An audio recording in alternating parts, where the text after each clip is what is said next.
What's going on, party people? I hope you're all doing well. It's time for a little bit of a SIGMAR action. So we are going to be playing our beloved Empire tonight and hopefully winning some games. We'll see how it goes. By the way, big changes. So I'd love some feedback for anybody who's going to be watching this, especially after the fact. It is a much higher bit rate. So I made some changes, was able to get my internet going a little bit stronger. So we have an exponentially higher bit rate than we usually do. So hopefully the stream quality will look better. You'll have to let me know when the games are going, but our bit rate is basically three times higher than what we were streaming at before, maybe like 2.5, give or take. So, all right, that's pretty much that. We're gonna get cooking here with a battle in a moment. I am not hosting tonight's tournament. I am but a participant, and we're gonna be seeing who our first round opponent is. All right, we got Death by Ricochet, a very strong dwarf player. We'll see if they're playing dwarfs. Okay, so we're gonna get into round one. We're going to do this, and we're going to get our opponent here as well. Yo, yo. Oh, it is the dreaded dwarves. I got to remember how to win this matchup with Empire. Yeah, it's still a hard one. It's definitely dwarf favored, but I think Empire has a better time now. Okay, so we're looking at the maps, and we're going to do some bans out of the gates here. And Bordello Landing, Crystal Lake, or Jade Tomb are the maps, and you ban first. Okay, you ban first. Good luck. There we go. Holy Sigmar has blessed us with pixels. That's right. Yeah, so I'm really curious to see what it actually looks like in game. You guys are going to have to let me know. Tonight's kind of a testing stream. So Bordello Landing's going to get banned. Jade Tomb and Crystal Lake. We will play probably the Crystal Lake, I think, is going to be our best bet. Jade Tomb is also decent, but it does give the dwarves a home objective, which is not something I love. It's a little bit closer quarters as well. We'll play Crystal Lake. All right, so we're going to play in the Crystal Lake here, set that map, and we're going to start on our builds. Let's get the dreaded Wookiee blocker up. There he is. There's James Hetfield of Metallica to block us, and we're going to be going to Empire. All right, so this is a hard matchup. Do I have a build for this one? I don't think I have like a lot of Empire builds saved. Yeah, it's been a while since I played them. Gonna have to do cinematic shots only. Yes, it's tricky when you're playing to get cinematic shots only, but we'll do what we can. All right, so I seriously doubt there's going to be a Thunder Barge. Probably some sort of artillery shenanigans, I would expect. So we will do this. I think is going to be fine. We're going to get 2 of those. Get you as well. Experimenting with a bit of a Madman build here. I think it should be fun to try. So he's going to sit back there. Yes, yes. Time to see if I know. I've been playing so many RTS games. By the way, tomorrow... well, we'll wait till there's many more people before we announce it. But tomorrow we're going to be doing a Dawn of War 2 tournament, I think. So Dawn of War 2 Elite Mod is going to be going down tomorrow, which is going to be super fun. And yeah, we'll be doing it. So let's get you back here. He's going to hang there, and outstanding. I know we call Wookiee a Nurgling, but he's looked more like a fluffy squig. That's actually true. He does have some squig energy. I don't disagree with that. All right. So there we are. Perfection. And now we have to deal with the dreaded Dowie. Yes. Thunder Barge. I wouldn't mind a Thunder Barge, honestly. I think the Empire has pretty good answers against Thunder Barge. You have very solid shooting. So I think we'd be able to handle that. Okay, so we got you guys looking good. And then we need to find a Lord choice. Balthazar Gelt's decent here. Boris Todringer's pretty good, actually. Steam Tank Commander has some viability as well. Wookiee is a dwarf. A little bit dwarfish. Just a little bit. All right. So we got dwarves round 1, guys. It's a pretty cursed matchup for sure. I think we can absolutely win it though. For sure. It's possible. So we get 2 of these. Get a little bit of this action going. Probably cut down on that. Get 2 of those. All right. Is that a play count? It's my dog. How dare you? It's Wookiee. Well, he was my dog. He passed away many years ago. 4 years ago?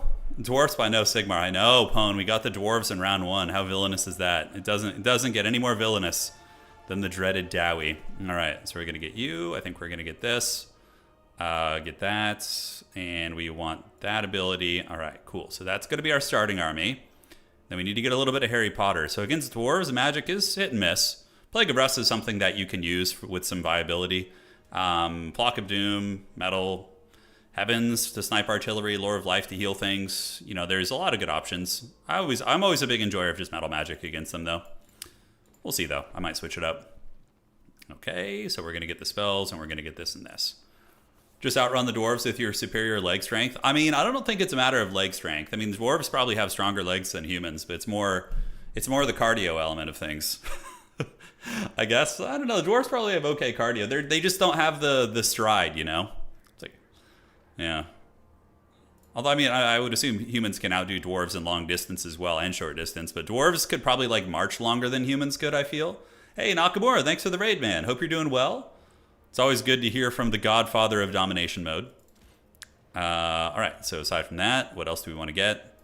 Do we want free company militia in this matchup? Do they really do anything except just get wrecked by slayers? I don't think so.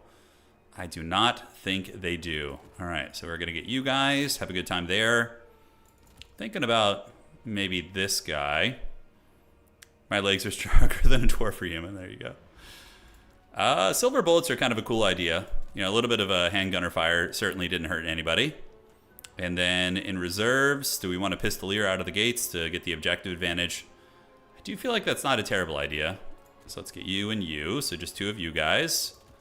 But maybe like an outrider. What do they bring to the table? All right, so if we cut this, just go all in on that. We're going to have to change our build up, though. That is for sure. All right, so those two are ready. Is there any way to save money here? Doesn't look like it. Oh my god, I almost made a huge blunder and fumbled my entire strategy. Okay. So there's that. And we're going to need to cut you and just get the cheapest, most bare bones units we can to fill out our ranks.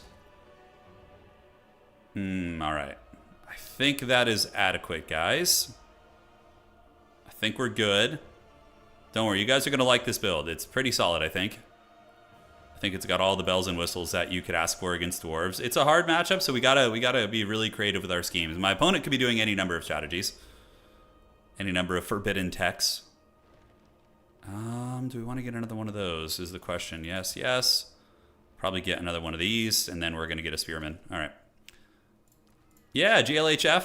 Let's see how this goes. We're gonna try and bring the wrath of Sigmar to these foul dwarves, and see if we can get past round one. I mean, it is a Swiss tournament, so we're past round one no matter what. But you guys get the idea. Love the content. Good luck. Hey, thank you, Wyatt. I appreciate that. Landship is so terrible against dwarves. If they go artillery spam, oh my god. Turin, if Beastmen are OP, why do I lose? They're not OP anymore. Yeah, they've had a couple patches, and there's bigger fish in the sea now, for sure. Beastmen are a good, solid faction. They're still really good. I think in the hands of a player who's got a lot of reps with them, like the more you play Walnuts, you're going to start winning a lot of matches. Yeah, Empire is such a cool faction. They are the coolest faction, as a matter of fact. I play Empire in tabletop, much to my lament, because they're just god-awful in tabletop, which is such a shame. But the flavor of the Empire is great. All right. Cool, let's do this. So we are actually going to be doing Hellstorm rocket batteries to nail into the dwarves. We have a couple Hawkland long rifles, which are going to be moving up. Let's get our Wookiee. I'll get the Wookiee blocker down in just a second, guys. Don't worry. So that's going to be that and that. That's going to be one there. It's going to be two here. Okay, so they're going to go do a little bit of this. You're there. You're going to hang out back here. And that's pretty much it. All right. And then let's take fire at will off. There we go. GLHF. All right, so Toddy is ready to go. Don't worry, screen blocker is going away right now. Hold on. There we go. Okay. Yeah, so we have a very strange build. I actually brought an engineer to restock the Hellstorm rocket batteries. And I got a couple Hawklands. I got Boris, Outriders. It's a very, very interesting build. Yeah, we're going to just try and outvalue the dwarves. And I actually went with basic Outriders because they have good AP. So I'm like, let's see if they can, keep gyrocopters. And if he does, God forbid, go with Thunder Barge, I'm hoping we're going to be able to take that thing down. So, all right, let's move up. You guys on the objective right away. Hawklands are going to move up here. And the rocket batteries can scoot up as well. All right, Toddy's going to go. My opponent going with mass cannons. Okay, that's interesting. So we'll see how that plays out. Cannons are interesting here. They can definitely do some work, so we need to move our artillery up most likely. So we're going to just rip a volley into some of these miners. Since we have the restock, I'm like, let's just go for it, right? So we're going to get you guys right there. Start blasting into these guys. We're going to take Toddy across, down and under. And the Hawklands can just get ready to shoot at these guys too. All right, so yeah, we need to get his cannons with our Hellstorms. Because we have the range advantage, that's how that matchup is won, essentially. All right, so we get one volley there. Then they're going to get nuked. And Boris Todbringer's going to kind of play the high ground a little bit, and we might need to call in our Harry Potters soon, but we're probably just going to get State Troopers for now, because they don't really care about cannons, so we're just going to move 3 of them up and live our best life. All right, so our rocket batteries should crush his cannons. They should. We're going to get Toddy behind the pillar because that's not fun. We're going to continue shooting there. And we have this guy. He does have the restock ability. So now the Hellstorm rocket batteries are going to start eviscerating his business there. We're going to shoot from the side and hopefully get some good value. So I have played this many times in Warhammer 2, and pretty much the Empire always wins the artillery duel, but then loses on the rest of the ground. That's usually how this one goes. So Toddy's going to have to come back. Hawklands are going to keep shooting. We got State Troopers coming in, a little bit of flank pressure as well. It adds up. And 1 Dwarven Cannon's offline. So that is the big thing, because Dwarven Cannons have a little bit less range than Hellstorms. So we are able to feast pretty well right there. We can send Toddy back there as a threat, so they don't counterfire my artillery. So I'm going to send Toddy back there to try and take that offline. So that one's gone. So now we need to get the other cannon. Our engineer, he does have the accuracy and reload skill buffs too, so he's pretty chat. So we're going to start shooting at these Dwarf Warriors, and we do see some Bugman's Rangers over there, so we're going to jump on them and start calling out some Greatswords too. All right, so the Greatswords are coming. We do see some bow units. 1 cannon is offline, and he has been able to successfully take down 1 piece of the Sunmaker, which now we're going to restock. So we're going to get you there. Toddy is causing disruption amongst the characters, and we do see the Dwarven characters moving up here to cause some havoc. So Toddy's going to need to come back and deal with them. Otherwise, they're going to be a big issue. So he's going to go for like a triple cap type thing. We'll just keep shooting there. Shoot at you guys. Toddy's going to need to come kill these characters, because otherwise they're going to get into my goodie jar, and I'm going to have a bad time. All right, Hawklands, let's go after the guns. So we're going to go here, and we're going to go right here. We haven't been able to get that cannon offline, so I could go run somebody back there. We'll have to see, and probably call in some Greatswords over there. So Greatswords can move up. They can do their thing. Let's park you on the back of the objective, and some of the Hawklands are actually now in range of his guns, which is not good. So we need to get our Hellstorms online and deal with those. Probably should have called out some cavalry. Actually, a bit of a mistake that I did, and that cannon needs to go offline too. All right, so we do fight the characters, and the Greatswords are going to maneuver out this way. Hawkland's going to set up here and here. Restock is on the table. Those guys are getting some shots off, and we should be reasonably ahead in value. Toddy's going to go take these guys, and now we got Greatswords moving on in while the Hawklands are going to turn, and they're going to turn here. So what we want to call in next is probably going to be a... yeah, I don't know how this fight's looking over here. It's looking a little bit messy. So let's consolidate our strength, pull these Greatswords in. Probably was a mistake playing the outside there in general. But yeah, the Hawkland Long Rifles should be able to nail down these pieces here, and we do now have Greatswords in the fight. So Toddy's going to do it. That frickin' cannon just won't die, by the way, which is very, very unfortunate. And do we have any cav that can be called in? Not quite yet. So back you go. And this is kind of what you're afraid of against dwarves. How the hell did Toddy take so much damage? Oh, the Grimdelvers. Nice. Okay, so we did get the Forbidden Grimdelvers over there. All right, so you guys shoot into the back of these guys, and we're going to need to call out some cav here in a moment. That Dwarven Cannon is really causing me a lot of grief, and we are going to have some heavy cav called in a second. Greatswords are on their way in. Let's go ahead and move you back and move the Sunmaker back as well. Toddy able to route those guys off. Greatswords able to get a route there as well. And it's going to be a scrappy fight. All right, so now we can call in the Knights of the Black Rose to take down these Dwarf Warriors. These Greatswords going to continue moving, and you guys get back this way. And we just need to retreat a little bit, get you guys to shoot. And now we can probably kill the Dwarf Lord, I'm thinking. It's going to be possible, that's for sure. Toddy got absolutely hammered there, though. That was really bad. So let's get both Hawklands, take down the Grimdelvers, get Toddbringer back to regenerate a little bit, and both of our artillery pieces should be okay. And Greatswords maneuver this way, yes, yes. The Knights of the Black Rose will soon delve into the secondary ranks, but my opponent now does have the objective advantage, right, which is really unfortunate. So we're going to fight there. We're going to restock this Hellstorm rocket battery, and it's going to start shooting at these various guns over here. All right, so Toddy needs to win this fight versus the Dwarf Lord. We're going to go get our Black Rose Knights and go run some shit down here. Let's get these Greatswords moving up, and hopefully we can start to take over in some ways. We could use these guys to charge in, although that feels a little bit precarious. Hawklands shoot right here. Hawklands shoot right here. And did we call in another Hawkland back here to put firepower down? I think that actually sounds like a good idea. And we don't really need our magic at this point, to be completely honest. Toddy is defeating the Dwarf Lord, as expected. It's a monstrous lord, so he's going to be pretty good there. Black Rose Knights get in there, and the Greatswords are going to be closing the distance here. Let's pull you guys back, avoid this. We really, really need Toddy to win this, for the record. And this Hellstorm rocket battery, what can it shoot into? All right, so this pit fight is going. We do have the engineer. Let's keep it going nice and good like. We do see some speedy boys moving in there, and there's going to be a Rune of Wrath and Ruin activated, so that's a little bit frightening, but not the end of the world. Sunmaker can shoot into these guys. Greatswords have gotten in there, so this is going to be a situation where we need to triple cap them later on. And with the Dwarf Lord being down, I mean, look, that's pretty good. So let's get here. We do see gyrocopters coming in, so we're going to try and shoot them out of the sky here. And the Greatswords are advancing up. Great, so that's pretty awesome. And the Black Rose Knights are also doing very nice. We do see Toddy able to get the Dwarf Lord basically offline here. And you guys, do we want to charge in there? Yeah, definitely just shoot those gyrocopters down. Let's get the spearmen moving forward. Screen those guys out. And then I think another Black Rose Knight's going to be uber clutch. All right, so the Black Rose Knight's able to get some work done, but somehow the Dwarven Palpatine cannons have returned. Great swords do get hit with the blasting charge there. And despite being up on value, you know, we still have a hard fight on our hands. So that Dwarf Lord should be offline here. So we're going to move you in. Hawk and Long Rifles can keep shooting there. Let's get you up. And the Sunmakers can try and... Did he summon in another cannon? It looks like he did. All right, so we're going to try and get our Sunmakers up to shoot those, or what's left of our artillery, I guess. All right, so Outriders keep blasting. Hawk and Long Rifles do get caught out of position there, so we're going to get some Black Rose Knights to run in and take down those blasting charges. Back you go. Got to keep our Hawk and Long Rifles very functional here, or else it could get a little bit ugly. We're going to try and charge back there with what's left of those Knights. You guys move up on that point.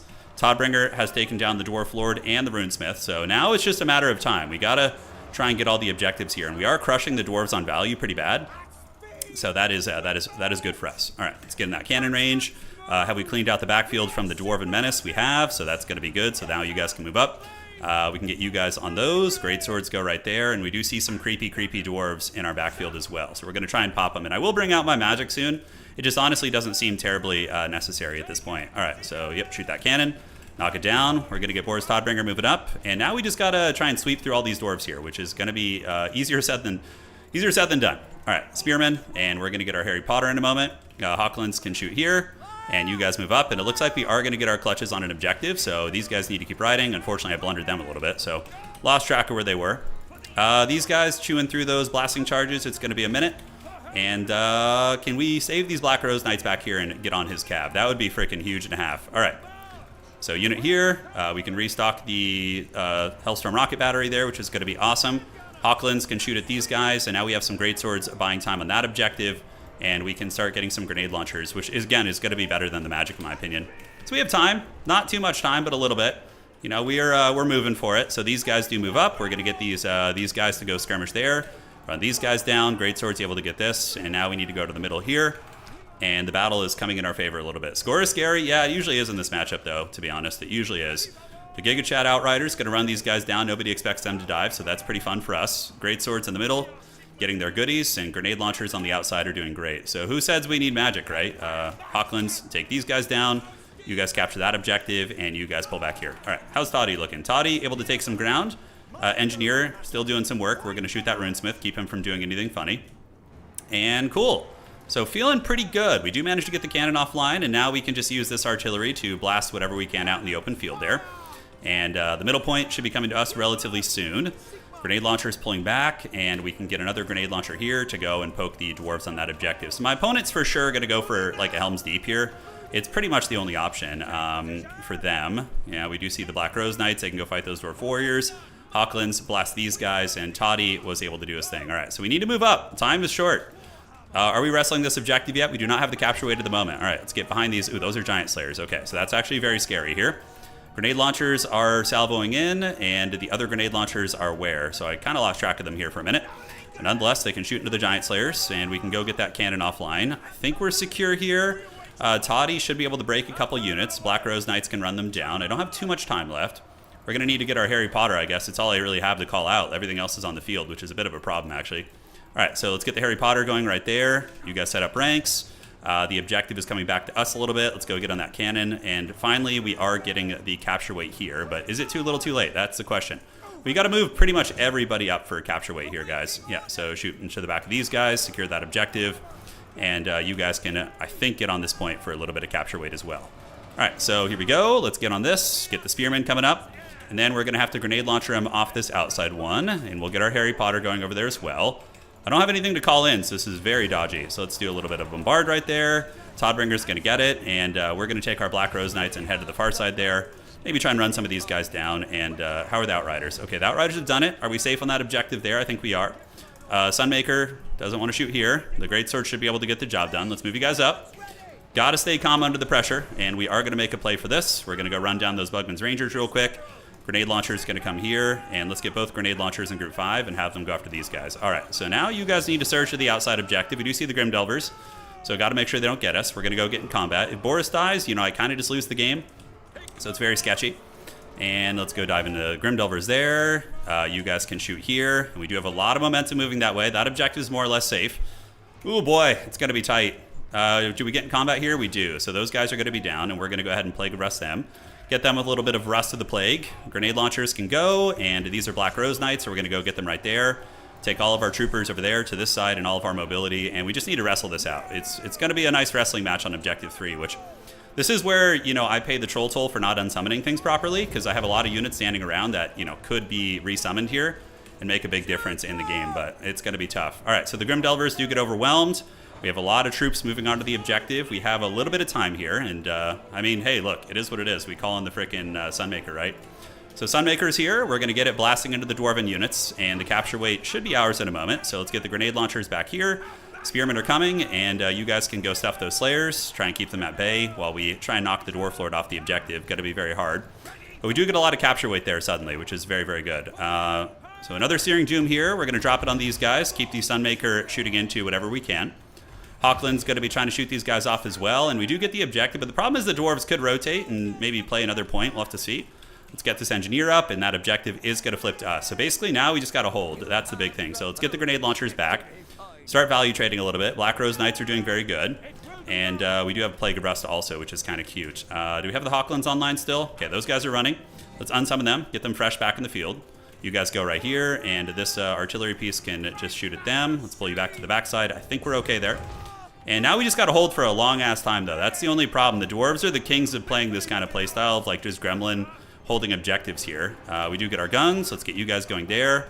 Hawklands shoot them offline here. Let's go jump on top of these and get some terror routes and shit.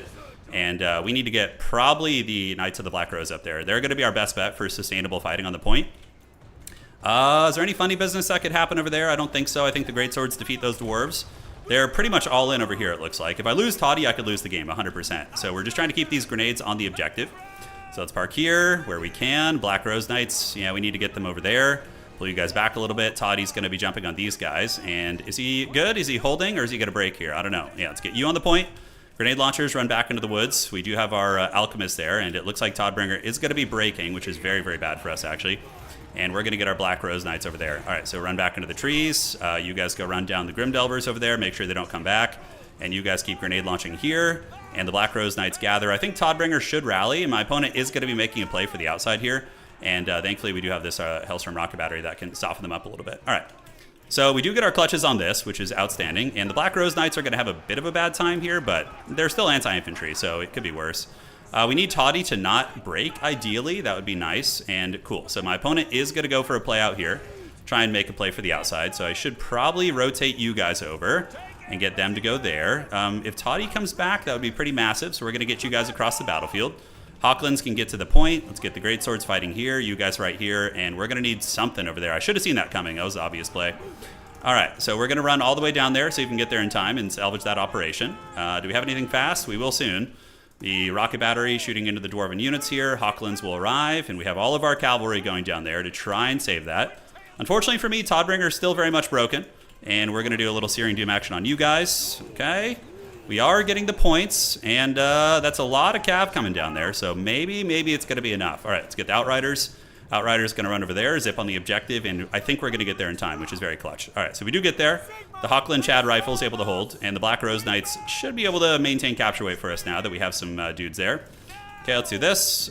Grenade launch you guys, get you parked on the outside of the objective, and Toddy is still gone, and this objective is very sketchy. It's very, very sketchy. I'm like very flimsy holding on to all these points here. All right, so the Black Rose Knights are on the objective. My opponent, how does he still have the capture weight advantage on me here? I feel like I should. Okay, we do get the capture weight. We knock down that character, which is pretty clutch.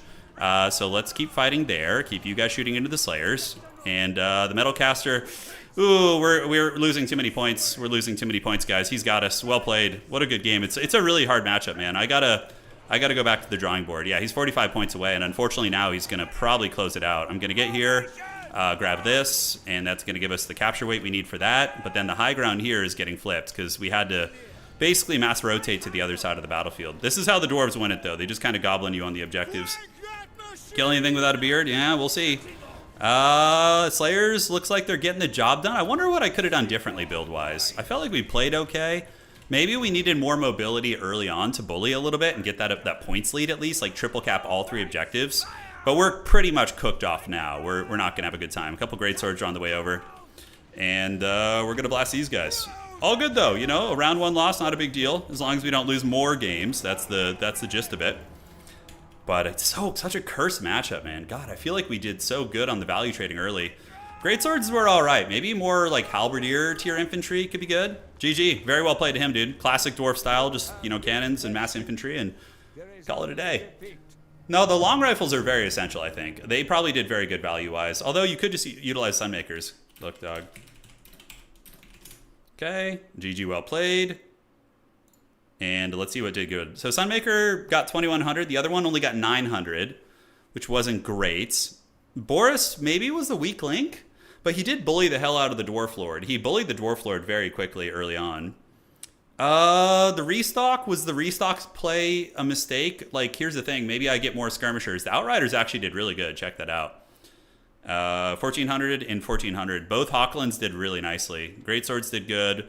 Black Rose Knights were good, but only when the cannons were shut down. When the cannons were offline, they can really shine. Magic earlier, I don't think it would have made that big of a difference. Grenade launchers came in and did well also. Okay. Indeed, it helps. There are a few secret evil builds. All right, so well played to my opponent. We're going to get ready for the next round here. Yeah, Turin, you had the Sunmaker clear all your infantry off the point. Ah, all right, nice. Classic friendly fire. Well, hey, it's lore friendly, right? You know, they don't want a friendly fire, but the firepower is no joke. So let me tell him to report the score. I wonder how bad the friendly fire is. But more importantly, guys, how's the quality of the stream? Is everything look good? Does it look better than other streams?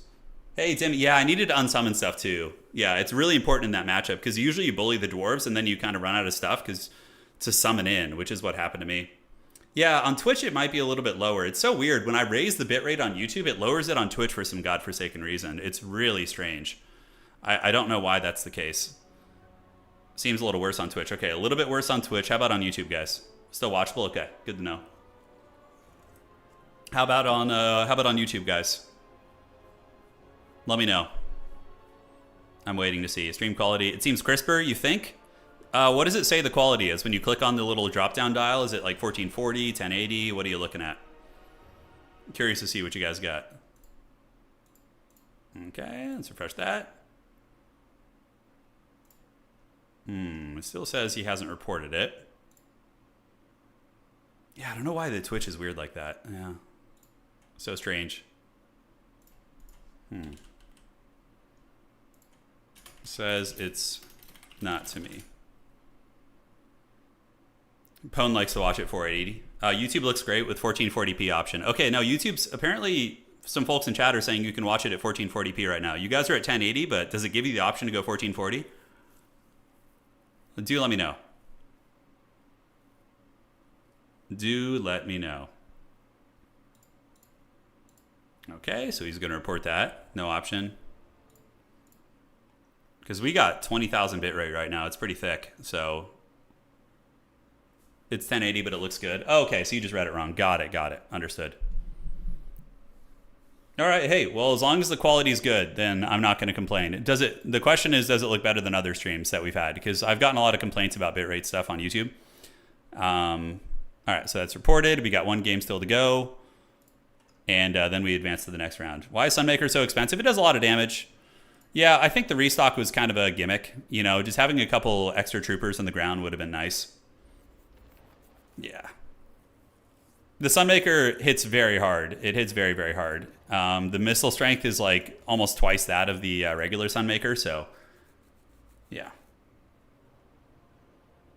All right, guys. So the build had some flaws. I would definitely go back to the drawing board and change some things. I wonder about like a mass greatsword opening. So you do mass Chad swords, followed up by two artillery pieces to win the duel. Then you go for like a very cheap lord. I wonder, Volkmar on foot? Nah, I really liked having a lord that could bully the dwarven characters. It's a very rare thing, so that actually was nice. But Penta Chad sword might be a little bit too much to lean into.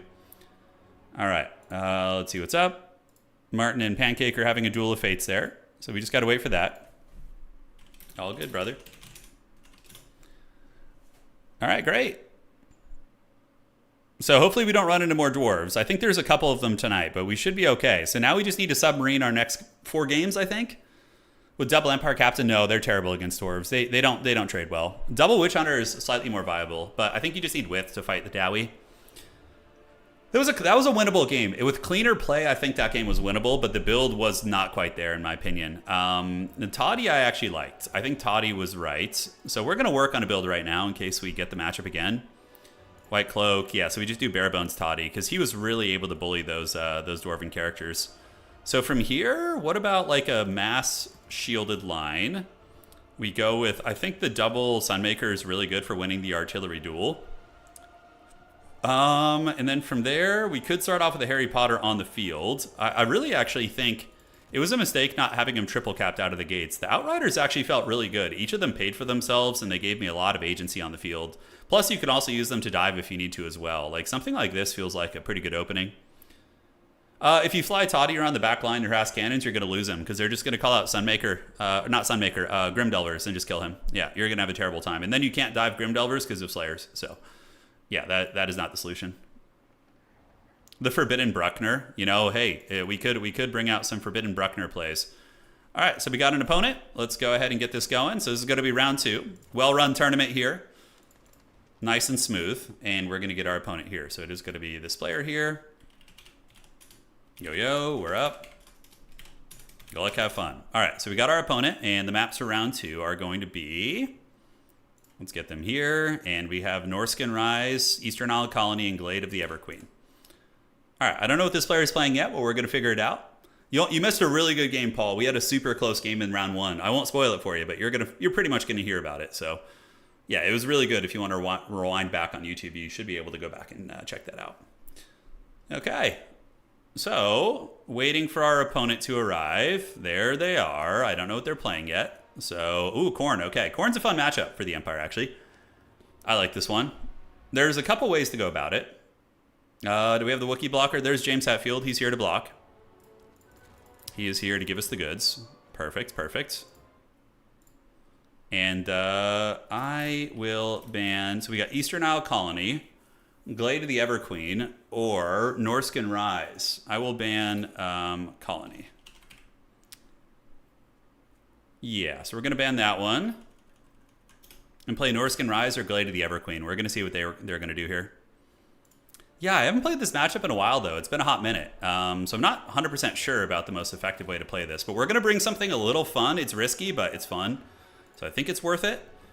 Yes. And then we're going to get you to bring this in here. All right. Good, Anakin, good. Okay. Yeah, see you in the future, Paul. Okay, so we're going to be doing Norskin Rise. So Norskin Rise is going to be the map. And it looks like we have Khorne versus Empire. A very fun matchup. I got to shake off the rust, man. We're here. We're doing it. All right, so against Khorne, what do we need to worry about? Khorne Harambe's, good quality infantry, so grenade launchers are going to be pretty essential. We're going to be having to deal with a lot of Furies, obviously, flying around, causing havoc. So that is one thing to consider. So yes, we got you and you. You hope we see some Dark Elves? I think we'll see some Dark Elves tonight, probably. I think it certainly is possible, although I don't know if Danikin's playing. When Danikin's playing, you can always count on seeing the Dark Elves, but if not, you know, who knows. All right. So there we go. We got these, and then we have a little bit of money left there. Shooting is risky against Khorne. Like, their Furies are so cost-effective at diving. I can't wait. All right, so my opponent's got some foul schemes here. The fact that they're already ready means it's either a meme build or it's something really thought out. Do I want to bring these guys? Yeah, I think so. I think that's going to be pretty good. And then we'll get a couple of these guys in the mix. A couple of those. Okay, we're almost ready. Can cut this, get one more of you. All right, so that's going to be the main battle line there. Could be Minotaurs, could be any number of things. There's lots of foul treachery that they're able to bring to the field. Okay, 2 of those. 1 of these. Maybe 3 of these guys actually would probably be better. All right, the build's coming together. It's looking pretty good so far. And we can get a little bit of that too. All right, so 1, 2, 3. We got those and those. We have plenty of anti-large. In case there's something big, we have anti-infantry. Most of the bases, I think, are covered. So let's fire this off and have some fun. Oh, I know this. I know this matchup, Walnuts. Don't worry. The dwarf one is the one that's cursed. This one I feel more confident in. Although I haven't played Empire in a long time, so. Mortar wagons? There are matchups for mortar wagons, but this isn't one of them, because Khorne doesn't have static positions you want to bombard, really. War wagons are your best friend in this matchup, for sure. Khorne has a really hard time dealing with them. Yeah. You could even go the restock engineer, but you could also just unsummon the wagons when they run out and get a little refund and stuff. The pimp wagon in some matchups, yeah, not this one. So the one off-meta element of my build is the Prince and Emperor. So we have Karl Franz, because he's just super cool. My opponent might go Valkia, which is a little bit dodgy for us, but it's okay. Franz is too Chad not to bring. So how are we going to play this? High ground objective is up there, so we're going to send some greatswords here with some spearmen to try and hold that. So they're going to go to the outside there. We're going to get you moving with that army. Okay, and then we're going to get you in 3. And we should be good to go. Wagons are very good. So quad wagon, Karl Franz, Black Rose Knights. Put you guys in control group 4, actually. Would probably be easier. And great. So we'll see how this goes. Immediately out of the gates, I would like to get that high ground objective, but Khorne will probably be all over that. So we're going to value trade down here. All right. One thing I've always wondered is how oh, you're talking about how some factions have army abilities and others don't. So Creative Assembly has told me that some faction, when they were making the factions, they baked in the, so it's going to be what, double Soul Grinder of Khorne? Interesting. So I think our wagons can handle that though. Could be wrong, but we'll find out. Demogryph Knight ROR is for sure the play here. And we're going to move up and just wagon them in the face. Black Rose Knights are going to go there, and it looks like it's going to be double Chaos Warhound grabbing the high ground objective there. So I could send a Black Rose Knight to go contest that. Probably not a bad idea. So he's going to run into the trees. We're going to go get this objective. We're going to take the Black Rose Knights up there, and we're going to move over here. So the reason why we're rotating like this is because he's going to utilize the trees to mitigate my firepower, and I'm just going to play the open field areas. And we're gonna have a good time there. So we're going to go ahead and send in, it's triple Warhound over there. So I think I want to send in another Black Rose Knight while we can. So we're going to get those guys up there to grab this objective. Our wagons are going to go here, and we're rotating away because fighting over there is stupid. He's got the trees. He can hide in there. There's like a lot of stuff he could do well. All right, so Black Rose Knights are going to chill here, and then we're going to send a Halberdier to go grab that point. And then we just hold on to our 2 points and make them come to us. So it is going to be Marauders of Khorne.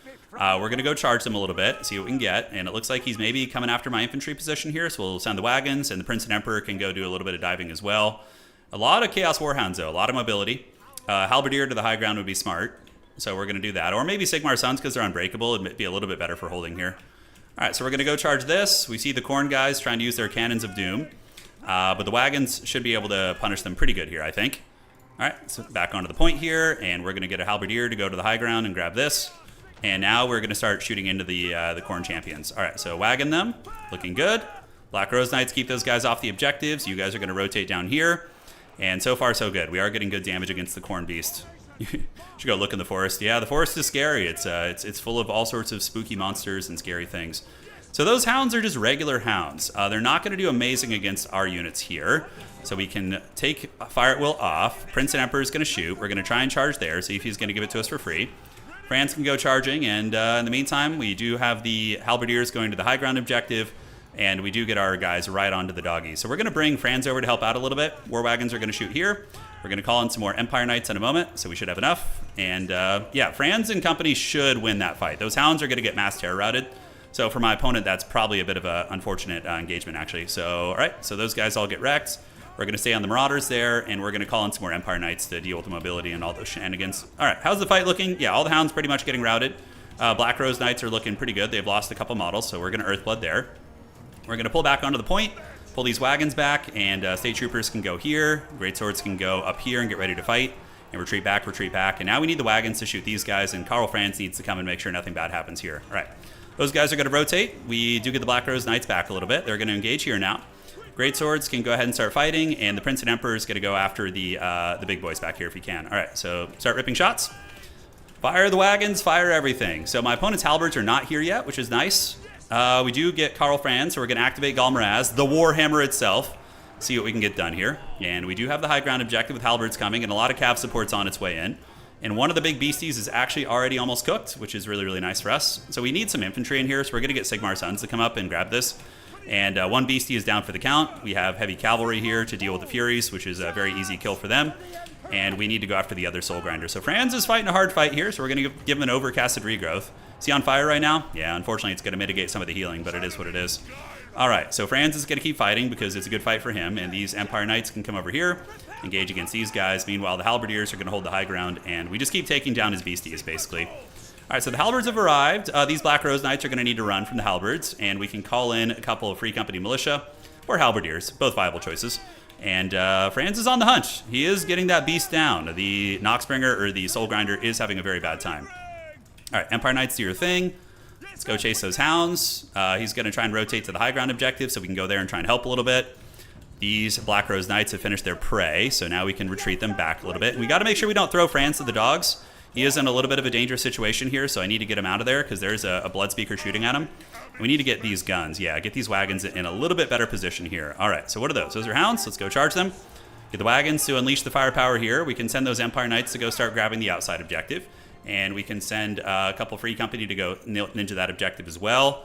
And up on the high ground, how's it looking? A couple Hound units battling it out. I think our Cav should be able to mitigate that. Playing a very, very mobile playstyle here, which is fun. And Karl Franz, the Prince and Emperor, he is ready to go. I think we come to the high ground and just really make sure we don't lose that. That's going to be the play. All right, so Franz, where are you at? We do have some Sigmar Sons in here. That objective should go to us on the outside. Grenade launchers could be made available as well. And once Franz takes down that big boy, it's going to be very, very nice. So Cav are coming, and we do have the brave Halberdiers of Sigmar holding there. Wagons able to help finish off the beast, and it looks like it is going to be going down. So Franz was able to get the job done. Halberdiers are going to move in there, and now we can start calling in. We can get some Free Company coming up, put a little bit of Overwatch fire down for the boys. All right, so back we go. Franz is going to want another regrowth. He's one of the most regrowth-hungry characters in the game. Here we win this fight. We have 2 heavy cavalry. They'll dispatch Furies very easily, so we're totally chilling. All right, back we go, and the Prince and Emperor has gotten the job done. We do see Minotaurs coming in, so we need to save our ammo. That's why I don't have them on fire at will here. Is there anything weak I can charge here? I guess there is an Exalted Hero of Khorne, which is a little bit scary, so I don't want to risk losing Franz here. I think we just play the outside objectives and make my opponent move around a little bit, which is going to be fine. Let's get into their Halberdier, bring them up here, and now UCAV can come across, and we can just start playing the side objectives, because that's going to be very cozy for us as we do win the high ground fight. Wagons are doing good. Let's get some shots through the heart, and you're too late. We're going to see if they give love a bad name. We want to shoot the Minotaurs. Minotaurs are the big threat. Granted, we have Halberdiers, we have Sigmar Sons fighting in here. Franz cannot watch his men fight in battle without him, so he's going to come help the boys out. And shooting Chaos Warriors is actually pretty cost-effective. So, all right, so you guys are just going to shoot your pistols. Heavy Cav going to come across. We need to shoot those Minotaurs now, and we're going to get you in there, pop Gal Miraz. And the high ground objective is looking pretty good for us as we're going to come down here. Going to unsummon this unit, not make the same mistake I made last game as we shake off the rust and get a little Earthblood right there to heal up everybody. Franz going after the heroes and able to bonk them on the head pretty good. Hey, Imagu, the good times are here to stay, man. Don't you worry. All right, let's go run those guys down. We have the 2 objective advantage. Khorne is very, very harried here in the middle. These Cavs should be able to dispatch those Furies, no problem. Karl Franz going to be taking to the skies once again as the Minotaurs are already down to a very low amount of health. My opponent sending Furies over there. All right, let's send some heavy Cav to go screen that out. All right. So what do we got? How's this looking? Looks like those Furies are going to get it. The Minotaurs down to half health here. Conserving ammunition well so far.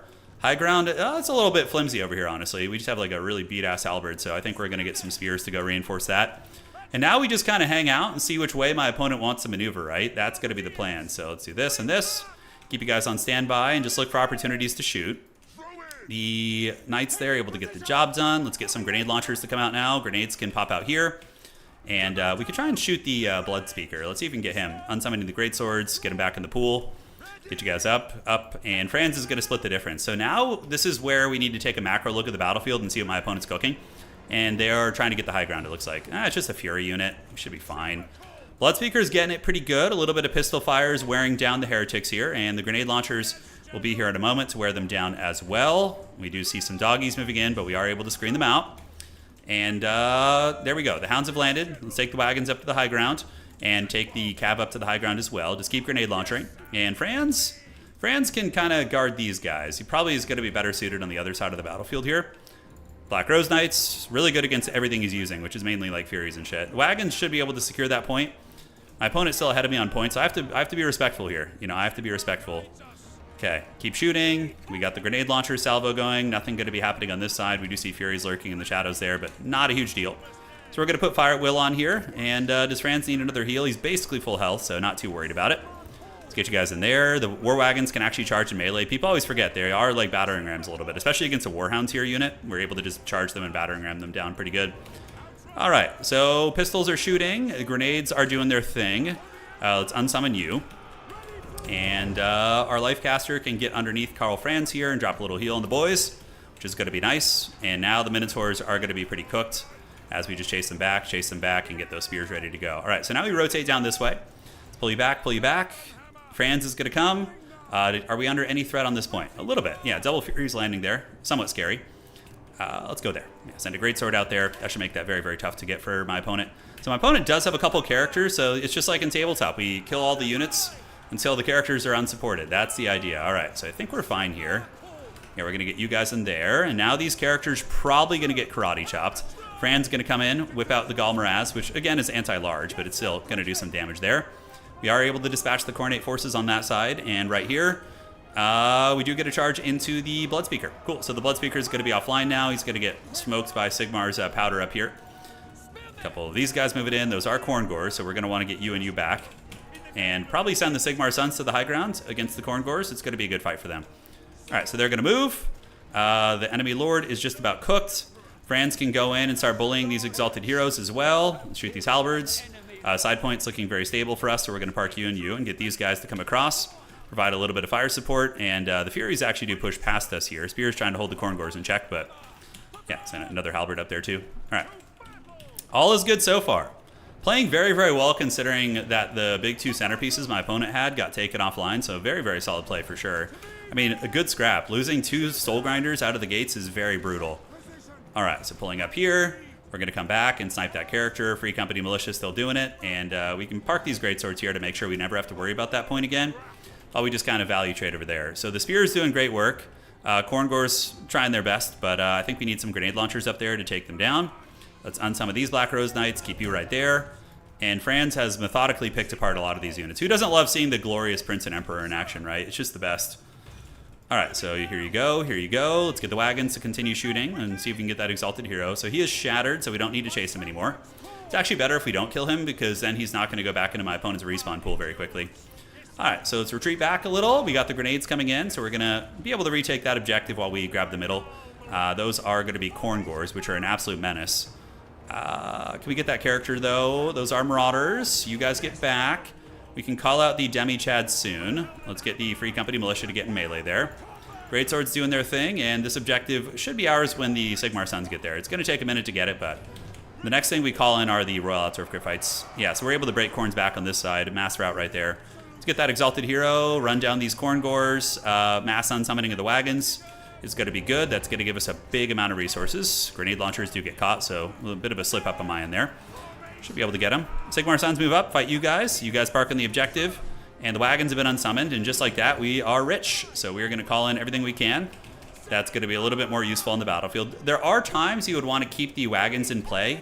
You know, if you're really desperate for objectives and that thing, you know, it makes a bit of sense. But yeah. Wow, how did he get past me there? I could have sworn I engaged. But yeah, Sigmar Sun's doing very good. Let's get you on the point. Prince and Emperor able to do some work. We got you guys guarding this, and you guys should be able to hold that one down. I think we can rotate one of the Greatswords out here to the middle to cover that objective right now there. And yeah, those guys should be pretty cooked. And grenade launchers come in, give them the biz. Those Furies, somehow the Palpa Furies are returning. Prince and Emperor are going to go to the high ground. He's sitting at 1700 value. Not bad. He's had a decent little performance for sure. And we have some units in the middle. Lifecaster is there. We can do a little heal on these guys and get you guys up and behind. And you can see the Coronate army now is starting to fold here. Okay. So then, once we push back these foul mutants of chaos, we're going to move forward and head to the middle. All right, GG. Good game. A fun build for my opponent. You know, honestly, if I didn't go wagons, this could have been would have really caught me off guard. If I had gone like Cav heavy and gone for like Volkmar on his pimp wagon, which I was thinking about, I would have probably lost the game. So, GG, dog. Well played. So that is going to be a victory for the Sigmarites. And let's refresh. 1-0. And that is going to be Empire versus Khorne. So we just have to win the rest of our games to have a chance to win the tournament, basically. If we go 4-1, we're pretty much guaranteed to make make top 4. We did lose our first game to Dwarves, which is a pretty hard counter against Empire. So that's hard, but I think we got some tricks up our sleeve if we have to face them again. All right, let's get it. Evil. Score reported. Hey Trog, thank you for the raid, man. And Nakamura and Dimmy, thank you guys so much. Hope your streams went well, and welcome to some Total War competitive. Oh boy, I almost clicked on advance the Swiss. That would have been bad. Just ruined this guy's tournament. What's the win rate of Empire versus Dwarves anyways? Dwarves versus Empire. Dwarves have an 82% win rate. Okay. Dwarves are 18 wins and 4 losses against the Empire right now. If we take a look at the tournament bracket, you can go and look. So it is a pretty cursed matchup still. I wasn't sure if things had changed, but apparently it's their second best matchup. The Dwarves absolutely annihilate Kislev, which is true. I've experienced that many times. But yeah, 82% win rate is pretty rough. Pretty rough. Not to say we can't win it, though. I think we can win it, for sure. Nemesis, I'm sorry. I'm sorry. All right. So let's go back here. Empire is pretty good in most matchups, but they have a couple really bad ones. And the Dwarves are their really bad matchup. So hopefully but I honestly don't even mind playing it. It feels like you can still win it. You just have to work really hard for it. Turn, did you ever get really into SE2 since the last expansion drop? So I only played Wings of Liberty really hardcore. I was a high masters player in Wings of Liberty when it came out. I was right on the cusp of GM there.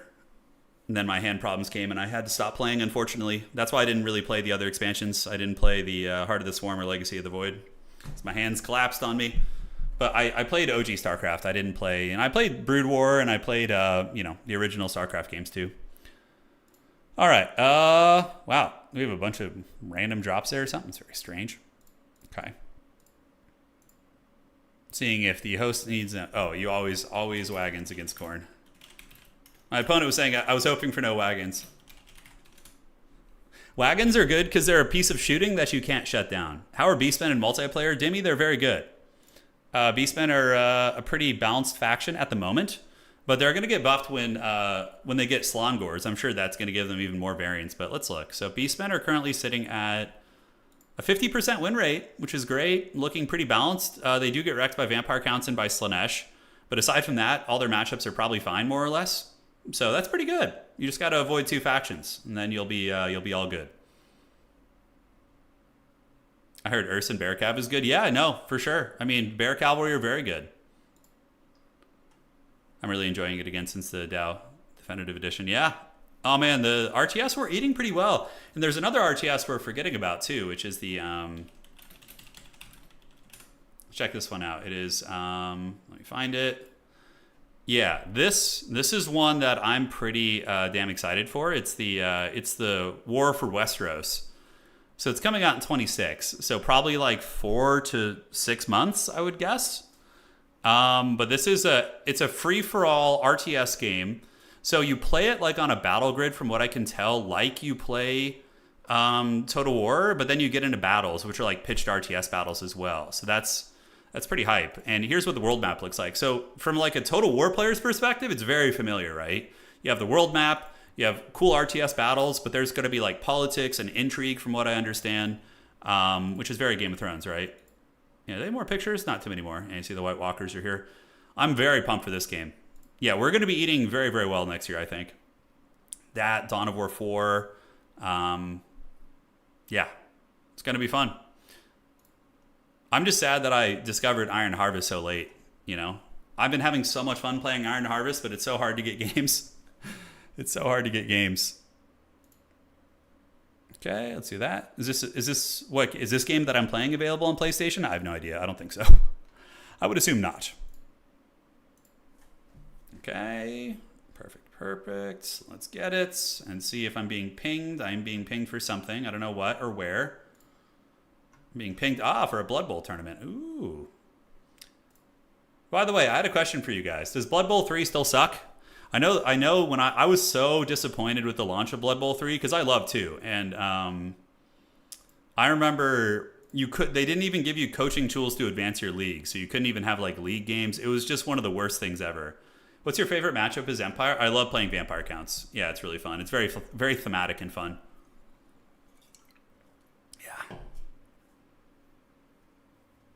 talking about Skaven. It's not a big deal if you don't have Skaven because they're one of the worst factions in multiplayer nowadays. They're okay, I guess. I mean, they have some okay matchups. Like, Skaven do hard counter like Dark Elves, for example, in my opinion, and have a few decent ones, but they really struggle against a lot of the more meta factions. So, imagine Creative Assembly makes a Game of Thrones Total War. I mean, look, that would be pretty cool. That would be fun. Blood Bowl 3 is less haggard now. You can manage leagues in the browser and stuff, but still kind of... What are the issues with Blood Bowl 3 Universal? Like, what are the problems that it's still having at this point? Is it just buggy? Are there actually bugs that like ruin games where I remember there was like a bug that like made one, like kicked one player out and they just auto lose. There was a lot of shit when it first came out that I remember. Okay.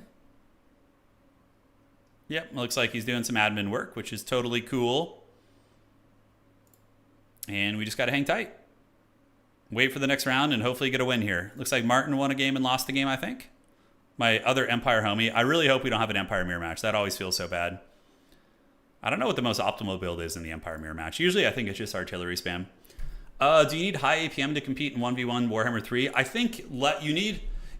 certainly at the very pinnacle of play, it makes a big difference, but at medium to intermediate tournament players, you don't really need high APM compared to other RTS. Like if you're looking at StarCraft, Age of Empires, these other games, they require a lot more APM than this game. Total War, a lot of it is about your build and decision making, but you still need some APM, but not like, I don't have crazy APM, and you can still win tournaments with it. Yeah, I would say not as much as other RTS games. All right, waiting on the next round. Should be there relatively soon. And it looks like there's Season 5 coming up. Ooh, Blood Bowl's coming. I'm thinking about doing some Blood Bowl on the channel again, so that's why I was asking. I was like getting the itch to try it. Black Lions are really good in a couple of matchups. They're actually outstanding against the Vampire counts. That they counter a lot of the Vampire count roster. Since Total War units react a bit slowly, you don't need... Yeah, right. It's not as APM intensive as other RTS. 100%. Decision making is really big, obviously, and your build like knowledge. Knowledge is one of the biggest variables in this game. Like as a new player coming into Total War competitive, you have 24 playable factions. So the biggest obstacle for new players is knowing what all these different factions do and what their units are capable of in unique circumstances. It's a big knowledge check for sure. It's a big knowledge check. But it's part of the fun is exploring all that. Honestly, at least for me. Okay. I don't know if he knows the round is done. Let's check here. Are we actually playing? Why does this always happen to me? Why are we getting an Empire mirror match? Say it ain't so, man. Oh, just the cursed matchups. Oh God, I hope not. I hate mirrors. Mirror matches in a game with 24 factions is so awful because you have so much like build variance and unique things, and then you just get the same factions fighting. Wizard, you got Warhammer 3 a week ago. I have 80 hours already. This game is the GOAT. It's really good. Yeah, it's amazing. The campaign's very fun too. If you like grand strategy, that element of things, it's very fun. Yeah, single player is quite a bit easier. I mean, single player is something that when you figure out the AI, you can pretty much just abuse them, right? It's you can reach the pinnacle of campaign exponentially easier than reaching the pinnacle of multiplayer. That goes for any game, basically. For sure. The 24 factions.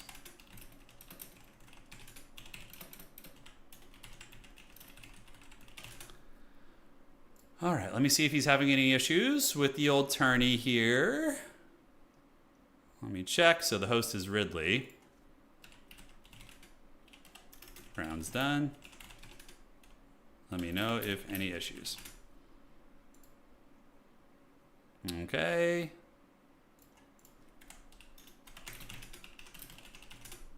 Cool. All set. So I messaged the tournament host. Let's get him going. Let's get him going. Well, what did you guys do? Are you guys having trouble with the website? If you are, just message me. I'm here. I'm here to help because I know we have a new host tonight. He might have accidentally tried to load somebody's Ah, okay. Did you add someone after the... No, the host messed something up. Yeah. I think they added somebody after the tournament started, and you can't do that unless they have a registration on the back end, so... Did somebody do that? Because I could have sworn we had more buy rounds.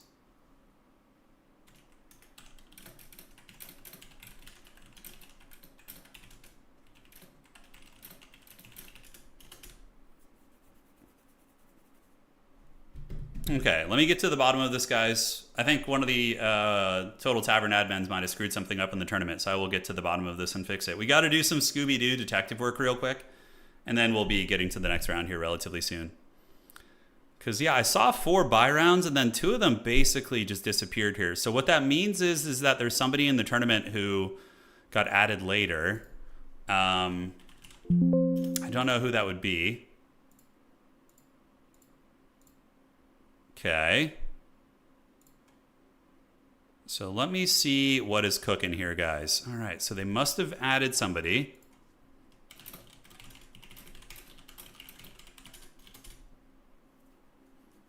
Evil stuff. So which faction is good for beginners? Nemesis, to answer your question. For beginners, I would say that Norska would be my #1 recommendation. They're super easy to play, very resilient, and they're about to get updated. Khorne is very beginner-friendly. Pretty much all the Chaos melee-centric factions except Nurgle are easy to play. Tzeentch is hard too. So Tzeentch and Nurgle are more advanced, but Khorne and Norska are uber easy beginner factions. And they're very strong too. I would always recommend those two, especially Norska right now. Okay, here.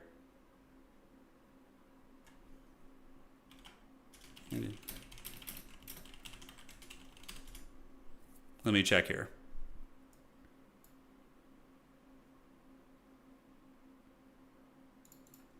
I think one of the admins caused some funny business. Let's see who's going to fess up to it. Okay, so Piston is there. 1 and 1. Okay, and then we have 2 of those there. I only see them registered once right now.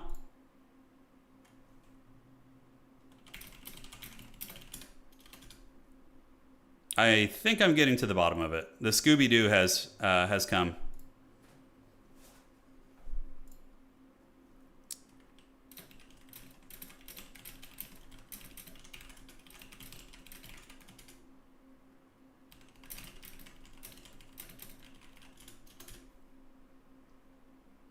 Okay. So 2 registrations. So I'm going to have to really do a cross-exam here. Oh boy.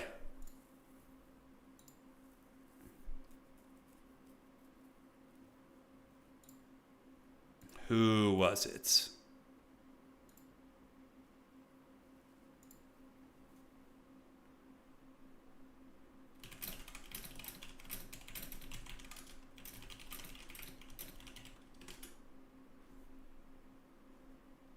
Maybe somebody has 2 entries in the tournament?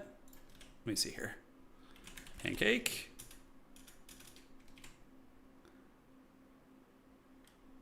Okay.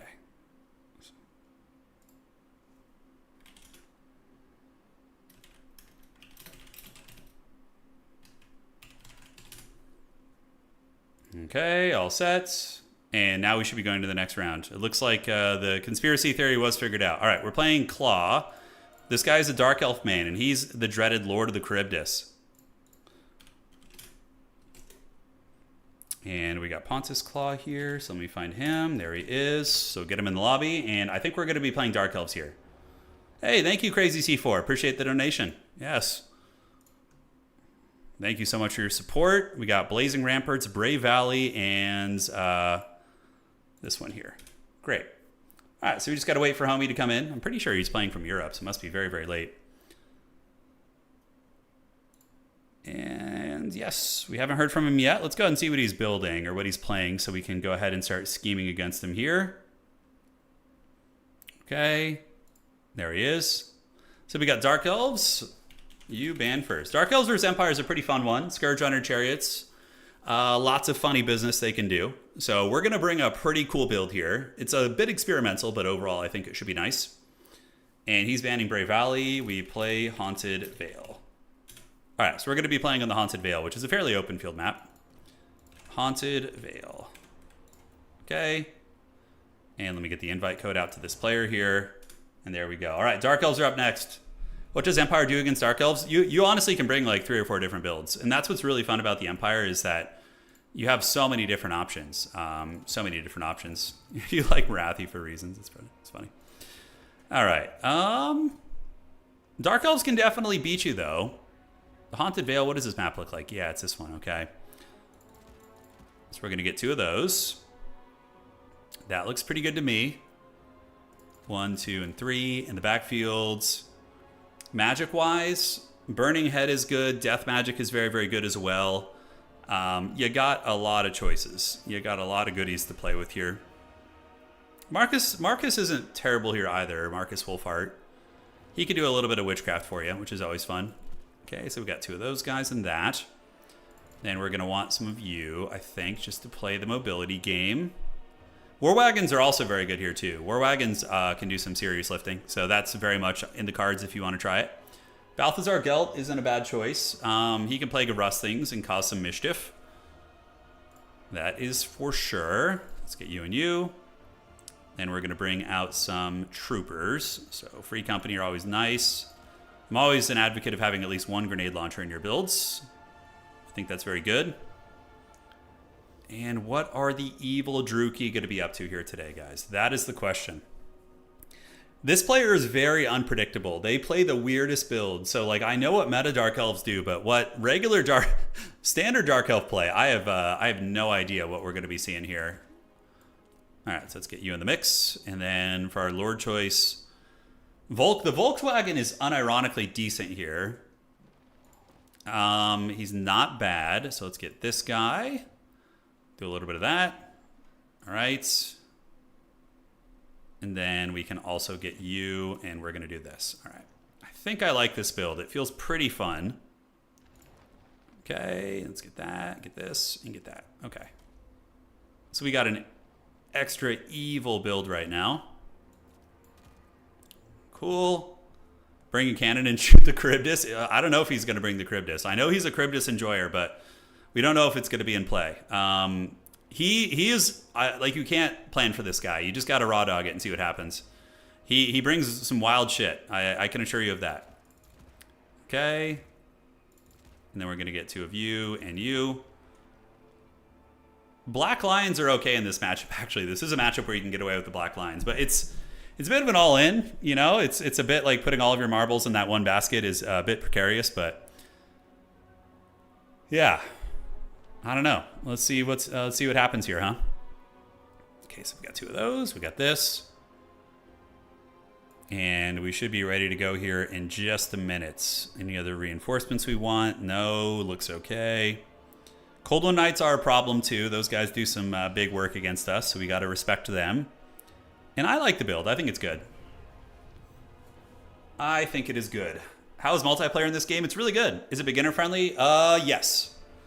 So it depends on which tournament you sign up for. So we have, I don't know, maybe like 7 to 10 tournaments a week. I would say 5 of them are for open tournaments, and then 2 or 3 of them are like beginner events.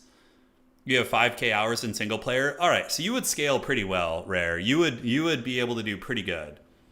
With that many hours in single player, you know what all the units in the game do at their core level. So your entry point is going to be very good compared to people who have never played Total War trying to get into multiplayer.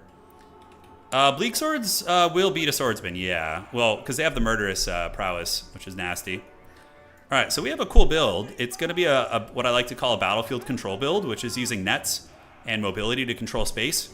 We have 2 Chad Swords. Chad Swords are actually good in this matchup because sometimes Dark Elves are going to go Corsair heavy. We do have 1 Hawkland here and 1 Hawkland here. Hawklands are amazing against Dark Elves. They're very good. We got Silver Bullets in the back. We have Lightcaster, who's going to be Harry Pottering back there, and then we have Marcus Wolfhart, who's going to be in the front. Lightcaster is just going to kind of chill between the 2 formations here, and then we have Pistoliers to go contest objectives. Yeah. So, I mean, look, Rare, I'm of the opinion that if you picked up Dwarves for multiplayer and you just like talk to a couple high-level Dwarf players about builds, you could probably start going 50% in tournaments within a couple weeks and be very solid. Like, Dwarves are a very user-friendly faction for beginners.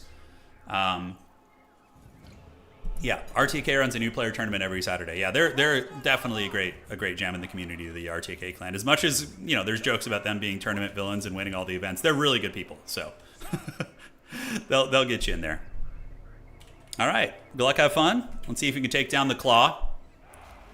I fear the Claw. He is definitely a Dark Lord of off meta, and he can't help himself. He just goes to the Hydras, man.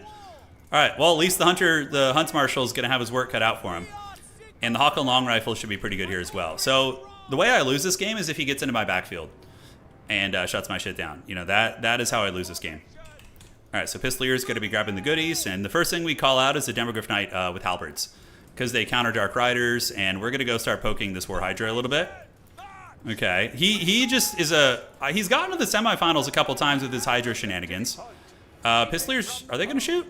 There we go. All right, a little bit of damage. Nothing to write home about, but that's fine. So now we're going to get you guys, put you in group 4. We're going to get you wasting that Hydra there. Shoot that Hydra there. And let's go ahead and pop lock and drop you guys. And my formation just got messed up, so I got to do it manually. Feels bad. All right, so there we go. And we're going to get the silver bullets teeing off into these guys. Pistolier's going to pull back. Marcus is going to also be shooting at the big beast here. We're going to go ahead and do the Amber Bow and see what we can get cooking. And now we're going to get a Demogryph Knight Halberd out in a moment.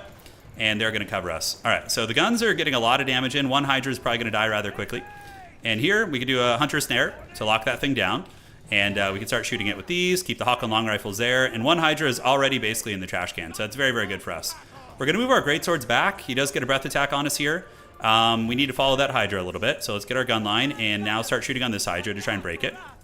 So we're going to try, get our unit over there, just kind of harry this guy a little bit. But that Hydra will come back and regenerate, so that is something that's a little bit scary.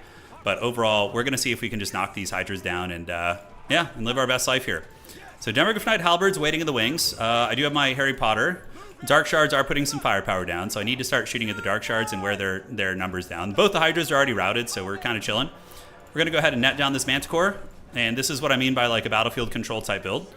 You just kind of net everything and live your best life. So we're going to do this, call the Pistoliers over there, keep the Demogryph Knights at the ready, and move you guys in, actually pull you guys back and get the Great Swords to go fight the Witch Elves.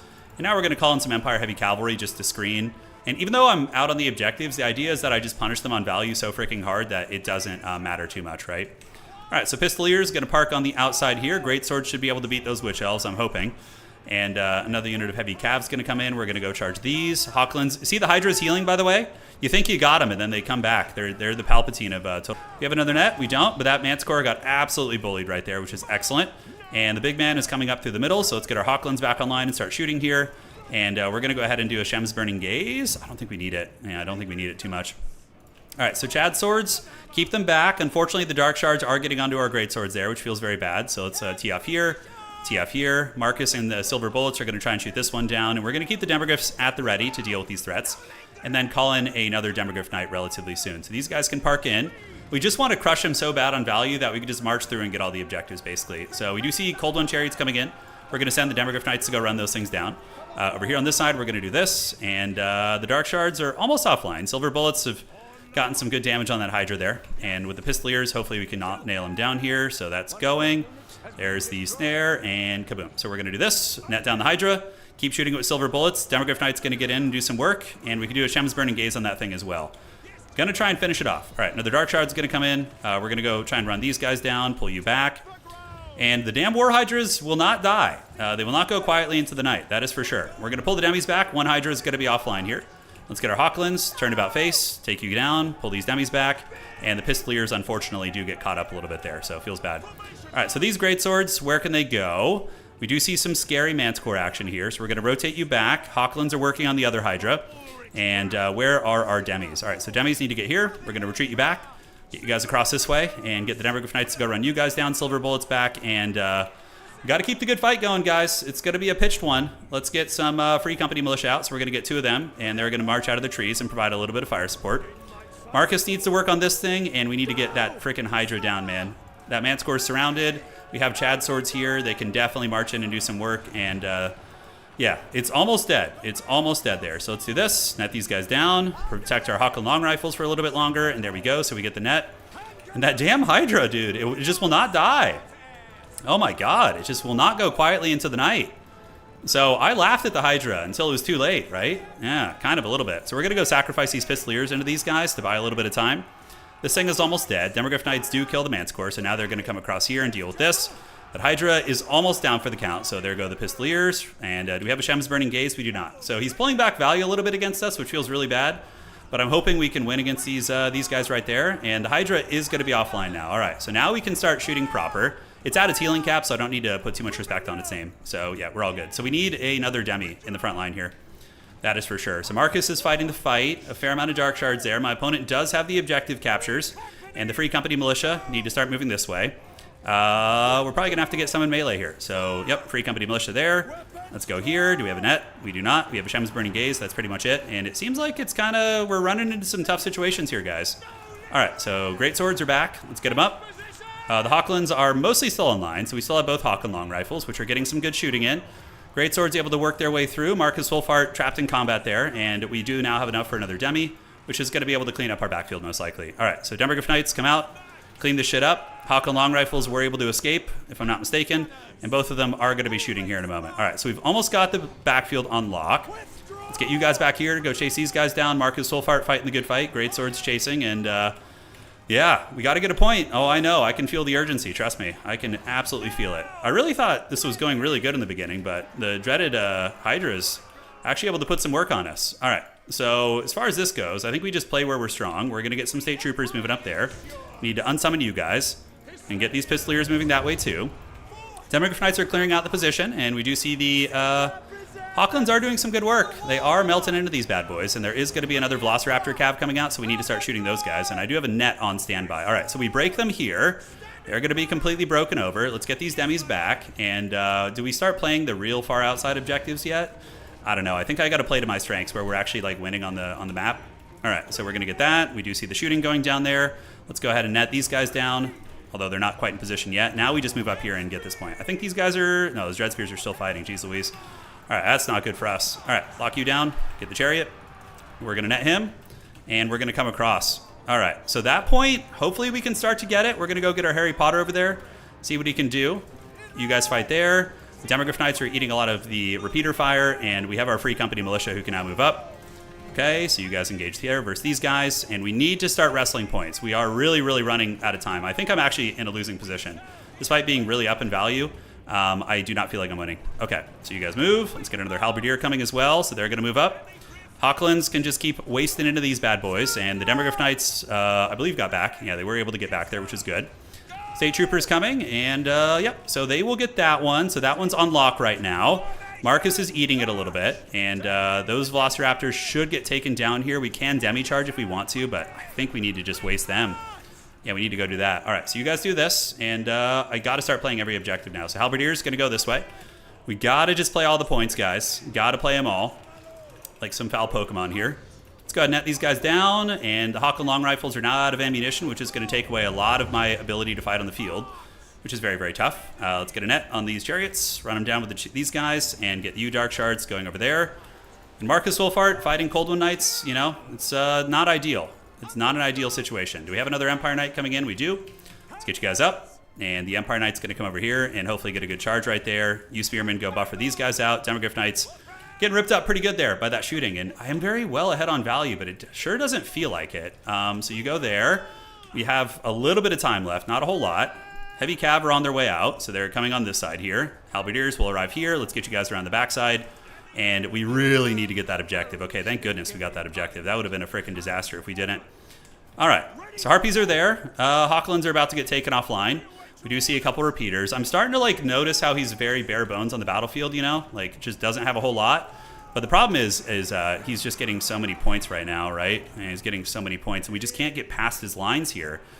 We have this like 2 infantry caught up on his 1 shithouse infantry. I think we lost. Very well played to him, dude. Very cool. I'm pessimistic about this one as well. I felt like we were dominating early, but I guess we folded up in some regards, huh? All right, so these heavy cav can come across and maybe help out with that situation. We're going to get the Spearmen right there. And you guys need to go this way. Do we have any more we can call out? Yes, we do. So let's get you guys up. Get that. And we are starting to flip a handful of points, guys. You know, it's coming along slowly but surely. This one is looking good for us, and this one is going to go to us as well in a probably not too long of a time. So we got these guys coming. You guys moving to the middle one here. Those guys are going to charge in there, buy a little bit of time. We need to get Marcus Wolfhard on the actual objective. Halberdiers will get there, and I think we have to just call out mobility right now. I don't think we have too many choices. Hopefully get some grenades out in a moment. All right, so that's going to us. This one, if this objective flips before he gets here, let's see if we can fight him on the edge of the point. That's going to be pretty big. I think he's going to get it. All right, that one is staying in our clutches. Those are dread spears. They are very dreaded, so we're going to move across there. Witch elves are going to cause a lot of harm to us. That's for sure. This one should be fine, so we're going to go maneuver this way. Why are all the games so close today? Man, it's just, I guess it's just how the Empire is. Yeah, so what has he got coming in? A Master, it looks like. The Master of Puppets is pulling strings.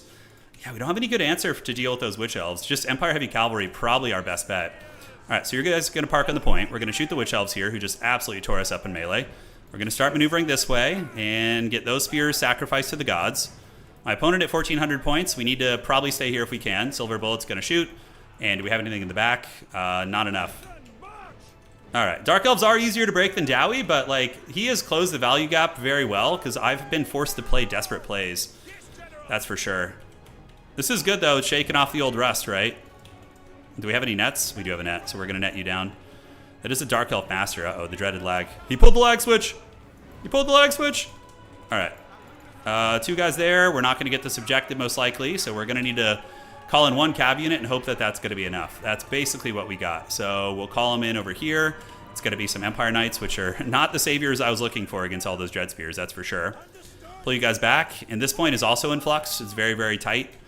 We do get a net on that character, so we're going to go chase these Dark Shards down. Pistoliers, where can they go even? Don't know where they can go. Let's pull you guys back. Dude, I can't believe it. I thought we got so much value out of the gates, but the Hydras were just kind of, I guess, distraction carnifex of sorts. All right, so a little bit of mobility. Let's get you in. The Witch Elves carrying this game in the late game, by the way. They're doing really, really good. We're going to charge here. We're going to charge here. And we do have the heavy cavalry coming over to hammer the Witch Elves down. This objective is being held onto by Marcus and company, but probably not for long. All right, so we do get a double charge and tie those guys down. We're going to try and sneak by here. My opponent just needs to hold a little bit longer. Yeah, that one's... We have the double cap right now, right? Yeah, we do have the double cap at the moment. So Pistoliers get in. Pistoliers get in. Probably needed to do that earlier, to be honest. Let's get some free company coming out. Do this guy here. God, I really thought I had this in the bag. I guess the build was suboptimal. If we had just gone with wagons, I think we're okay. Yeah, another rough build. But it's good. I'm rusty. I haven't played in a while, so it's good to shake off the old rust. All right, let's charge in there. And let's get the Great Swords out. Great Sword's going to be unsummoned. And if I'm going to lose anything, losing to Hydras is definitely my favorite, because that is super badass and super cool. We hold that point. I mean, where is his Lord even? His Lord's in the back. I guess Marcus just got killed as well. GG, great game. I really thought we were going to crush that one early. When those Hydras just got trash canned, I thought we had it in the bag. Probably, were the Hawklands good is the question. I wonder if that's the case. Shielded Dark Shard's pretty cool. Let me say GG to my homie. GG dog. Very cool and well played. All right, so let's see what did good for us and review this. I mean, they did good. The Pistoliers also did good. The Great Swords were a weak link, I suppose. Maybe more chaff-centric, right? Marcus felt kind of bad. Marcus, I think, was the weak link in the build. I think just having a single netcaster would have been fine. The Hydras, I mean, they tanked a lot of damage, but they didn't do much. You could see 120 value and 360 on that one. 2,000 value on our Silver Bullets. Demogryphs came in and did well. I think we needed a bruiser character. We needed like a Toddbringer. I felt that Marcus was just kind of not doing a whole lot, you know? He just felt a little bit wimpy. His one net was okay, but really aside from the net, he didn't do much. I mean, I guess he about paid for himself. Yeah, Great Swords in there. What did good for us in reserve? Halberdiers, you know, they did their thing. The Demis kind of got beat up a little bit. His repeater fire play was very, very good. So I think we needed to be more committed to moving up and holding 1 point with our army and then fighting from there. We sat back a little bit too much, but that's the thing of the Hydras is they were able to eat all that value. Very cool, man. I love it. I love off-meta players like that. All right, so what's going to be cooking now? How are we looking in the rounds? I don't think we have a chance at top 4, but sometimes you can win by going 3-2. So we just have to win our next 2 games and have like a long shot of a chance, like a very, very long shot. The Supreme... Yeah, that was just a Supreme Sorceress, who is very, very common. Were the Greatswords too much? Probably. I think the Greatswords were me putting too much respect. Like, having a Mantide, I think, would have been better, objectively. Do we need more Shock Infantry to deal with, like, Witch Elves, too? Maybe. Marcus just felt such shit. He felt really bad. Burning Head, honestly, is probably essential, too. Like, so maybe you cut Silver Bullets, although they got 2,000 value, guys. Yeah. Okay, so if we were to go back to the drawing board, this is a good teachable moment for all of us here. We're going to go for Spearmen with Shields. We're going to go with basic Spearmen, just to buffer off. I think a Balthazar Gelt isn't a bad choice also. Because Gelt, you can use Final Transmutation to nuke the characters and whatnot, and then... Yeah, we get that. So just a Gelt setup here. I did like the Hawklands. They felt pretty menacing. So I think 2 Hawkland long rifles will be good. Aside from this, do we want an artillery piece? Yeah, Gelt will at least be able to get Searing Dooms on like Colden Riders and Dark Shards. Like Balthazar Gelt will shut down the Dark Shards pretty effectively, right? And then from here, do we go double Demi? Like something like this, just as like a sweeper situation? Get that and get a basic Spearman. You know, a build like this feels pretty good. Something to consider. And then in reserve, we need like probably things like this that can actually fight against the Dark Elf Infantry. A little bit of grenade launcher support. Do we need Black Rose Knights? I think Empire Knights were the correct choice. They were pretty useful. Hammer the Witches. You could do Hammer the Witches, for sure. This build should be able to punish like any monster play and also be well-rounded against other threats. Like Scourge Runners will lose against the Hawklands here. Free Company Militia are just good Vanguard, like speedy capture weight, so that's why you integrate them into the build. Now, we would be a little bit weak against Corsair Infantry, but I don't know if they're really worth worrying about that much, right? I don't think so. 3 Hawklands, I know, the temptation is real. You could go 3 Hawklands. I was up a lot in value, and then I just dropped it. Okay, that round is just about done, so I got to tell Homie to report score. Winners. Okay, so there we have it. Artillery piece is okay. Yeah, my backfield was pretty stuffed up though. I think I just needed more fighting weight. The Flagellants would give you some good pushing power. The one thing about this build is it does lack the Pistoliers, which I think were very useful. Although double Demi, yeah, this is more of like a slow push, slow grind kind of build. You got a lot more bodies on the field. Double Demi will probably make it so your Hawklands are safe in the beginning. Balthazar is going to be very effective. He was in my original build, but I ended up cutting him. But I think that Balthazar dropping fat steaming payloads on things' faces would be pretty good, because just an overcasted Searing Doom will just mess up either a Colden Rider or a Dark Shard, and he can dive them too. Great, so it's done, and the round is finished. And now we wait for the next round. All right, let's get back on our horse, guys. We're shaking off the rust, and we're going to see what we can do. We need to win our next couple games, though. It is a smallish tournament. Someone with 3 wins could still get there, but it's a very big long shot. It depends on, you know, the nature of some of these other games here. Okay. I'll message him. Message the host.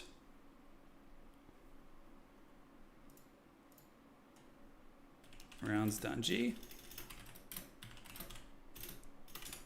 Just letting the host know that the round is done. The Chad and the Iron Mask. What kills infantry in this build?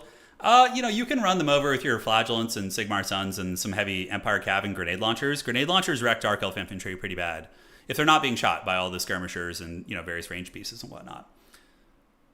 Okay. So letting them know the round is done, and we will get our next matchup here. God, I really thought those Hydras were just going to die. I mean, we routed them off. Maybe we did need to commit to chasing them more. I don't know. So we're playing the tournament host. All right, let's do it. So tournament host time. Let's get it. I don't know what he's playing. Failed the host game. Okay, we got it that time. Cool. This is the pit fight of pit fights. Okay, so we'll find out what my opponent's playing here, and then we're going to go ahead and get the maps. This is round 4? Yeah, round 4. Okay. So those are going to be the maps here, and Empire versus Nurgle. Okay, I wonder if he's going to use my build. If he does, Is he going to use my build that I have used against Empire? The last tournament I won with Nurgle was against Empire in the Grand Finals, actually. You banned first. So we got Edge of the Darkwood, Imperial Ambush, and It's a Me, Itza. It's a Me, Itza. All right. Greatswords, I don't know. They felt pretty bad against Dark Elves there. I was expecting Corsair Infantry. So he bans Itza. So we play Darkwood. All right, so we're going to play Edge of the Darkwood here. And that is a big map, which is good. Nurgle does not like big maps. War Wagons are okay against Nurgle. I have some other ideas. Flagellants are killy. They can beat Bleak Swords and Dread Spears pretty decisively in combat, for sure. All right, so what lord do we want to bring here is the question. We got some schemes. The Prince and Emperor is always fun. Nurgle loves their... some Nurgle players do love their SEs. I'm going to... Since we're probably not going to make it, I'm going to try a different build. Something that's a little bit different than what I usually do. Okay, so we're going to do that. Get you on this. All right, this is risky, but it could pay off.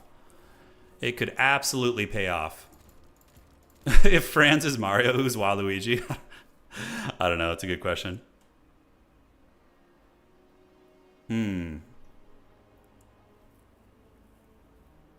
So what do we got here? Against old, big Nurgle. Volkmar is okay here against Nurgle infantry spam. He can for sure do some heavy lifting.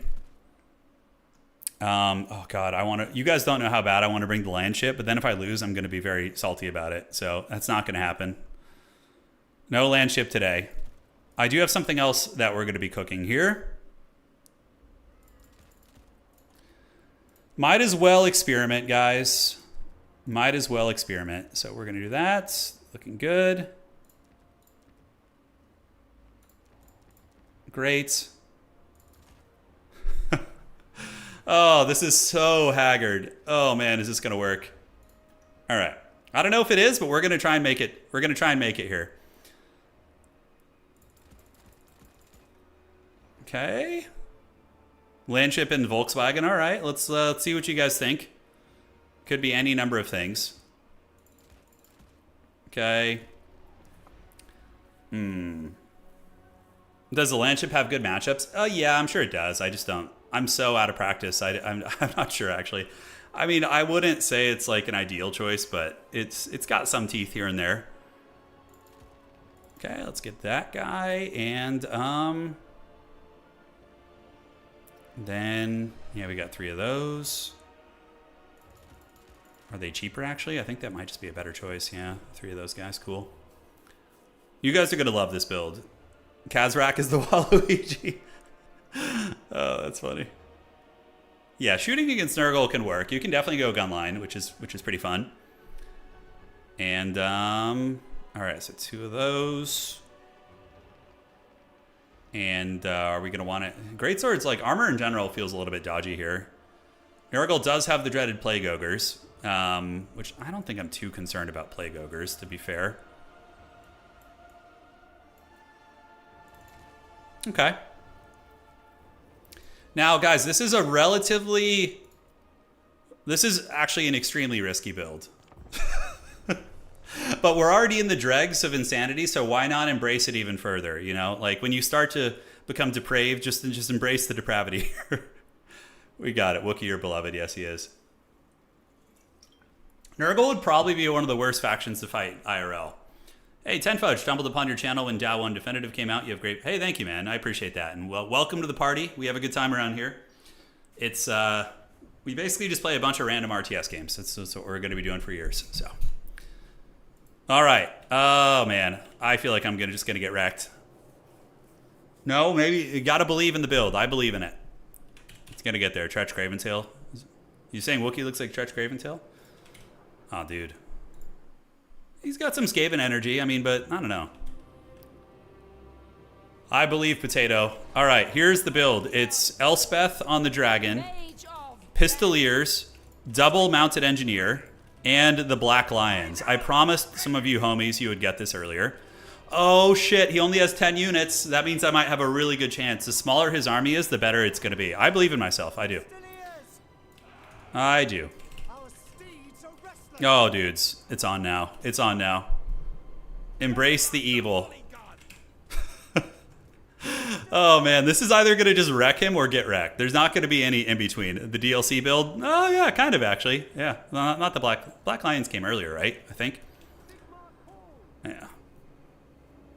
It's a bold strategy, Cotton. Yeah, I know.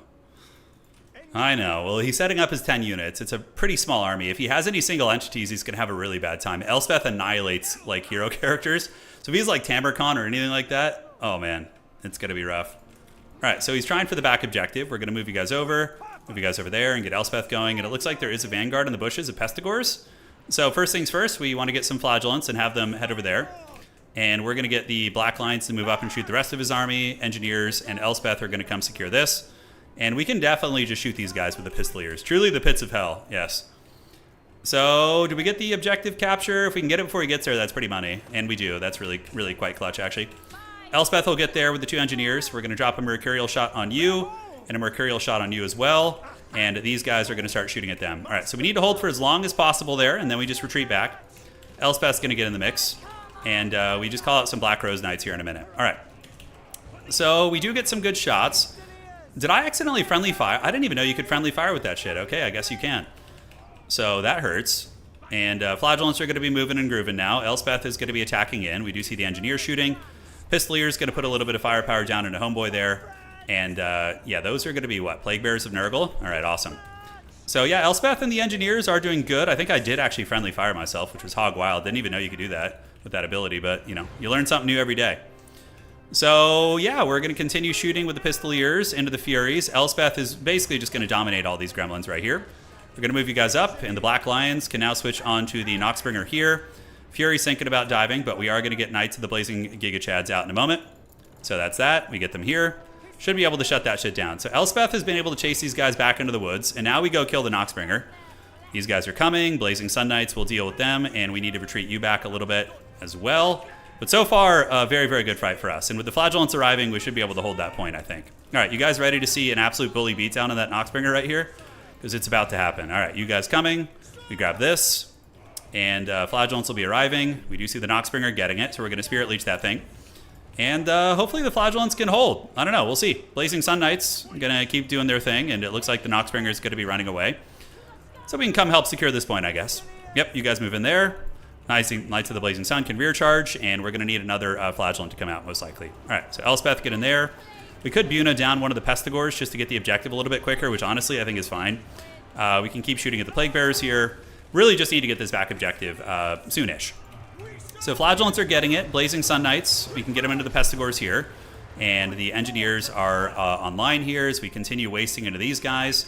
We're going to get another Flagellant coming in as well. And Elspeth should be able to wreck these guys. I'm pretty sure she will. And then we need to park you guys for capture weight here. So the Engineers are providing good capture weight as well.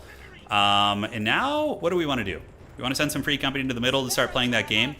We just have to chase the goats back into the woods, you know? Yeah, Knights of the Blazing Sun are one of the coolest units in the entire game. So we're going to get behind them here and park all you guys on the objective there. Blazing Sun Knights keep doing their thing. Elspeth is a big scary dragon, so I'm hoping she'll be able to do some big scary dragon things.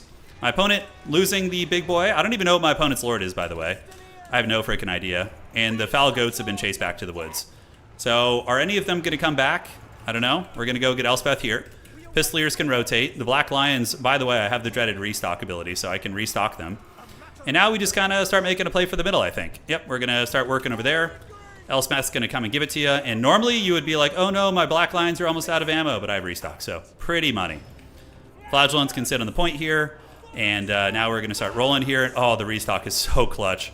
It's so freaking clutch. And then we get Pistoliers. Let's do the Mercurial shot on the Plague Bearers, which is going to be awesome. You guys are going to move over there. And look at the Nurgle Lord hiding in the bushes because he knows Elspeth's here. That's so funny. All right, so Flagellants and Flagellants. And Mercurial shot is active, doing a hell of a lot of damage to those guys. You guys are going to keep shooting, and this big boy can shoot at the Noxbringer there.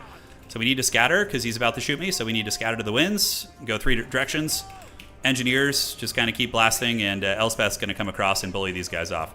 So Blazing Sun Knights, we're using them to keep the Pestigors in check. I don't know how he still has capture weight over me here, but, you know, we don't ask such questions. Elspeth with her coruscating blast will basically destroy that thing. It's going to be a brutal and a half. A couple Nurglings chilling on the backside, so we're going to unsummon our injured Pistoliers. It's funny, I've been playing a lot of Company of Heroes and whatnot, and, you know, Iron Harvest and stuff, so I'm, like, trying to retreat. Oh, you guys ready for this? Oh, give it to me. Breath attack. Oh, yeah. Oh, breath attack. He's gone. All right, so he's down for the count, which is great. Engineers can come across, start shooting at homie. Elspeth's going to go back there. We should have that back objective all secured. Blazing Sun Knights have seen better days, but yeah. I don't know, actually. We could probably just keep fighting here. Let's fight the Demon's View. Get you guys unsummoned and come here. Do we have another restock? We do, so we're going to restock the Black Lions again, which is going to be great. And yeah, that character, let's keep our engineers back here. Get you Blazing Sun Knights coming up, ready to party. And Elspeth is going to do it. All right, so Flagellants can get in and fight these guys. You guys get behind them. Black Lions, we do see Exalted Plague Bearers coming, so we need to take down those guys like ASAP. We'll definitely fade a Bune in them when they get close. I think this back objective's safe, although Nurgle is kind of threatening it a little bit. The two engineers, we probably send a Flagellant over there. No, we can actually call it a Free Company Militia. That'll be cheaper. And they can secure that objective. All right. So you guys keep shooting. Nurglings are buffering us out. We are starting to get the capture weight in. Sigmar Suns have arrived. And you can see our big guns are wasting those Plague Bearers there, which is very, very nice. All right. So the fact that we can just keep restocking the ammunition on these guys is pretty clutch. We're going to do a coruscating shot right down the pipe on some of these Blazing Sun Knights, get them back in the pool, go run down these Nurglings. And now we're going to do the dreaded Fate of Bune on you guys, which is going to be good. So that's going to wear them down, nice and good-like. And then we can charge into the Demon's View, although I think Fate of Bune is going to be enough. Flagellant's coming in. Chad, Sigmar Suns on the back objective. How are we looking? We are about to get the second objective, and we just need to keep laying into it, I think. Well, do we want to call in any shooting here? Another fresh Pistolier would be good, actually. All right, so Elspeth can charge in. We do see the Festering Stooges getting the business. And is there anything to worry about on the backside here? Not really, just the Nurgle Lord, which we might be able to get him, actually. So we're going to overcast a Spirit Leech on him, try and wear him down a little bit. Free Company have come. And I knew the goats would return from the woods. It was only a matter of time. Do I want to threaten the back objective? No, we just need to make sure we get this one. So Blazing Sun Knights have done great work. Let's get you guys there. Pull the Blazing Sun Knights back. These Pistoliers probably need to keep them on the field for capture weight. The Nurgle Lord getting... Oh, my God. He got Shadow Realmed by the Black Lions and my two engineers. Oh, my God. Oh, man.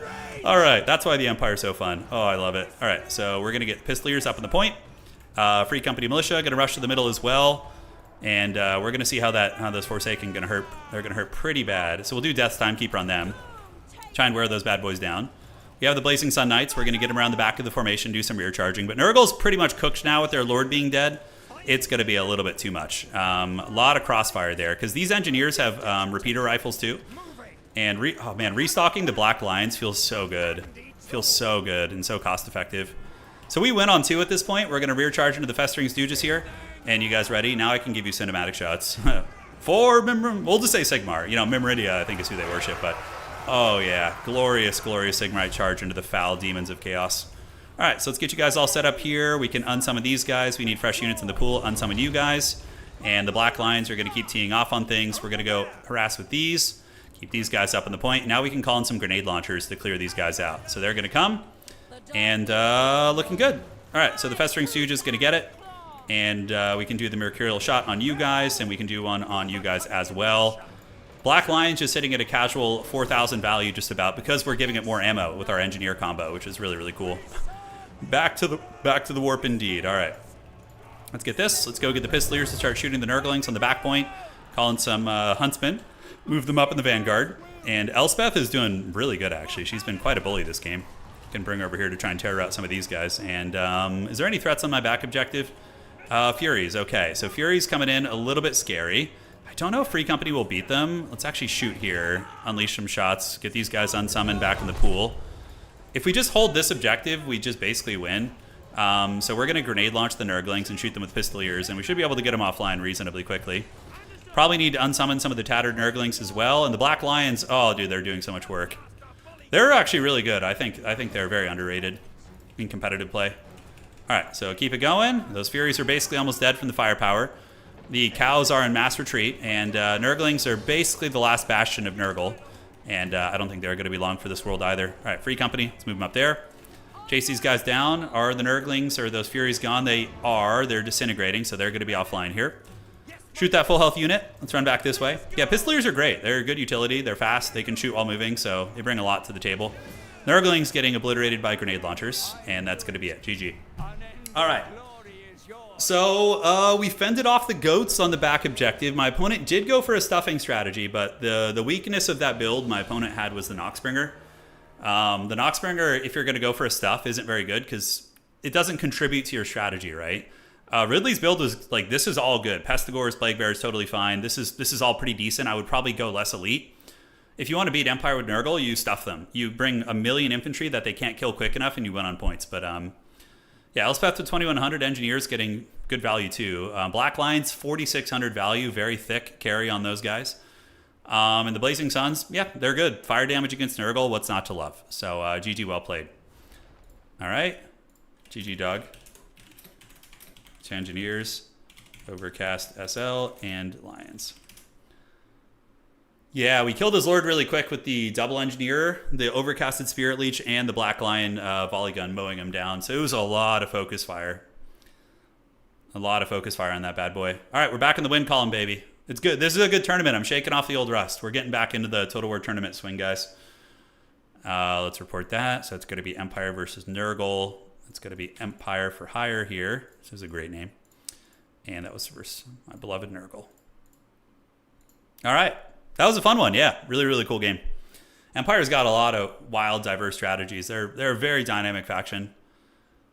So looking at the tourney standings here, round 4 is coming. I think there's 5 rounds. Let me check.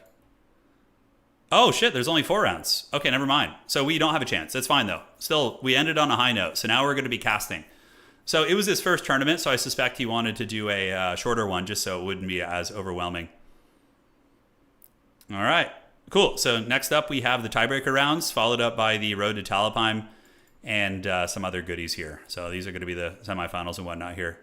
Yeah, so, okay, cool. We're at least we're going to end with a decent record. And top 4 is looking to be Gondola the Patient, Space Pope. We'll see Alexander Nuts is lurking as well. Martin might have a chance to do Sigmar Proud. We will find out. And let's refresh this. See how we're looking. Ridley says, I kept him in the forest the whole game, and the moment he peeked out, he died. Yeah, that's what Elspeth will do. She's a scary dragon lady. You know, she doesn't mess around. She's probably one of the best character killers in the entire game. Anyone here play Battle Sector? Never heard of it, but saw it on sale? I've never played it, no. Hey, well played, Carnifex. Great game, boss. Good stuff. Hope to see you sign up for some more events. No, I won the game, but I didn't qualify for top 4 because I played pretty poorly in my early rounds. Like, all of our early round games were winnable, but I just didn't play well. But it's just shaking off rust. Shaking off ye old rust. If there can be another one tomorrow, just wanted... So, tomorrow I'm thinking about doing a Dawn of War 2 Elite tournament. I might put it up after this. I haven't played it in ages, but I think that would be really, really fun. So Dawn of War 2 Elite mod is amazing. I don't know who here has played it, but it's very good. I don't think saying I played terribly is an excuse. It's just a fact of life. I played terribly in those first couple games, but it is what it is. All right, so are we almost there? Top 4 is coming. You're on a plane to Iceland at the moment. I said my Empire's for Hire, and then I remembered that's actually your name. That's funny that you're watching. I don't know when Dawn of War 4 comes out, man. Isn't there supposed to be some news? Don't they have like a blog coming out where there's going to be more details? Yeah. I'm playing it tomorrow, but can't decide whether to try Legendary Lord tourney tomorrow or the beginner one. Probably the beginner one would be a little bit better experience for you, but they're both fun. Both great choices. All right. What's cooking, guys? 2028. Don't put that evil on us, dude. Don't put it there. Just no. Okay, 1, 2, 3, 4. Refresh this, and we're going to see what it looks like in the top 4. Big reveal at the PC Gamer Show next week. When is that? Is that like coming, it's during this week, or is it on the weekend? Yeah. All right. Let's look at the tourney. Gondola looks like they're going to make it regardless. Gondola the Patient and Space Pope. So I don't know what those two folks are playing. Navigator looks like they're going to make it. Probably with Chaos Dwarves, I would wager. And I hope the Hydra Master makes it. I'm cheering for you, Claw. I won that game to give you the tiebreaker point you needed to make top 4. So we need Homie to get there. He did win his next game. So he went 3-1, which is very, very good. Yeah. Alexander Nuts is lurking, but his tiebreaker score is a little bit on the lower end. So I don't think he's going to make it. Next Sunday? Got it. Okay. New interview, hopefully with new gameplay and information. Yeah. Yeah, because we played the demo for Dawn of War 4, and we were able to tell you about it, but it was unfortunate we couldn't show you guys the gameplay. So obviously they probably wanted to have a more polished version of the game with less placeholders. Because the version we played, like there was placeholders for units and for buildings, like just like a white placeholder. So I expect that's why it wasn't something to be shown. Okay. Refreshing. I've really been having a great time with Iron Harvest, and I know it's the same studio making it. The Iron despite some of the issues and that Iron Harvest does have, it's a game I really enjoy. Like it's very fun. I just wish it was more popular, you know. But again, it's 5 years old. It came out during the coronavirus, which is a long time ago. Yeah, well played, Pancake. Nice, you got 2 wins. Join the club, man. Terminator Dark Fate. I did see the RTS for that, but I probably wouldn't play it myself simply because it doesn't have multiplayer. So yeah. Can't wait for me to announce I'm the voice acting for a war boss. I don't think I could do a very good war boss. Probably if I were to voice act anything, I don't think I have voice acting skills. But if they were to make me do anything, I would like to do like a chaos lord or like a pitiful chaos cultist would be really fun, or doing like an Imperial Guardsman would be fun as well. It depends on how they do it, because some games when they do Imperial Guardsmen, they give them very heavy duty, you know, British accents, and then some games they're not. It depends. All right, we are going to be playing the Anno game. The what is it called? Anno. Yeah, the Pax Romana game, which is this one. So I have actually never played these games before. Let me pull this up right now. Close this. Okay. Turn as a fighter pilot voice. Fighter pilot voice. Yeah, it could be like a Thunderhawk gunship or something. So this game, it's not really in my normal wheelhouse, but I saw this. I saw that it has online PvP, and it's a city building game with RTS elements. So I'm definitely interested in trying this out. Yeah, so it looks like it has city building, and how are the armies fought? I'm trying to like get a look of what the battles look like. I feel like this could be pretty fun in PvP. So it's like a city builder. Yeah, it has land combat, correct. So that was what lured me in. I feel like if you had a couple homies like deploying on some islands or a little continent and have like a fun city building PvP match, like that could be very fun, right? Like imagine like a 7 or 8 hour like stream where we just like have a big kind of map building and nation building. Yeah, do you guys think that'd be fun? I don't know. Let's see. Yeah, so you have naval combat, obviously. You got the temple here. Okay, that's what the armies look like. So it's like a regimental RTS. You have yeah, okay. So you got your formations here. And that's a video it looks like. Yeah, you can play the demo if you want to get a taste of it. Oh, there's a demo for this already. Okay, so there's a demo. Cool. So maybe I'll give the demo a try. But the multiplayer stuff seems like it could be fun. You know, I don't care if the PvP is like super polished or balanced. It's more about like the flavor, like the fun flavor of it with this kind of a game. I'm not going to be like running tournaments and things like that. It's more so like, can I get my boy Professor Pone and get on there and just have like a funny, ridiculous fight with some politics and shit? You know, that's really what that kind of a game is about for me. All right. Yep. Round's almost done, and the top 4 is coming into fruition. Our champions are rising tonight. It's much more base building. That's totally fine. That's totally fine. I like base building games. Like I really enjoyed Manor Lords. We had a couple streams of that. Manor Lords was fun for what it was. you know, very, very early from what I could tell. But Manor Lords was a fun game. Like when the armies come and raid you and you have those little like skirmishes and fights, like I remember enjoying that in conjunction with like keeping your economy and all that stuff together. Going to be more Age of Wonders paced for sure. Yeah. Does it have a good politics system? So the Anno series, like if I want to do politics and like troll my player opponents with politics, is that on the play? Like, can you like sanction them or like do political subterfuge, those type of things? You think it's going to be Civ style army fights? Interesting. Yeah, I mean, I wouldn't be opposed to that. I like Civ. The new Civ I kind of lost interest in a bit because I didn't like the age transition too much. Like it's kind of frustrating when you transition to a new age. And like lose like all this tech and stuff you had from before. I don't know. I didn't love that. I thought I might like it when I first tried it, but it didn't tickle my pickle. You have 2v2 in Terminator Dark Fate actually. Oh, interesting. Does one side play the Terminators? How does it work? You can use naval power to disrupt your opponents. Okay. No one liked the new Civ. I tried to give it a chance. I really did. All right, so we got Space Pope, Alexander Nuts, Gondola the Patient, Navigator are going to be here. And we're going to see what's cooking. All right, all right. Civ 5 was my favorite Civ. Civ 5 was amazing. Brave New World expansion was so good. I used to love playing Ethiopia. It was one of my favorite Civs to play. And then you play really tall with them, right? So playing Ethiopia and just having like a super small empire and just getting all the benefits from that. And also, I really liked playing Egypt and just spamming wonders. Civ 5 was amazing. Civilization 5. Yeah, it's one of the GOATs. Oh, what other strategies are really fun? Poland was fun. Kazimierz, as it said in our tongues. But Poland was fun. You got the free policies and whatnot. It's a really, really good game. It's a lot of fun.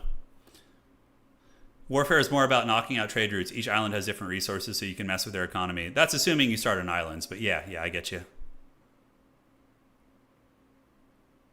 Okay, one game still to finish. We got Piston and Boo playing down there. And then the top 4 is upon us. Just about there. And we're going to be casting the semis and the grand finals as well, which will all be best of ones, and we will do it. Poland was OP. Poland was a lot of fun to play. I really like them. Plus, my wife is Polish, so I'm very heavily biased. That's why Poland is my favorite faction, and Iron Harvest too. By the way, the Iron Harvest campaign is pretty good. I don't know if you guys have played it, but the game was on sale for like $4 a week ago, and I picked it up. And I normally don't care for campaigns, but it's got some pretty epic moments, and the world building is really good. The story is relatively fun too. So you're saying Terminator Dark Fate has, Terminator Dark Fate. Yeah, this one, Defiance. Okay, hold on. So let's go there. Oh, it's made by Slytherin. Okay, I know those guys. I actually know some of the people who work there. This game. Okay, Terminator Dark Fate, Defiance. Okay. Yeah, very grim, dark battlefield. Gray skies, machinery. Very Terminator Matrix. One tiebreaker. All right, sounds good. Yeah, I'll cast it. Are we in tiebreaker rounds? Trizik, who's the tiebreaker, brother? And it says it has online PvP. Is there 1v1? So I guess it's just Terminators versus a Resistance kind of situation, right? Something to look into. No, I haven't looked into that yet, Boulder. I do plan on getting it, though. All right, so who's our tiebreaker? We have... Let's check this. We're going to go there, and we do have a tiebreaker round. It's going to be... So we are getting an extra game tonight. It's going to be Navigator versus Japardors. All right. Navigator. Lobby code, please.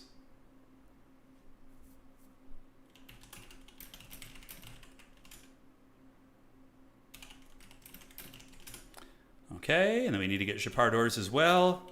Lobby code, please. No, that is the wrong player. All right.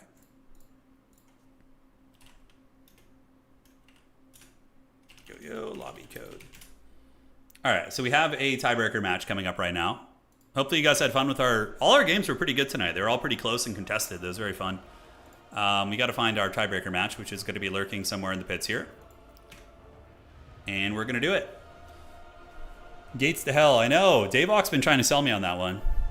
I never played Civ 6. Never played that one. But I might try that game. Might give it a try.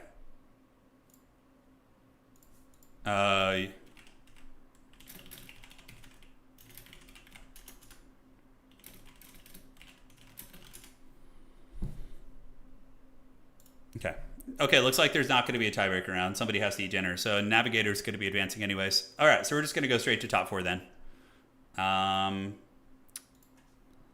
Let Ridley know. Great. So hopefully we get some Chaos Dwarves. I think my fellow Empire homie didn't make it, Martinius. He's a very good player, but didn't quite make it. Gates of Hell is so good. Is it? So Gates of Hell, Gates of Hell, Ostfronts? Ostfront. Okay. So here it is. And we're going to look at this real quick. This actual gameplay footage. Okay, it's a little bit co-esque. Apparently you can like zoom in and get like right on the units, right? Wow, okay, this game's 4 years old. So it came out around the same time as Company of Heroes 3. So they were really, really trying to compete with each other, huh? Bet you think it's a better version of Co, huh? What are the factions that are playable in it? I mean, I'm assuming you could play as the British, the Americans, the Wehrmacht, and do they have the Soviets? Let's see what the gameplay looks like. So you can like actually go and take control of your units on the ground. Wow, that's really sweaty. Yeah. We should have a higher bit rate, although I know it affected Twitch a little bit. You can directly control units. Yeah, I like the weapons positions. That looks really fun.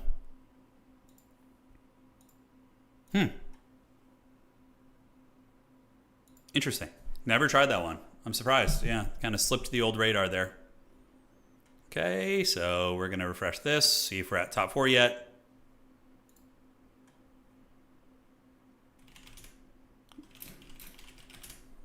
We're going to get in the lobby here, and we're going to cast Navigator's game. Let's go in there and chill. And join with code. Oh, Chaos Dwarves. Hell yeah, let's freaking go. We got the Dowie Czar here in top 4. Hell yeah. I love seeing my fellow Chaos Dwarves get there. Evil Beards out. All right, so we're in our lobby. We're just going to be waiting for our top 4 match. No, Narc, maybe I'll try it.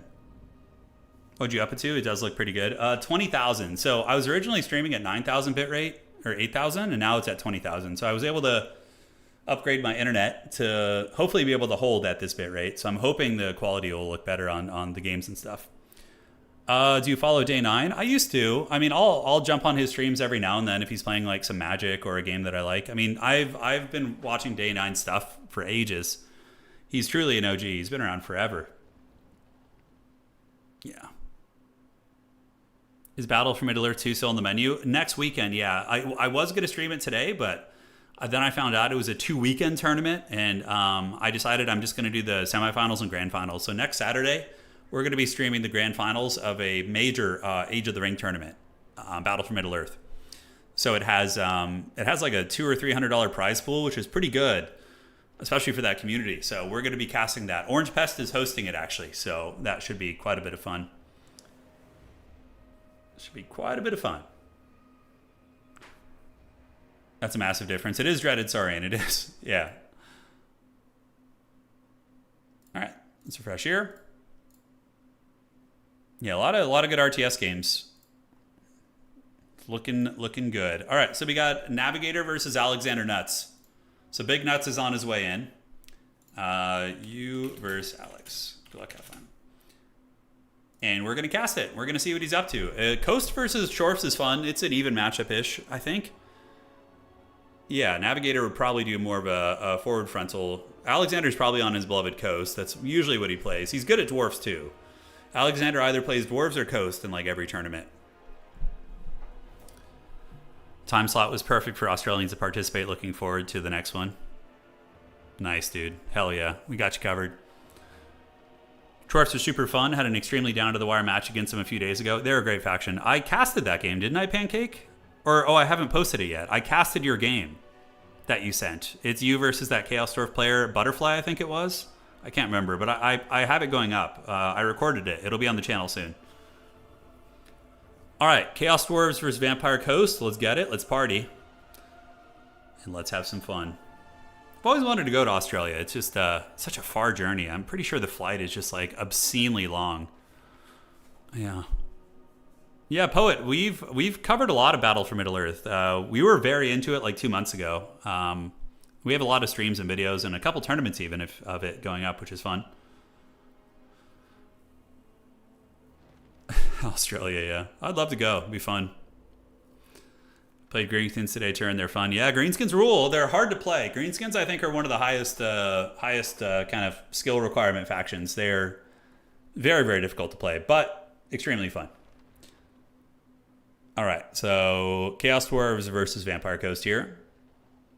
Yeah, Gummy Bear. Well, more to come, dude. I'm really enjoying Iron Harvest. I'm talking to some mod makers for the Iron Harvest game, and I'm trying to see if they can set up a really haggard spectator mode so that we could watch like games. I don't know if it's going to be possible, but very far flight. Yeah, I would imagine so. Dark Horse.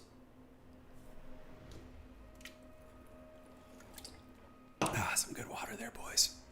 So there's a couple ways the Chorfs go about this. Sometimes they do mass Hobgoblin Archers backed up by a Chorf front line. I think that build kind of sucks, although it can do well, but I don't know. The Hobgoblin Archers are so bad, but artillery is also risky because Carronades will defeat your Chaos Dwarf artillery, but if you pick the right map, like this one, Valley of Lies, you could, for example, go Dreadquake Mortar, or you could go Deathreakers and hide them behind the hill, and your opponent wouldn't be able to get to them, so we will have to see. You'd think Greenskins would be a mouth breather faction. You would think so, but they're not. They're actually like completely the opposite. Greenskins, you have to fight for the wins. They're like the chaotic Empire, basically. I think Empire and Greenskins actually play similar in many ways. Greenskins are definitely more Unga Bunga, Rushy than Empire, but they have some overlap in terms of how their games play out. It's funny, in tabletop it's the same way. Like the Greenskins have artillery, they have range, they have heavy cav, very similar to the Empire. They use their Doom Divers, the Empire uses their cannons. You know, you get the idea. Greenskins can mouth breathe, just not in multiplayer. Yeah. Yeah, but very curious about the builds. I mean, these guys are both on their main faction. So these are two top 16 players in the world who are on their main factions. So this is why single faction tournaments rule. You get people at their best, at their peak, you know, playing something that they're just very, very skilled with, which is always fun to see. The Greenskins can mouth breathe. All right, guys, let's get this party started. The map's going to be Decrepit Moor, which is an open field shooting gallery map. There's a little bit of line of sight blocking, but for the most part, this is just get your guns, plant your feet in the ground, and just start blasting. You gotta channel your inner Frank Reynolds. You just start blasting. All right, guys, it is on. Alexander is ready, and the Chaos Dwarves will be ready shortly after. Yeah, no, I'm not going to be doing an old world channel for now.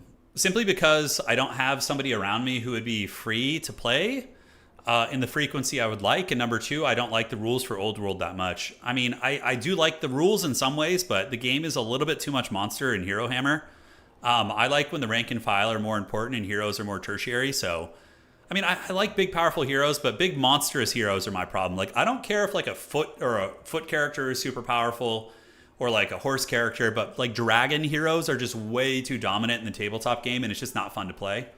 And I like to play competitively myself, so I was going to a lot of old world tournaments, and I was able to win a couple of them, but basically you just have to cheese with monsters. That was like the one I won with Tomb Kings was just dragon cheese using double dragon.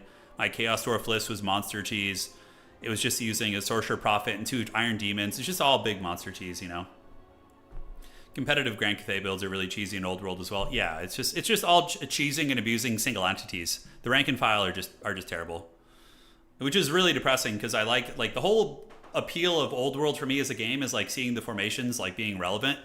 But when one big stupid friggin' Chaos Dragon just dicks your entire army, like I've seen that happen at a tournament. There was a high elf player playing who everybody was touting as the Dark Lord of the event, and he was very good, but basically he hid his entire army in the corner. and just attacked his opponent with 2 dragons, and just the guy couldn't do anything. Like, the dragons just made all their 3-up, 5-up, 5-up saves against cannonballs. And, you know, and then the 2 dragons soloed a 2,000 point army. So 1,000 points of dragons killed everything. It was just the lamest shit ever. I was like, God. And the other list, like, had cannons. It had things that could theoretically hurt dragons, but they're just so overtuned with characters on them that it was just bullshit. So, yeah, the mission pack stuff does help. Now, Games Workshop did come out with a mission pack, which helped a lot, but for me, I'm just going to wait to get into Old World heavily until they balance monsters out and really, really put the hammer to them, because they need to be nerfed heavily, in my opinion. All right, guys, enough of my boomer rants right now. Roll better, I know. That's right. Well, it's them who need to roll worse, Pwn. The dragons need to roll worse. All right. Ladies and gentlemen of the old world, welcome to our semifinal match. It is going to be the Vampire Coast facing off against the Chaos Dwarves. We got Celestra Direfin, or Direfin. I think it's Direfin, yes. And she's going to be using the Crab Summon as well as the Tide Call and also the Ghosts of the Past. So this summons a unit of Knights Errant, and they're able to get into the backfield and cause some havoc. Aside from that, we do have Zombie Legions, so a lot of zombies with Bomber Mobs in the secondary to steamroll the Chaos Dwarf front line. And they are going to be backed up by handgunners. Alexander really, really uses that here. And, yeah, it's going to be 3 of them. So handgunners pretty good against Iron Demons and bigger threats. And the bombers clear out the infantry. And the zombies just tar pit in the front line. All right, guys. And now we are here with the army of Anavi, a.k.a. the Navigator. And he's going to be here with Orc Laborers, backed up by, Giga Chad Elite build. Let's frickin' go. It's going to be Infernal Ironsworn. So these guys are about as elite as you get for Chaos Dwarves. They look incredibly cool, and they have blasting charges, but they're going to be very weak against the gunfire if they're not careful. The handgunners can mow them down and certainly make them pay the troll toll a little bit. So we'll see if that becomes relevant as this game does go forward. So going to be very elite Dwarfs, including a Chaos Dwarf Warrior and another one on the far side. And the Lord here is going to be a Sorcerer Prophet of Fire. All right, let's freaking get it, man. Sorcerer Prophet Burning Head, going to be very, very nasty against these bad boys. And if he's able to get good ones, the zombie army could pay the price. To answer your question, Tony, I was playing. I did make top 4, so we are here casting now. And pushing on up, do we see Fireglaves in the mix? We do not. Chaos Dwarf saving their resources, sitting on 1,200 supplies. So too is Vampire Coast. So we don't know what those bad boys are going to be calling out here, but we will find out in a moment. And moving on up in the worlds, here are the Blazing Beards of Basharik. These guys have sweet blasting charges, and they can definitely melt zombies, but that is a hell of a legion. Oh my god. A lot of zombies. I mean, we have 21 units on the battlefield, each of which has like 10, 12,000 HP. So pretty brutal stuff. Of course, the guns are a little bit squishier back here. You could basically just cast the Burning Head like somewhere around here, and it's going to be effective. And now we do see some artillery in the back. It is going to be a Deathshrieker rocket launcher, which is a little bit precariously placed. A Hound unit could come and dive this, but with Wolf Riders, you could probably protect it. And the rocket launcher is going to be using Spray Fire mode. It does shatter, and a nice hit right there. Deathshriekers are really good. The fact they're good against infantry as well as SEs is incredibly nice. Magmas are really good against Coast as well, because they do, of course, do leadership damage. You know, they can melt the zombies a little bit quicker with that leadership discouraging and the crumbling. So the Dwarfs, I mean, this objective 1 is going to need some milk. It is very lightly defended, and look how many zombies there are coming in. Ooh, man, that Deathshrieker deserves a raise. Holy shit. It's doing a lot of work, but like you got Sirens coming in, which of course are a ghostly unit. So it's going to be very spooky. And Celestra going to be dropping a Ghost Summon? No, it's going to be Rotting Prometheans. And the blasting charges are now active. One unit getting blasted here as the Chaos Dwarves unleash their Hellish Salvo. Deep, deep from their evil spires. But the Rotting Prometheans going to be getting onto the Blazing Beards of Basharik. And I don't know. They're going to get some rotten seafood. That is for sure. Because these Prometheans are rotting and they are stinky. Elite Chaos Dwarves, how are they holding? The Infernal Ironsworn are able to melt one deckhand mob very quickly. Meanwhile, in the backfield, the Chaos Dwarves is going to be calling out Hobgoblin Cutthroats. Burning Head attempts going in. Oh, we should have waited. A bit of swing and a miss. It does tickle 2 units, but it's not going to be enough. Now, the Sorcerer Prophet should probably start attacking, getting into combat, but he does need to watch out. Although the handgunners in the back have already been killed by the Deathshrieker, so not going to be the end of the world. And that Burning Head just keeps going, actually. So it ends up being okay. The Burning Head goes all the way down the line and hits 2 more units. Damned Knights Errant called out. So Celestra going to be summoning her Knights from the past. And here they come, so they're going to be surging across the battlefield. They have their lances soon to be couched for the undead, which is a little bit different than our usual expressions. But they're going to be trying to shut down that Deathreaker rocket launcher, I would imagine. Chaos Dwarves are able to anchor their side point here. The Blazing Beards of Basharak enduring the crab summon. And here we do see the Infernal Ironsworn hanging in there. They close the distance with the bomber mobs. They get in there. They're also being attacked by Morghuls, which is pretty bad for them. But, you know, they're good fighters. Infernal Ironsworn have 64 melee defense. So even against something that theoretically counters them, they can fight back reasonably well. Over here, Chaos Dwarves actually winning this fight. I really thought this position was going to get broken and the Chaos Dwarves were going to get folded, but somehow Palpatine has returned and they're going to be hanging in there. So from here, probably moving the Hobgoblin Spears through and around the ranks to shut down that handgunner would be the correct play. But back here, it's looking very sketchy. The Deathreaker rocket launcher is being attacked by the summoned cavalry, which are going to be disappearing in 30 seconds, but until then, they're going to be doing good work. More Chaos Dwarves moving in, and it looks like some Hobgoblin skirmishers going to be poking while Wolf Rider is being called out, and more Hobgoblins. But the Hobgoblins are going to get obliterated by these bomber mobs. The Sorcerer Prophet, what he needs to do is get a big, fat, burning head right down the line here and cook both these bomber mobs. He's going to be using one to the front line, which is cute. A bit of a mistake in my opinion, because the bomber mobs are going to counter everything he loves back here. In the meantime, the elite Chaos Dwarf infantry are holding in there, and the Infernal Ironsworn actually beating the Night Terrors with the Hobgoblin support. Wow, look at that. Very impressive performance. And the cool thing about these elite Chaos Dwarf infantry guys is they do magic damage. So against Sirens, they're a good counter against them, which is pretty neat. Hobgoblins moving in. Infernal Ironsworn going to be turning around and going after the Banshees there, holding on to the point. In the meantime, the Chaos Dwarves desperately trying to fight and get their home objective back. The Deathreaker rocket launcher is stabilized and is going to be unleashing big old volley fire into the guns back here, doing some nice work. While the Tide Call from Celostra going to be cooking some Hobgoblins, and the battle does continue to rage. These bombers, I guess, the Chaos Dwarves are going to be using the face-to-foot style. They're just going to be eating it where they can, as another crab summon going to be used. Celostra's got a lot of tricks in her pocket, as the Rotting Prometheans do surge from the Abyss, and they're going to be moving in. They got their crab claws out, and they are going to be bonking down a fair amount of these units. The Deathreaker could be in trouble. It could actually be killed right here. Chaos Dwarves need to call out some real good units, and there you go. All right, so we're going to be getting some Monstrous Infantry in the Fireborn. Over on the other side of the battlefield, value very, very close. Chaos Dwarves up by a little bit. The Infernal Ironsworn, the elite infantry, basically putting this game on their back. It looks like the Sirens did get killed by the Ironsworn. If I'm looking around, I don't see them anywhere. Okay, no, they did escape. So the Sirens maneuvered over to attack these Chaos Dwarves here, who are not going to have a good time versus them. More zombies on the way out. The unpaid interns, though, and the Blazing Beards of Basharak and the Ironsworn able to hold these positions. These handguns going to be crumpling here. And on the backside, we do finally see some real stopping power coming in from the Chaos Dwarves. That is going to be the Kadai Fireborn. Kadai Fireborn are amazing here. Magic damage against Sirens, armor piercing against crabs, and anti-infantry and fire damage. Pretty much everything you know and love that you're going to want to deal with undead things. Kadai Fireborn basically hard counter the entire Vampire Count roster. A little bit less so here because Vampire Coast can shoot them and has some other tricks against them. But even still, they are going to be able to get some good melting on. As the zombies continue fighting, ladies and gentlemen, there are going to be waves and waves of units coming in. More zombie polearms are going to be shambling. And the Chaos Dwarf Elite's going to be reforming ranks. The Blazing Beards of Basharak going to be forming up, and the Infernal Ironsworn. Looking very, very cool in the process. These are, in my opinion, one of the coolest looking units in the entire game. So there are the Ironsworn, and back on the objective here, the Fireborn are coming in, and it does look like Navigator's starting to take over the game a little bit. He's starting to win all these fights here. The Firesworn, or the Infernal Fireborn, excuse me, are able to really crump through the lines of zombies. We do see the Sorcerer Prophet chasing down Celostra. He doesn't do magic damage, so it's going to take him a while to get the kill there.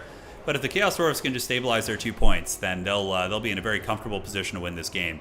On the backside, it is going to be what? Is it going to be another Kadai Fireborn? It is. That's going to be brutal. That's going to be really brutal. Elite Infernal Ironsworn here, though, happy to fight this. I mean, even in their current state, you know, as tattered as they are with 66 models, they're probably going to be able to beat these zombies. They're extremely elite, very, very tanky boys, still rocking 67 melee defense, although being rear charged by the Sirens might be enough to beat them. We'll have to see. Blazing Beards of Basharak fighting the Halberds, and it does look like the Dwarfs are going to get their home objective, and I think that Navigator wins this game. Because there's no defenses here, really. The Fireborn are going to be able to move up with these Cutthroats and steal that back objective. Then the Sorcerer Prophet probably comes over here, and these Kadai Fireborn basically guarantee they win that objective as well. And it does look like at the end of the day, the Chaos Dwarves have this game. I don't see any route for Alexander to come back. He kind of blew his load, and it did pretty good for a while. But the fact that if the Chaos Dwarves had lost this objective earlier, if those elite infantry hadn't held, you know, the point situation would be looking really good for Alexander. He would be over 1,000 points, and then there would probably be some gamesmanship for him to get back in this. Oh, man, and the Death Reeker is still in line, by the way. And this thing does magic damage. Actually, pretty good at sniping a character like Celostra right there. Back up on ye old point, we do see the Kadai Fireborn moving and a grooving on in there, so they're going to be charging in. And here comes the Karate Chops as they move into the polearms. Polearms are a soft counter against them, but the Kadai can still beat them. You probably need 2 polearms here. Alexander Nuts does actually have some depth guard. I did not notice these guys here, so there are going to be a couple of those guys bonking out. And the depth guard polearms will be able to kill the Kadai Fireborn if they're left unsupported. You can see the Fireborn starting to take some big damage there. As the unpaid intern surge forth, and Burning Head going to be activated. Would have been a little bit better probably on the Sirens, but because these are depth guard, they don't really care too much about it, but I don't know, maybe it'll get them crumbling. Kadai trying their best to clear them out. In the meantime, on the back objective, Alexander just being an absolute objective goblin, leaving Celostra to try and ninja this. Looks like Hobgoblin's going to park there. On this back point here, we do see the Kadai Fireborn fighting it out, clearing through the deckhand mobs, and that is going to be crumbling down as more zombos do kind of creep over here.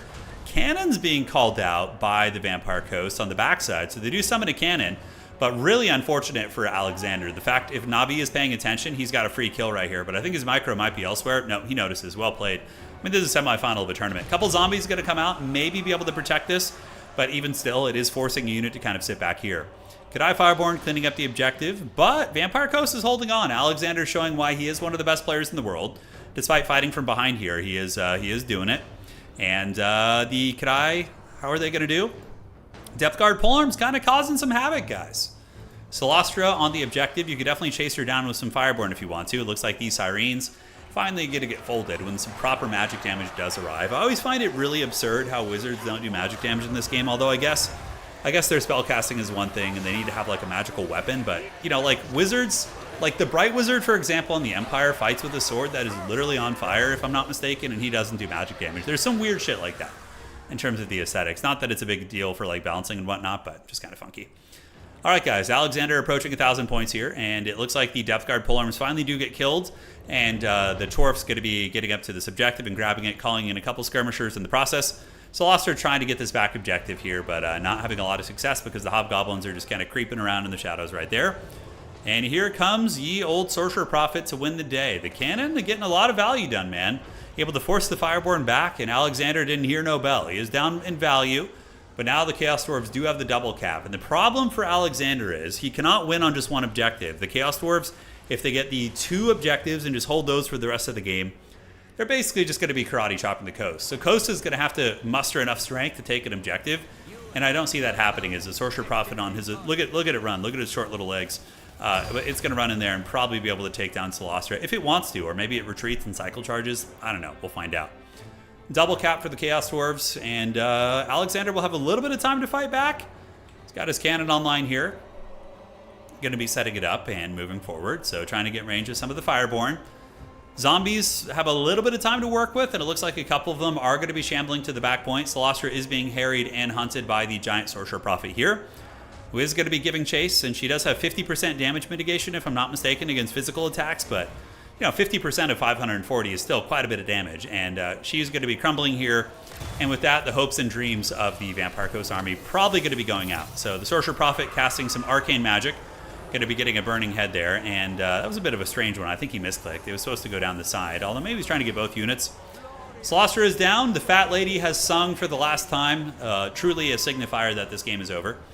And now the zombie army is going to be crumbling much easier. Their binding to the necromantic power of their lord is not long for this world. Zombies sitting at 22 leadership. Their base value is 35, minus 16. They basically crumble to a stiff breeze at this point, so that is very, very tough. All right, guys, what do we got here? We do see the Hobgoblins and the Fireborn waiting back here to clear shit up. Chaos Dwarves just sitting on their points, and you can see the gap in points is being closed very, very quickly here. And on the backside, Elite Chaos Dwarves being called in. Nope, just basic Chaos Dwarf Warriors and some Hobgoblins. And on the other side, Alexander going to be pushing with some guns, but they're just going to be chased into the woods by the unpaid interns here, as well as the Orc Laborers. I don't know, a bit of a question about that. Is that still like a big thing, like a cultural thing in business and whatnot? Because when I was coming up in, in college between 2006 and, 2012, give or take, unpaid internships were very, very common. Is that still a big thing? Do college students and, you know, people fresh out of college still do that, or is that kind of shifted? I assume it's still a thing because the world is kind of rough, but, you know, just a guess. Kadai Fireborn going to be chewing here, getting some good value. We do see Halberds moving up, and Chaos Dwarf Warriors going to be coming in to screen them out. Alexander fighting desperately, but I just don't think he's got anything. Yeah, I think he's in a little bit of danger here. All right. Kadai Fireborn annihilating all these units. The Depth Guard Polearms, though, looking to try and swing the game back. Alexander Nutt still is up on points. I mean, look, maybe there's a sliver of hope if the Vampire Coast can get this objective. You can never count Alexander out. He's an absolute menace, man. And the Chaos Dwarves might need to move up and grab another objective. Alexander is sort of threatening this a little bit. Granted, the Kadai are fighting hard here, but the Depth Guard Polearms are chewing them down, and we do see a little bit of capture weight arriving. Could this be a throw? Oh man, I think calling the Chaos Dwarf Warriors in over here instead of over here might potentially cost them the match, guys. Because now there's zombies here, and there are 2 of them, or just 1 actually, it looks like. Okay. So guys, we do see Hobgoblins doing it and fighting it out here. A couple skirmishers going to be arriving over here. There we go. So the zombie pirate deckhand mobs.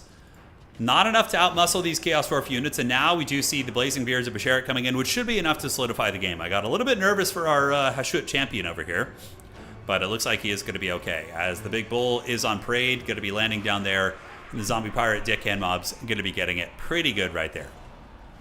All right, the attacks are on. Hobgoblins on their way, Kadai going to be maneuvering, and an absolute wall of armor is going to be advancing on Objective 3, which is going to be very tough to handle. Granted, there's a Morngul there, which is going to be nice. And for the first time in the game, we are going to be seeing the points start to go in the favor of the Dowie Tsar.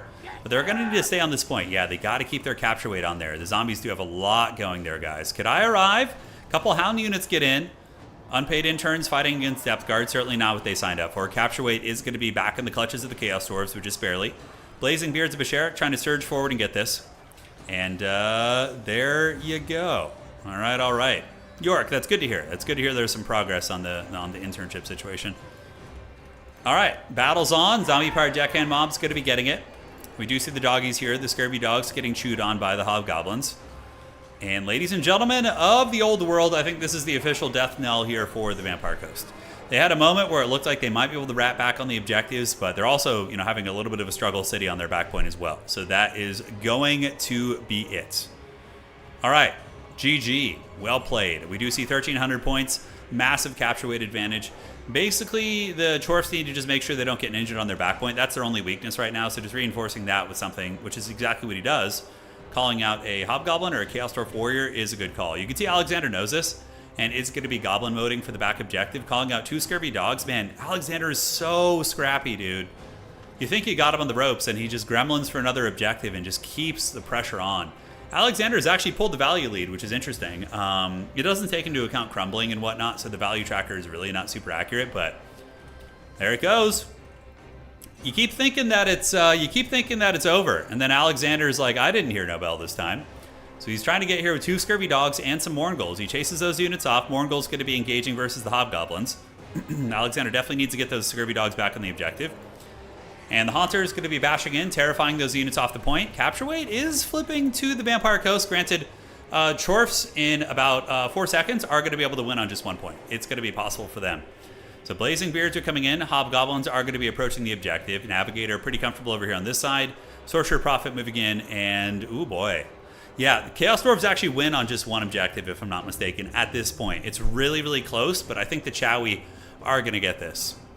Okay, so moving up, Chaos Dwarves, Alexander has done math, and he knows he's going to lose. GG, what a match. That was an incredibly scrappy cockfight between those 2 players, and I love the builds.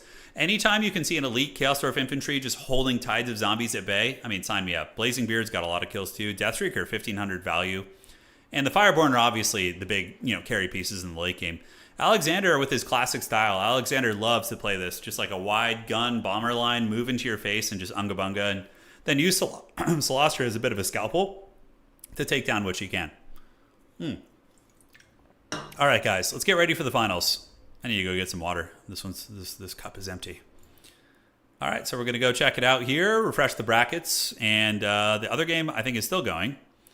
So we could just wait in this lobby with Nabi, and I'll be back in uno momento, guys. The Depth Guard were very good. They almost got Alexander back in the game. Yeah, it was clutch. BRB.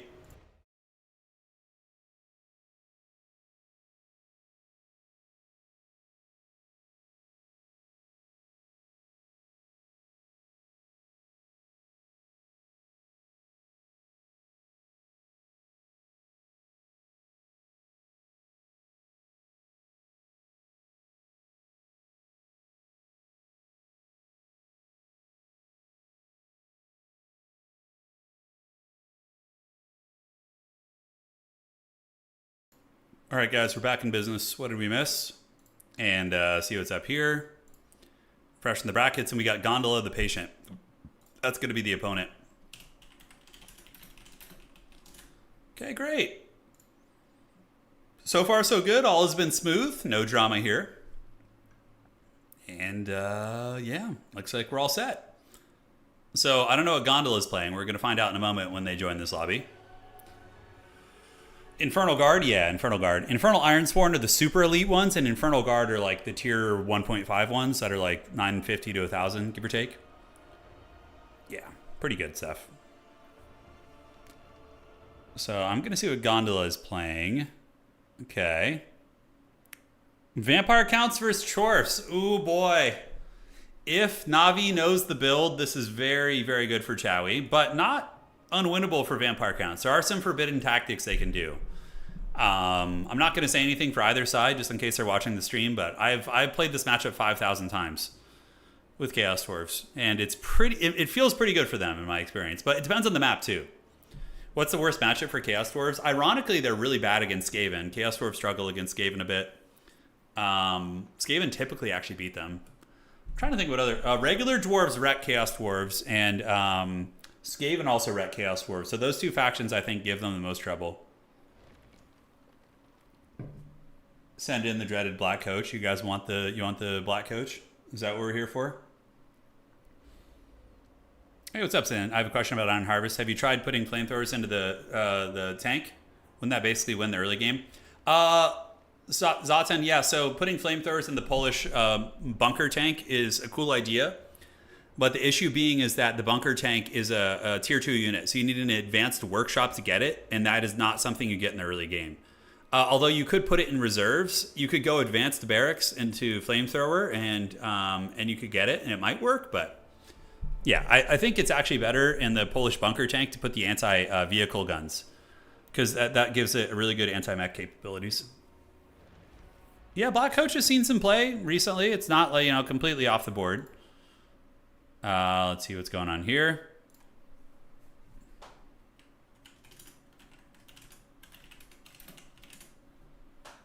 All right. Perfect. And here we are in the old finals. So it begins.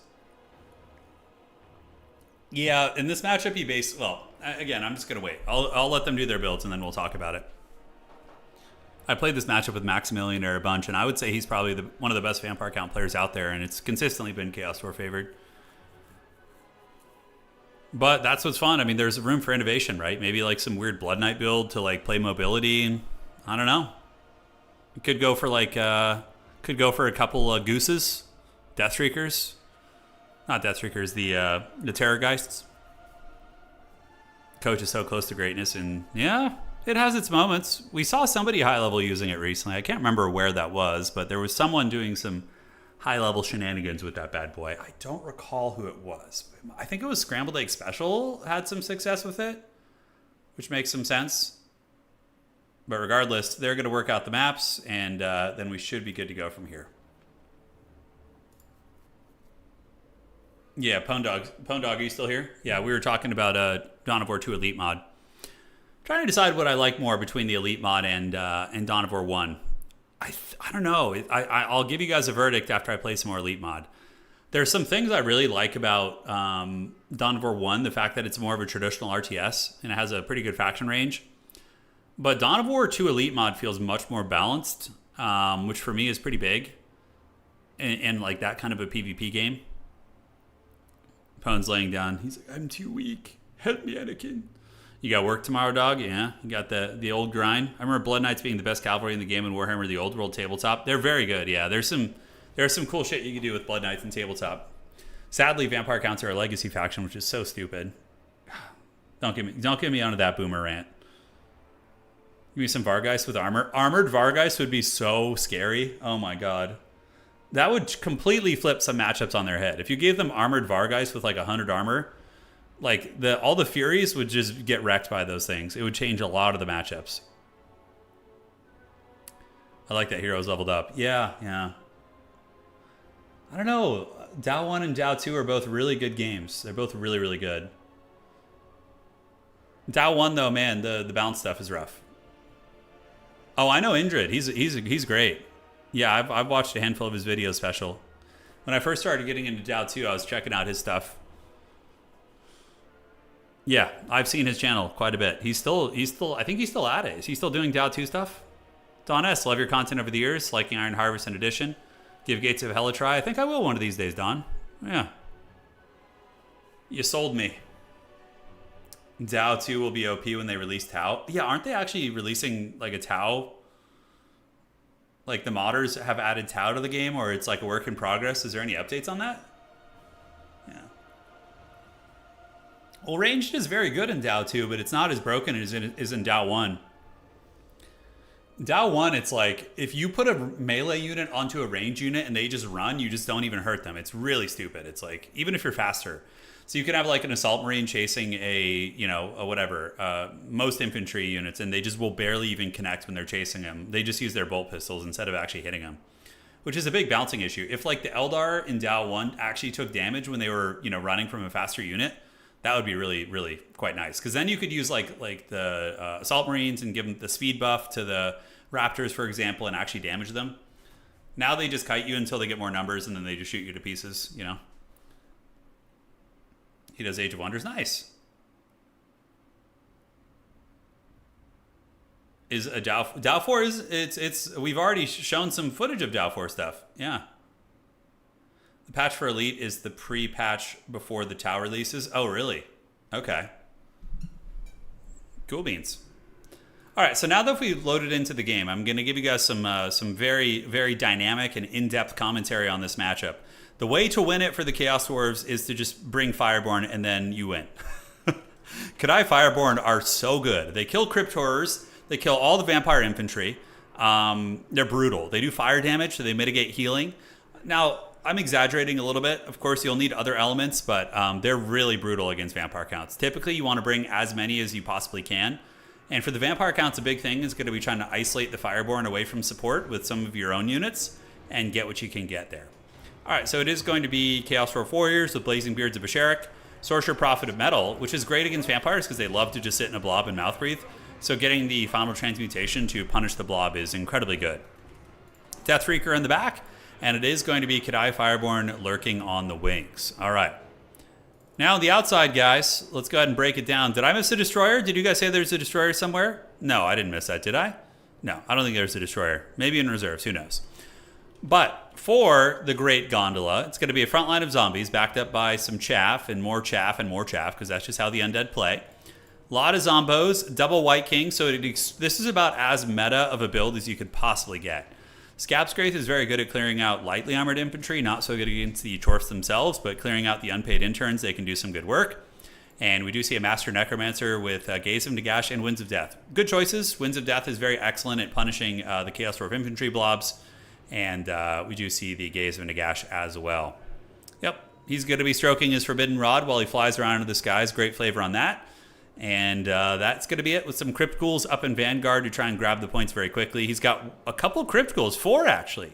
So he's got 4 Schmeagles on the battlefield. We got 1 over here, 1 here, and then a couple on the far side here as well. We're going to be creeping up and trying to get all the objectives out of the gates, which I think is pretty good. Pretty good indeed. All right, guys, the battle is soon to be on. We see the undead shambling forth. So there they go. Look at them. They're marching and marching and marching. Yeah, they look very much. You guys remember the Jason and the Argonauts, like the stop animation, stop motion, whatever the hell that was called? They totally move like that. It's pretty great. All right, so objective's going to go to vampire counts. Objective 3 is taken by the Schmeagles on the far side, and the middle objective here is going to be taken by the Crypt Ghouls. And on the top side as well, we do see a couple of Schmeagles in here. Are all the tournaments King of the Hill style, or are there normal battles too? You mean objective based? Yeah. So for me, Total War competitive is domination mode. Yeah, for sure. I think it's a far superior competitive game mode that doesn't need player-made rules to be functional. So that's just my opinion, but I think there still are some people who host land battle stuff. There's a couple people who do land battle and conquest. Not sure. I'd have to look into it. But you can message me in Discord if you have more questions. All right, on the backside, Crypt Ghouls hiding in the bushes, which makes sense. The Kadai Fireborn annihilate them in combat. Schmeagles are very, very weak to fire damage. I think, do they have the weakness to fire? They actually don't, but they just get wrecked. They have low armor. Fireborn hit very hard against infantry, and yeah, that's going to be tricky. Now, Sorcerer Prophet flying around and is going to be hunting after the Master Necromancer. So he's you know, panicking, flying, stroking his Forbidden Rod, taking a little bit of damage in the process, but is going to be getting that Winds of Magic. Chaos Dwarves is going to be surging forth and grabbing the middle point, and the fact that there's not more Fireborn is giving the Vampires a pretty big chance. You should have just as many Fireborn as you possibly can. That is for sure. So Kadai Fireborn going to be waiting in the bushes. They're looking for the Schmeagles right now. They're not going to find them, so you're going to want to rotate those over to the middle. Because the Chaos Dwarf battle lines will probably not hold up against the Vampiric numbers with the White Kings. Ooh, nice Scab Scraith right there. Does get into the Chaos Dwarves, does a little bit of damage. Deathfreaker Rocket Launcher shooting into the White Kings also. And now we have Blood Knights with Lances. Let's frickin' go. So oh, that's such a good play. So he's going to use the Blood Knights to screen out the Fireborn from getting into the central fight. So another Fireborn is called out. That is a good call, but you're going to need to keep them with infantry, lest the Blood Knights get them in combat. It's going to be very tough. Another rocket does hit the White King down on the ground as the Sorcerer Prophet probably going to be priming up for a final transmutation on those guys, but got to wait for the blob to get a little bit more dense. On the backside, Fireborn going to be guarding the objective with some Chaos Dwarves, and the middle point is going to be flipping to the Dawizar here, as we do see some Witchcraft coming in. So the Master Necromancer going to be dropping a Raised Dead Summon right there. So there it goes, and a final transmutation is active from the Chaos Dwarf. So that is going to be hitting both White Kings, which is pretty good. One of them is actually very, very close to being killed, as we do see some of the coolest units in the game coming in. It is going to be the dreaded Infernal Guard Fireglaves. Now, these things can do big damage against big targets, and their shooting is pretty effective, but they can be tar pitted very easily by a zombie summit. So that's going to be tricksy hobbitses. Blood Knights trying to find the Fireborn. Right now, they're hiding behind the Chaos Dwarf Infantry. And up on the main line, we do see the Undead overwhelming the objective here. The Blazing Beards of Basharik and the Chaos Dwarf Warriors trying to hold, while the Deathfreak Rocket Launcher shooting into zombies. Yeah, that's strange. It should be shooting at the Corpse Guard, if anything, here. Or maybe the Master Necromancer, trying to catch him slipping up. So Blood Knights are going to take the engagement here, guys. And the Blood Knights, they get their lances couched for the Red Keep. Super badass. They're going to be fighting the Kadai Fireborn. And it looks like the Sorcerer Prophet's going to be coming in and dropping some sort of Witchcraft, probably a Searing Doom, I would wager. And Searing Doom does go down. The Blood Knights are getting melted by the Breath Attack and the Searing Doom. And overall, that was a pretty good fight there for the Chaos Dwarves. The magic coming in the Steel Chair from the Sorcerer Prophet, and is going to be moving in and going after the Blood Knights right there. So the chase is on, ladies and gentlemen. Objective 2, very heavily controlled by the Vampire counts. Na'vi is very high up in value, which is to be expected in this matchup. Typically, that's how it goes in the beginning. We do see the Infernal Guard Fireglaves connecting and getting some good shots here with the Master Necromancer, so he takes a little bit of firepower right there. Meanwhile, on the other side, guys, we do see the Sorcerer Prophet attacking into the Haggard Crypt Ghouls and trying his best, and the Blood Knights probably need to retreat out of the situation. They do have the Dire Pack nearby, so if they can lure the Fireborn out and drag them out here and then maybe turn around and Alpha Strike them with the Doggies, the Dire Pack are anti-large. That could be nice, but the Fireborn, when they're with Chaos Dwarf Infantry, are very, very tough for the Vampires to kill, that's for sure. Now, main battle lines, Kadai Fireborn chewing through quite a bit. Blazing Beards of Basharik going to want to get their blasting charges and make sure to use them on skeletons. Another shot coming in from the Deathfreaker. Looks like friendly fire, if anything. I'm not sure what it's actually shooting at here. But more Fireborn on their way out, and we do see the Vampire counts have them triple cap. So this is a good play by Gondola, basically triple capping his homie here. A zombie summon activated right there. Interesting. And we do see, Black Knights coming out. Varix Reavers. So Varix Reavers plus these skeletons could probably tar pit the Infernal Guard. I'm curious where the Varix Reavers are going to be going. Master Necromancer could be thrown here, though. Do not let him get shot to pieces. Yeah, he's going to be running away right now. So too are the Varix Reavers. And the zombies are going to be shambling over with their skeleton homies to try and shut down the Infernal Guard Fireglaves. So we'll see how that goes. But Vampires, man, are still holding all the objectives. That's really, really bad for the Chaos Dwarves, guys. Despite being very far ahead in value, it's super important in this matchup to make sure you have at least one objective, so you have time to value trade. If you get triple capped, you have far less time, for sure. Potato, ask me that after the battle's over, and I'll answer your question. All right, so back here, Fireborn crumbling. I think one unit of Fireborn is crumbling a little bit in the bushes, so it looks like it is gone. And the fresh one has arrived. The Varix Reavers are going to be getting it, and overall, the Chaos Dwarves probably win this fight with the Sorcerer Prophet, but they need to find a way to get the objective back. And this is the very dangerous part about the Infernal Guard Fireglaves. If they get tar pitted by the by Fellbats or Chaff units, they're just an absolute, it's basically just a paperweight on your desk. I mean, them fighting back against Chaff is so cost ineffective because they have a low model count, low-ish, I guess. But they were using halberds, which have slower attack rates and hand weapons and things like that. So, yep, just tar pitted by Chaff. Very, very well played there. All right, so back here on objective number 3, we do see the vampire counts still holding on to it. There are going to be some Vargheists being brought in, which are really good armor-piercing specialists. They got their Mohawks out, and they are going to be bonking the Blazing Beards of Basharik on the head. Hashid Stark Ravagers being called out. Chaos Dwarves desperately fighting, trying to get the points back here. That is for sure. And we do see the Searing Doom doing some nice damage against the Blood Knights. Fireborn finally able to chew through some of the zombies, and the Hashid Stark Ravagers, I think, are a good choice. I like that call-in here from Navi. They are going to be able to bully pretty much most of these units. They might struggle against Blood Knights in open field, but if they can get them on the grind here, and the current health, you know, these Blood Knights could pay the price. You have to remember, too, the Necromancer is very low. If he were to die, that would be a huge throw. The Vampire Army would be crumbling exponentially worse. Hashid Stark Ravagers do arrive, and they're going to be using their throwing weapons to kill some of the ghouls. And when they charge into combat, they will karate chop whatever they can get their hands on. So, yeah, the Bulls are on parade, looking very blue. And now going to be moving into the Varix Reavers, cleaning out the Crypt Ghouls. The objective finally going to start flipping to the Chaos Dwarves. Now, as far as the middle goes, the Vampires are looking pretty dominant. The Crypt Horrors and the Vargheists, are there Crypt Horrors here? No, it's actually just Vargheists being used. So Vargheists are really, really good fighters. These guys, they wreck armored units. If you can get them on top of like a baseline Chaos Dwarf equivalent or a Dwarf Infantry type, it's just so nasty. So how are they going to get that point, man? It's not going to be easy. Navi is, you know, trading well, but as long as the Master Necromancer is kept back, I think the Vampires are going to win on points. It's going to be too hard, and the Chaos Dwarves still haven't gotten that back objective, guys. He's having to keep big, expensive units here to capture this, which is rough. There are going to be Hobgoblins surging forth, and more Hobgoblins. Currently, Navi is playing Desperation Mode. He's going to be sending the Hobgoblins to the backside to try and get objective number 3 here, so those guys are going to be moving over that way. In the meantime, objective 1 is going to be taken by Chaos Dwarves finally. Infernal Guard Fireglaves, I mean, are getting through these units, but that's so much gold. I mean, basically, all these undead units all together are like 600-700 gold, give or take. And the Infernal Guard is, you know, obviously quite a bit more expensive, right? Flying up is your boy Sorcerer Prophet, and can he make the difference in the middle with a big final transmutation? Maybe so. Deathreaker shooting in, wearing things down, and we do see the unpaid interns and some Hobgoblins heading over to the objective 3.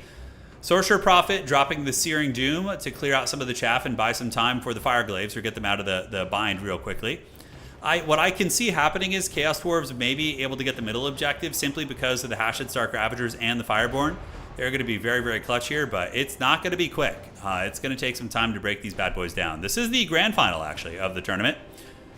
Sorcerer Prophet Man pulling back here. Very, very good stalling tactics from the Vampire counts. Correct. They have been playing very well because this is, I think, a slightly favored matchup for Dwarfs.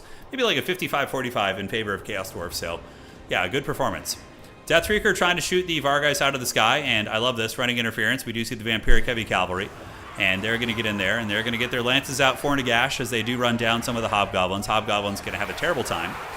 They're absolutely trash against heavy cavalry with their little daggers and pitchforks and shit. These barded cab will have no problems. And the Vargheists coming in, and they are going to be just getting the big old whomping. So much so that the screen shakes, and the Hobgoblins are going to be sent scattered into the bushes. So Hashid Stark Ravagers, they do arrive to the middle. Hashid Stark Ravagers will annihilate Crypt Ghouls, but currently I think it's basically impossible for the Dwarfs to win in this time frame. They would probably need another like 5 minutes to win this game. And they simply don't have the time, and the Silver Host is going to be claiming victory. GG, well played. All right, guys, that was quite a bit of fun. Good tournament, won by our mighty, mighty Vampire Count champion. Gondola the Patient with the steel chair. Big thanks to Ridley for hosting. And ladies and gentlemen, we are not done yet. I think this stream was a little bit quick, so we're going to do some more action here. We're going to have some fun. So now what we're going to do is we're going to do a flavor theme battle here. So let's get you and do this. And this is something we don't do terribly often. So Turin 3v3. All right, and let's get in there. And we are going to do a 3v3 domination game and see if we can get the numbers. So if you guys are watching and you have the map pack installed, go ahead and join. Probably the best for a 3v3 would be like Edge of the Darkwood type map or a Borderlow Landing. So let's do that. Borderlow Landing here. And we're going to partition the funds. Yeah, so each player will control a smaller army. And if you guys want to get in there, do it, do it. GG, well played, guys. Fun tournament tonight. We'll see if there's enough people online to fill these lobbies. Are you going to do dwarfs? I can do dwarves, Ashish. So we're going to do good versus evil. So we need to get an order-tied alliance versus a evil alliance. Potato says, hey, Turin, I want your advice. I'm trying to start streaming. I never get any games I play. Okay. So let me explain something to you. You're somebody who's aspiring to get into like streaming and YouTube and that kind of a thing. I can give you a fair amount of advice from somebody who's been doing it for a while. Twitch is a really, really rough place to start. If you are trying to build a streaming platform on Twitch, like raw dogging it, you don't know anyone else who streams on Twitch. Twitch is a place that is about nepotism and luck to a large extent, right? Because on most people, if they grow out of nowhere on Twitch, it's because of nepotism. It's because they know somebody or they know a bigger streamer who's going to be helping them out, right? I highly recommend start on YouTube. Put your efforts into YouTube and make videos, right? And then make good videos. So for the games you want to cover, make guides, like guides on how to play this or how to do that. And then you know, once you get because YouTube has exponentially better discoverability. On YouTube, it's going to suggest your videos to people. It's going to put you out there a little bit better. But you just need to get your thumbnails down, your titles, all that kind of stuff. Discoverability on YouTube is great. Discoverability on Twitch is awful. It's awful. You gotta just know somebody or have an existing platform somewhere else. Like that's just how it goes. So I recommend put your feet down, start on YouTube, get your thumbnails down, follow things that are popular within your niche, whatever, all that kind of a thing. Yeah. So that's what I would say. Like a lot of the streamers who are like massive on Twitch, either knew somebody or they were early adapters. They were some of the first people on Twitch. So, that's why they were able to do that and get away with doing that first, but it's rough. Yeah. All right. So we need one more person, guys. Potato. So we're going to play Order Tide. We're good guys. So Ridley, Scarab, and myself, we're good guys. And Potato, Whip, and Pingus, you guys are going to be evil. So I need you guys to go evil and pick evil factions. Whip, Wood Elves are Order Tide, so if you could switch to an evil faction, that'd be great. We're going to do Empire. Salty Scarab can play any good guy faction, and we're going to do it. Or you could also be a pro gamer. Right. But that again, pro gaming is like, if you're a pro gamer, you're already being shown on Twitch, so it gives you like the exposure via, a connection of some sort. Yeah. Well, it depends on what you're doing, Potato. Yeah. Whip is evil, he is. So we got High Elves, Dwarves, and Empire. All right, so we're going to get a fun build here. Okay, so Ridley. Okay, I see what you're doing, Ridley. I see what you're doing. Okay. Oh my God. Okay, I gotta be the responsible one here, guys. I gotta be the responsible one, which is, and the army size is so small. Okay. So we got Warriors of Chaos, Beastmen, and Chaos Dwarves. I'm gonna Salty Scarab. You and Ridley build your armies, and then I'm gonna build around you guys. Okay. So Scarab, build your army. Ridley, build your army. And I'm going to build around you guys. This dwarf build is such a meme, dude. Holy shit. I'm waiting for Salty Scarab to build his army, and then I'll start on mine. All right. So from here, steam tanks and land ships only. All right, Scarab. I like what you're working with, dog. It's looking good. So we are going to do... The Volkswagen is a little bit risky, I think. Dude, this game is going to be hog wild. These are awesome thematics. Yeah, they are. I think it's going to be good. Okay, so in reserve here, we have Chaos Dwarves. Somebody's got to bring something responsible. My allies are going off the chains, guys. They have been unleashed. Okay, so that's fine. We're going to get you on this. Yes. Okay, and do that. Outstanding. And then on the back, what do we want to mix in? I think we're going to bring this. Get a couple of you guys. We very much have like a build that probably isn't optimal, but it's going to be very fun. Okay. Team domination games don't really... well, if we were being... There is a way that our alliance could play optimally. We would have a dwarf front line, a high elf shooting line, and then an Empire cavalry army. But we're not doing that. That is not what's happening here at all. This, as a matter of fact, is going to be super hog wild. Okay, so I'm going to bring this and this. There are some seriously forbidden strategies you can get away with in these type of team games here. All right, so next up, we want to bring out you guys. Okay, we got that all set, and against Beastmen and Chaos Dwarves, what do we need? All right, I'm like the dad of this team, you know? Like my allies brought some wild ass shit. And somebody's gotta be responsible here. All right. Yeah. Then for you, what else can we bring? Sure, we'll do that. All right, guys. The Order Tide Alliance is ready. What do you mean? You could have a Dwarf gun line, Empire rockets, and Elven Dragon. Yeah, I mean, there's a lot of options here. Mortar spam it is now.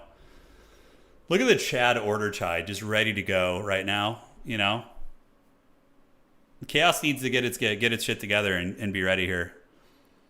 You love it. Wookiee was a great dog. Yeah, he was. I mean, he hated me, but... I mean, he love-hated me. It was like, when my wife was around, he would be mean to me, but when she was gone, he would be nice. He'd be like, well, if I'm stuck with this trash, then it'll have to do. Lore passives affect allies? I'll have to take a look. I think they do. Yeah, so like a big heal. All right, we're waiting for Whip to finish his Beastmen army.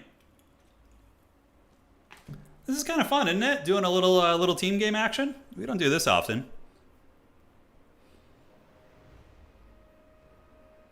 Yeah, Wookiee was truly an Urgling though. He shat on me once on stream. I know there's some new folks here, so I'm sure they would appreciate that story. It's one I've told many times. I was like, oh, what a good dog. I was playing Blood Bowl. I was streaming Blood Bowl in like 2018, and I picked him up, and he just dropped a fat turd on me right down. It went right down my shirt and like hit my foot. I was like, oh, Wookiee. Yeah, that was great. Truly contributing. Team Siege Battle. I'm going to do AoE 4 next. Probably not, Ashish. I'm not super interested in Age of Empires 4 right now. Not to say it's never going to... I will do it again at some point, yes, but... He what? I told you what he did, Abyss. You heard me. Chaos Warriors have a way to deal with dwarves. Big air. Yeah. You guys are in for a treat. Our dwarf player has like the most wild haggard build. We could do a siege battle after this if you guys want to. You want a big epic siege battle? Usually the siegers, the people defending, have a big advantage. We'll do a team. If this doesn't lag, then we'll just keep these same people and do a siege battle. Yeah. He did it on purpose for sure, yeah.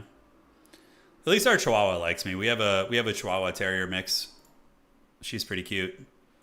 She's just like all scruffy. She kind of looks like Baxter from Anchorman, but with like longer hair and black hair. Yeah. All right. The siege sounds cool. Yeah, siege could be fun. The 3-hour-long suffering-filled FFAs. Oh yeah, those were truly a magical thing. Yeah, Twitch is so back on the subject of talking about Twitch's discoverability. I mean, it is tricky, you know. I mean, that's why there was such a big culture of botting on Twitch, right? Because the way to be discovered on Twitch is to be at the top of whatever category or game you're playing, right? So people would pay for bots and it would boost them up, and then that would get them discovered to an extent. It's pretty haggard. I think Twitch might have cracked down on that. I'm not sure. All right, guys. Please don't lag. This is like why we don't do more team games, despite Total War being amazing for such games. Okay, we're looking good. So unfortunately, I am the one who had to be responsible and bring a front line. So I brought my greatswords, which is probably not going to be great. And we have Volk Chad the Grim.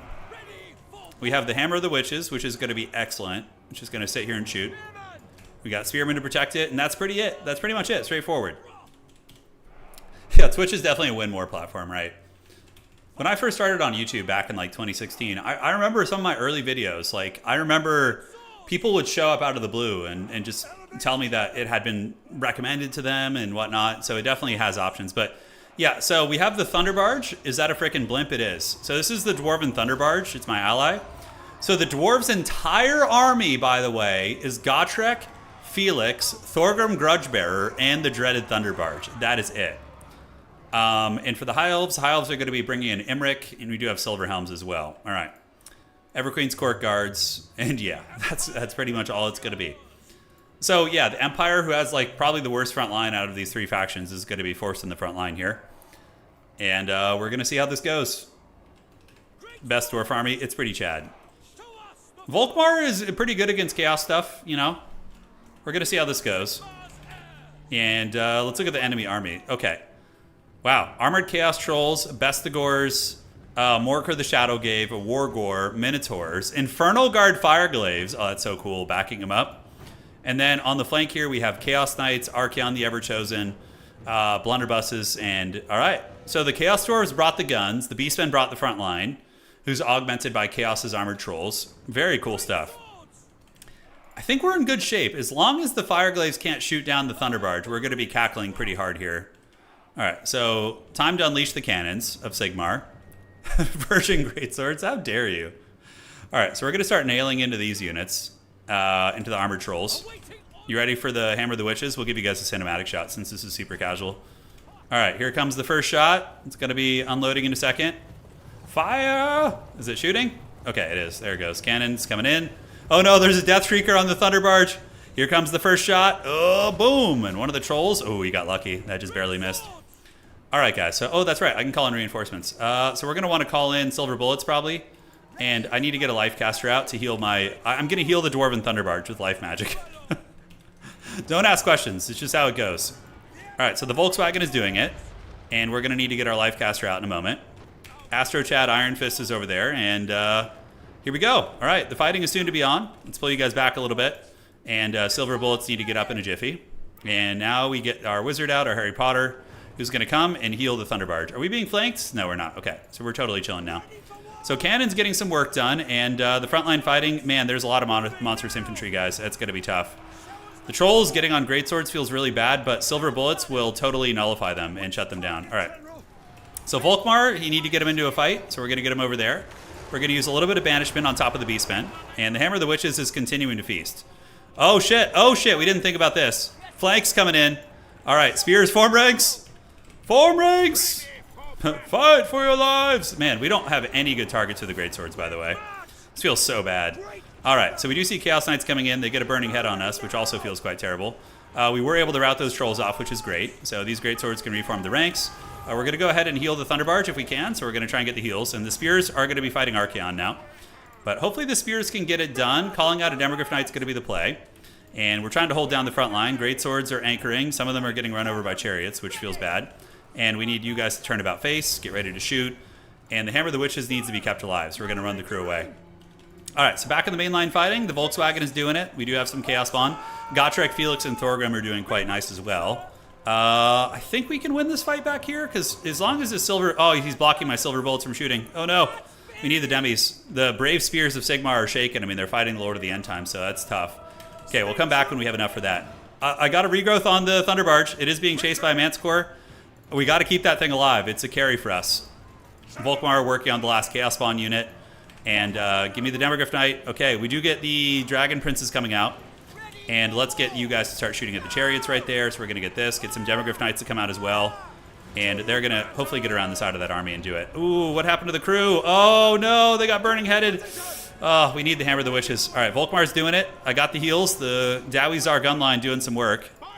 But our front line is being overwhelmed, guys. It's having a bad time. Demogryph Knights can get around. If we can kill Archaon, that could definitely equalize the game a little bit. The Greatswords ended up being pretty terrible with all the monstrous infantry they brought. So we're going to get you over there. We need to watch out with Volkmar. We for sure need to watch out. And the Hammer of the Witches, we need that shit back, like stat. So we're going to go get on Archaon, try and trap him down. We do get Silver Bullets doing some work. Having more guns would be incredibly helpful here, but we don't. So it is what it is. Soulfire Bombardment, kill some Bestigors. These Chad Swords can go fight here. Silver Bullets trying to put this game on their back. The Demis do get Archaon surrounded. So Archaon is surrounded by Demogryph Knights. I need to protect these silver bullets. We need to get those guys over there. All right, Hammer the Witch's crew is going to come back, and we do have our Life Wizard. Holy shit, I totally forgot. So Life Wizard's going to just regrowth itself and hide in the trees. We're going to park it right there on the edge. The Volkswagen will use Shield of Faith. We do have the High King fighting over there on that point as well. All right, so Demogryph Knights able to intercept the Razorgore Chariots. Silver Bullet should be able to get online here. Archaon is still a menace, and the cannon is going to be back online. Oh, the Dwarves calling out some fire support. Nice. That's very, very good. Yeah, the barge was not long for this world, guys. The Chaos Dwarves have gotten a million value by just melting that thing. All right, spears, let's form up. Let's get silver bullets back. The Volkswagen is being attacked by... Ooh, no, that's bad, that's bad. Banishment. Ugh. Come on, Volkswagen, get out of there, buddy. We are stealing the back objective, but they're not paying attention. Come on, Volkswagen. We get a huge banishment on the blunderbusses. That's very clutch, and that chariot does get taken down there. Okay, if we can get a full wipe on Archaon, that's going to be very, very nice. And the Hammer of the Witches is back online. All right, now we're cooking again, guys. Now we're cooking. Oh no, the Grudge Bearer has been killed. All right, that's not good. Butchers of Kalkengard, for sure a good target. And are we going to steal the side objective? We might actually be able to steal it. Yeah, Deathreaker's on us too. So we're going to bring Volkmar back here. And we're going to send the Demis to go hunt you guys down. Bring out another Demogryph Knight Halberd. Go have them run down these trolls. Great Swords can be unsummoned probably. It's a better call. And yeah, we are going to steal their side objective. That's going to give us a lot more time to fight. Man, all these Chaos Dwarf guns are so nasty. They're really, really putting in the work this game. So we're going to move up. Demogryph Knights doing their thing. That is a Manticore summon. Let's get the spears there. And we're going to go ahead and drop the equipment and run here. Demogryph Knights should be able to take those guys on, and we do get these trolls off the field. The Volkswagen is going to help with Archaon. See if we can finish him. I don't think so. Is that guy shattered? He is. So a lot of overlapping fire from the Chaos Dwarves is going to be incredibly hard to deal with. We have another troll over here. Run this guy down, and the cannon crew was able to escape. All right, so my ninja on the back objective was successful, but we need to get our sorcerer back now. He needs to just run away. The Thunderbarge dying is a big setback for us. It's a big old setback. All right, let's get you there. And the Volkswagen is trying to fight. We could use a little Soulfire Bombardment to help out. Demis do get those guys down, but they're getting blunderbust. Let's call out some Free Company Militia to just tar pit and provide some support. Let's get these Demis back. And the Wizard needs to get back. And do we have a Power Stone? We do. All right. Points are very tight. We do win that. Let's go get the Sons of Goros there with the Demogryphs. And we are back online with the cannon. So now we need to shoot the Butchers of Kalkengard and get those bad boys offline. All right. So regrowth, we're going to do it on the Demis so they can hopefully win that fight. We'll see if they can.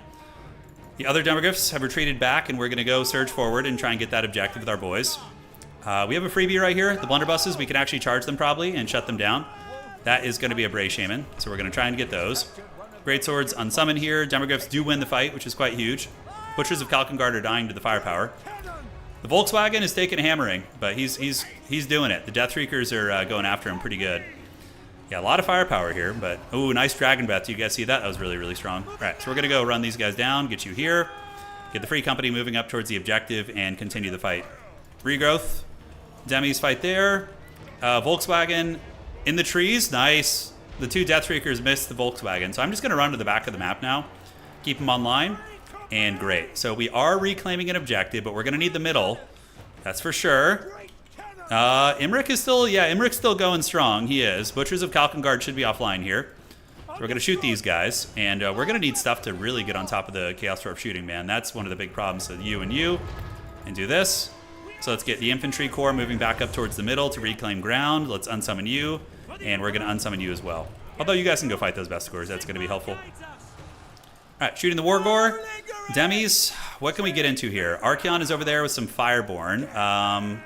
That's tricky. We're going to come back there and fold you guys up. And we do manage to reclaim the back objective. So, all right, so now we got some momentum on our hands. I bet you the Hammer of the Witches is doing the most work out of all our shit. It's probably just doing serious heavy lifting. The Chaos Dwarf gun line is, I think, the biggest threat that they have against us, though. It's doing some nasty work. Okay, double greatsword. Can we not... Wait, is there too many units on the battlefield? Oh, shit, there's too many units on the battlefield. I've never seen that happen before. It's not letting me call anything out. Okay. Well, I guess that's how that goes. I've never seen that before. So let's get into combat here. Imric is doing work. We got the Demis moving in, and we can go after the Razorgore herds right there. And I think there's like a maximum amount of stuff you could just have on the field. Do a little healage right there. Hammer the Witches maybe going to get compromised here. We need to get that thing back online, so we're going to pull it back. Demis are going to retreat in, and can we get some Empire Heavy Cav? We do. Okay, great. So they're out now. Let's get them around the side. We should be okay. Free Company are pushing. And the other Demis have taken a hard fight, but they're fighting a winning fight. Volkmar can now get back in the fight. Do a little Shield of Faith, and now that my opponent switched their targets, we can get Volkmar back in, run down those Pestigors. And I don't know if it's per team. I've never experienced that before, so Sons of Goros almost got it. Demis intercepting the Fireborn here is pretty good. And can I call out more shit? Let's see. Okay, my reinforcement point thing is just not working anymore? Am I just not going to be able to call units out for the rest of the game? Oh, no, that's really bad. All right, well, that is a lesson learned. You know, this format has not really been played much from a team perspective, so there's probably a lot of unknown issues. Let's get you guys back over there. Go run down those Centaurs. I'm going to do a little bit of this. We are being attacked by an Exalted Hero, it looks like. Okay. Hammer the Witches is going to get back online. There they go. And the Demi fight going reasonably well over here, guys. Hopefully one of them works. I just can't call in units? Oh, no. Is there like a point where you just can't call units in?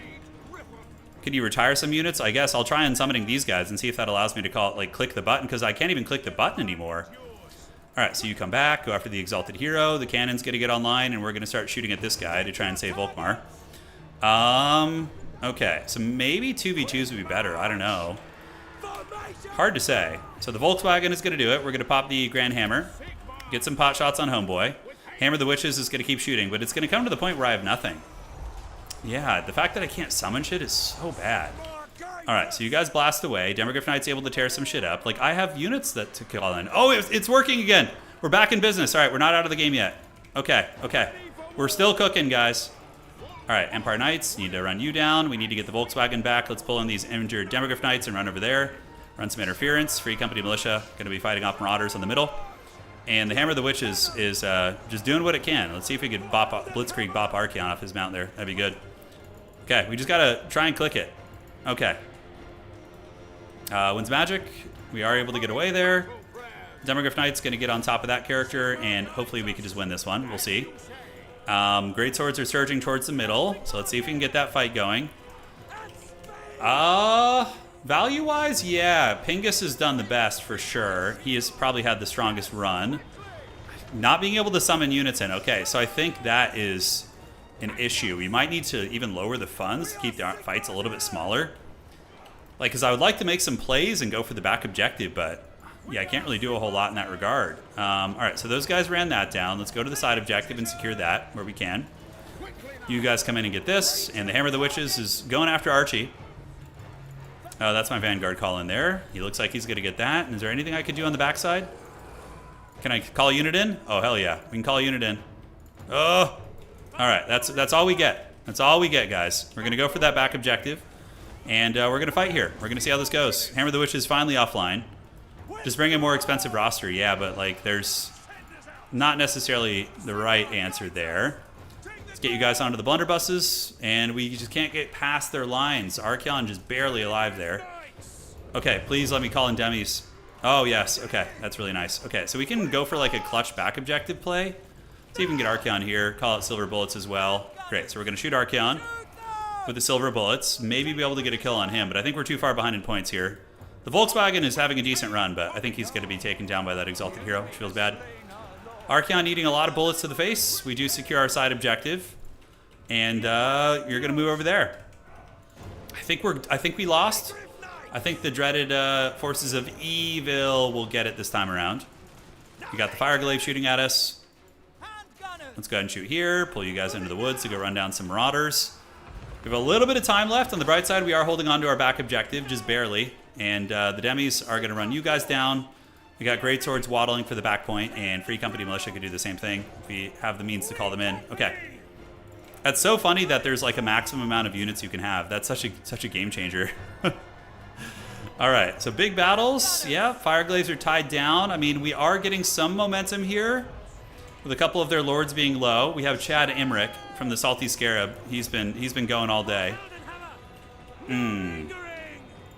I'm like the trained chimpanzee that only knows Tao. Oh, that's fine. This is a big multiplayer 3-on-3 battle. It's good versus evil. It'd be nice if we had the same banners and shit, but unfortunately we don't. All right, let's call you guys over here. Get on the Sons of Goros. Gonna do this, and what can we call out in the back? I guess our wizard would be the play. All right. So, yep, regrowth on you. Silver bullets shoot here. Oh, Ridley left. Oh no. Our Dwarvish champion.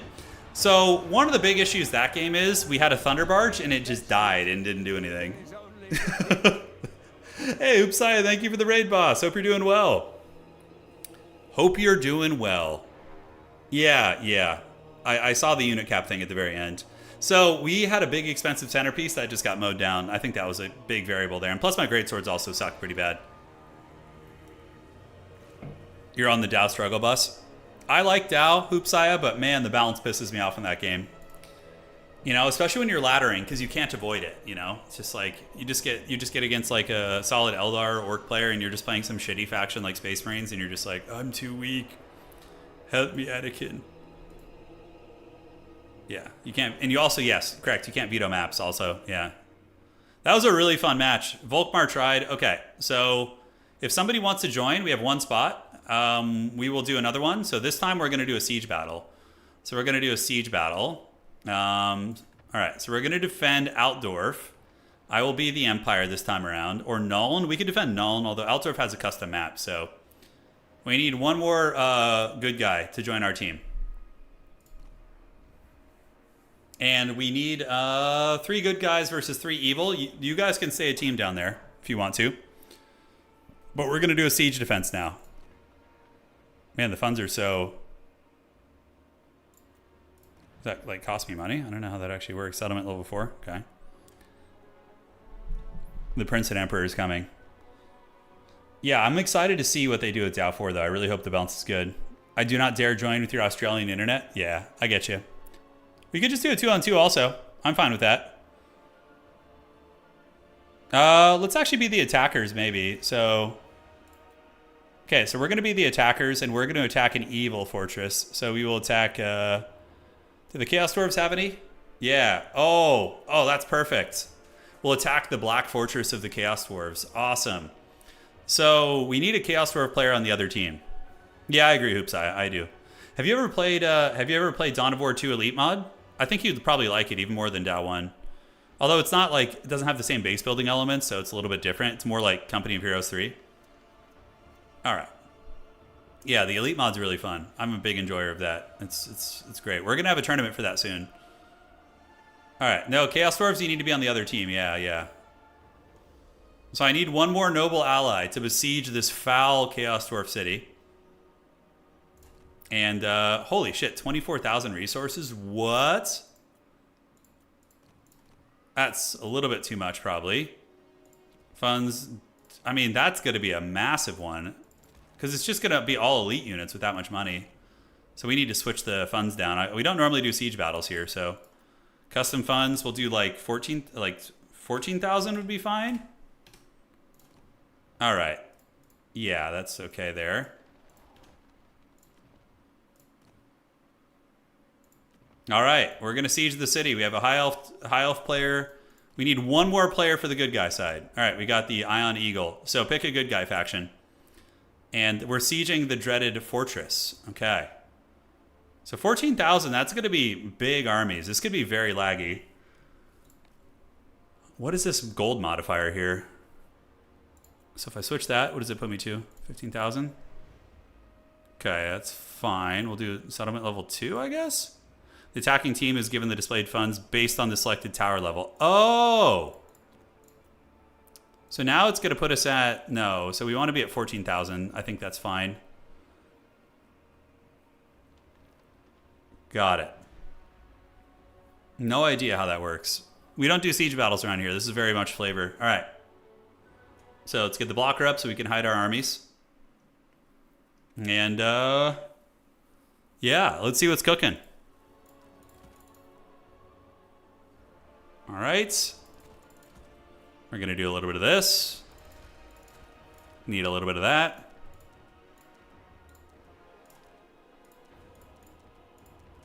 Now for the Lord choice, probably, yeah, we can't bring 2 of those, so we're just going to bring 1 of you. And then I think we need...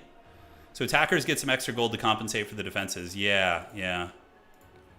I guess we'll just do the default funds, but Can we... Okay, so now we have... Trying to figure it out. So I've switched it back to default. We'll put the settlement level to 2. Try 3, I guess? So, wow, it gives you a lot of money. Holy shit. Like, I can't even... Can I build battering rams and stuff? You see how it has the tooltips here? Why would I not be able to click on that is the question. Let me show you guys. Take the blocker off. So I can't click on these. Default funds, realism, large armies, character loading, multiple lords. Huh. Like, I can't click on these and bring, like, siege equipment. It's very strange. I guess I just have to use the Haggard ladders. Yeah. All right. Well, it is what it is. Towers hurt. Yeah. And can they rebuild the towers and shit? Are they going to be able to rebuild them? I can't remember how that works. Anyways. So we got you guys. And then we can do you. Perfect. I'm loving it. I mean, I have 15,000 resources. It seems a little bit much. But I guess we can really lean into some of the goodies here. Go a little bit ham bone. The armies are going to be very elite. Okay. Might as well get all this stuff, right? Okay, and then from there, we can do some of these. We're going to get some cool units. So we got 6,000. I can't even like fill my army out unless I go only elite units. See, that's what's kind of lame about it. I could do large armies. Whoa, did it just boot somebody out of the game? When I clicked large armies, it just booted 2 players out. Oh no. Oh no, okay. Go back to how it was. Come back, guys. Sorry about that. Yeah, sorry about that. Go ahead and rejoin. Okay, when I tried to make the armies bigger, it wasn't happy. Oh. All right. So from here, get a couple of these guys. Sorry, rejoin, homies. For those of you guys who got dropped, go ahead and rejoin. Yeah, there you go. Sorry about that. Yeah. Large armies, but at what price? I know. All right. Thanks, guys. Sorry about that. So we'll do 3 of you guys. This is a pretty insane build.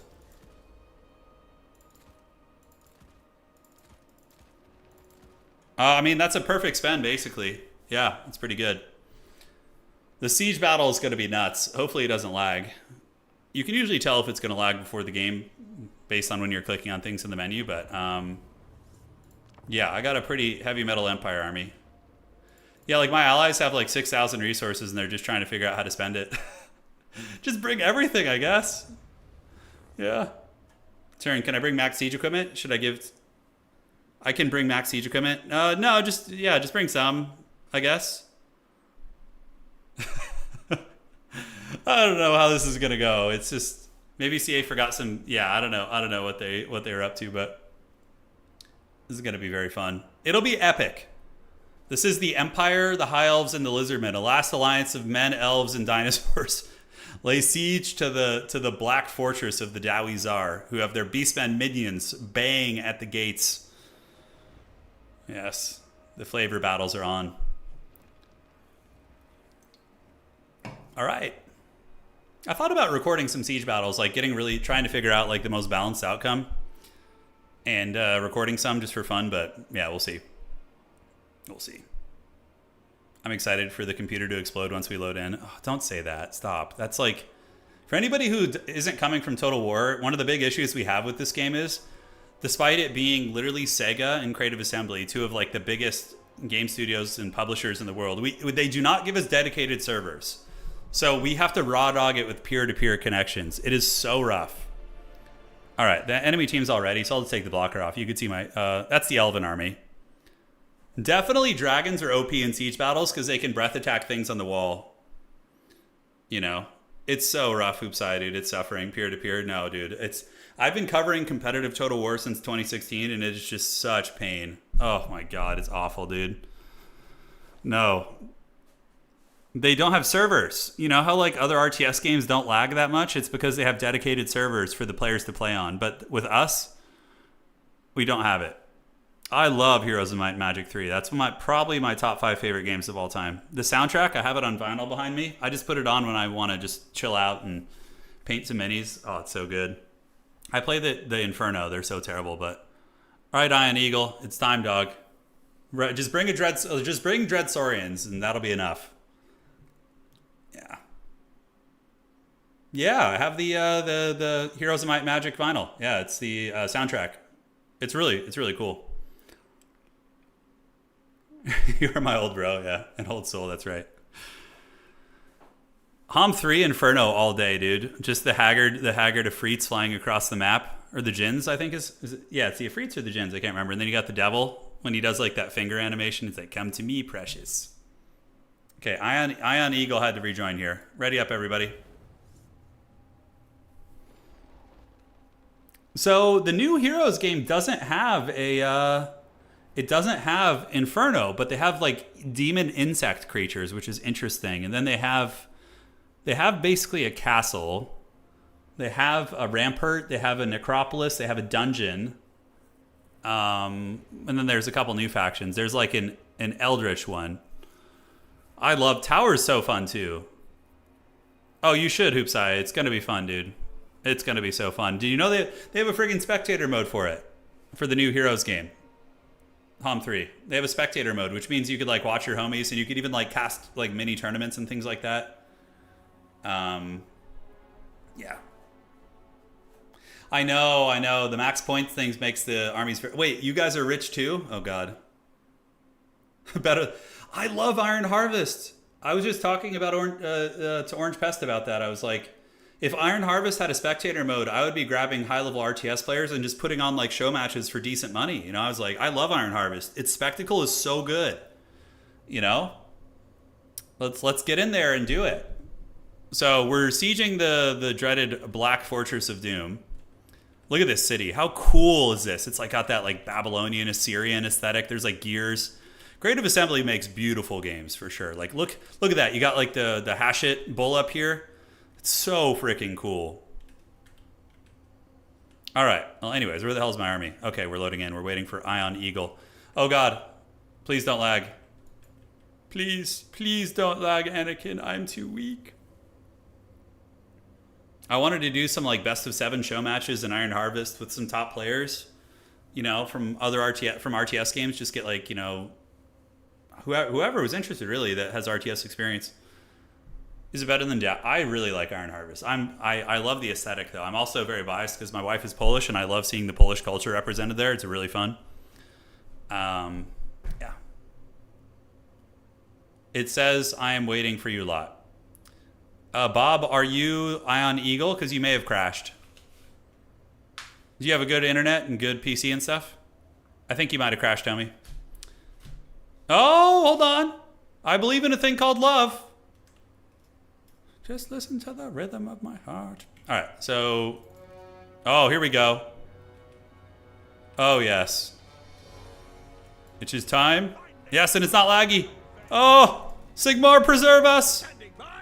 All right, I will besiege this side. So, you know what's funny is the attackers, they can see us. We can't see them.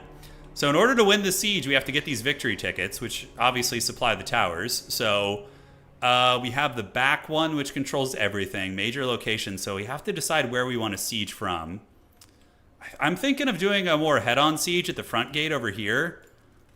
So we should have one player on the side. Like, lizardmen can take the smaller side maybe, and the elves and humans will take this side. I think that's going to be the play. Because here, this is where, yeah, we have minor supply location, minor supply, key building. Yeah, getting to this is going to be big. This key building in the middle is very important, so we need to get that. All right. So we're going to set up our Hellstorms. Are they in range? They are.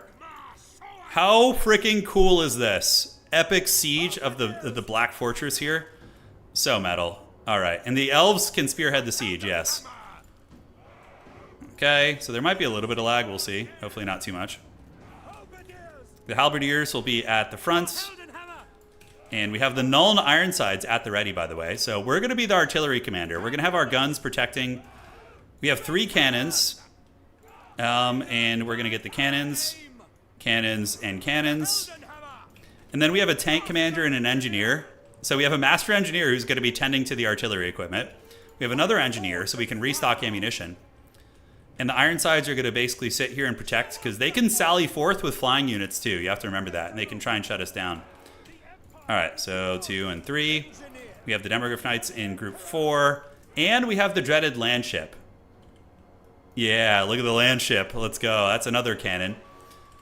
So the Halberdiers, we can probably deploy them over here and have them try and rush this gate. We have a Life Wizard who's going to be chilling back here. So I'm going to be providing the fire support out of the gates. All right, I'm so into this. This is pretty fun. And yeah, the Elves are going to be besieging the walls. So they have the siege towers, which is great. Silver and Guard. And the Lizardmen are going to be soloing this side of the field. So we're going to see if they can get in and do it. Awesome. Let's get it. Good luck. Have fun. I'm going to start the battle because why not? It's time. The tank commander can be over here. The tank commander can help knock down the gates over there, actually. He can, like, shoot at this. You have to remember, though, the Chaos Dwarfs are going to have a lot of artillery. The land ship? How dare you shit on the land ship, dude? You love it. All right, 5, and then artillery on 6. So the battle is soon to be on. I feel like the towers might might be a little bit precarious here. We'll have to see. The forces of chaos, the armies are similar size, so very similar size. The tank commander and the land ship are going to try and bust through this gate and maybe capture this if they can. All right, here we go. So it begins. So we do see them on the walls. The Hellstorm rocket batteries can start besieging. So, oh yeah, we're going to get those fire glaives. Fire glaives, Chaos Warriors with halberds, and Chaos Warriors with halberds. And the cannons, we need to get the cannons shooting into the walls because they have towers that shoot back at us. So we're going to knock down the towers with our cannons. And then we need to get you and you to knock down this tower here. And yeah, oof, those things are going to hurt. Ouch, ouch, ouch, ouch, ouch. Our poor halberdiers.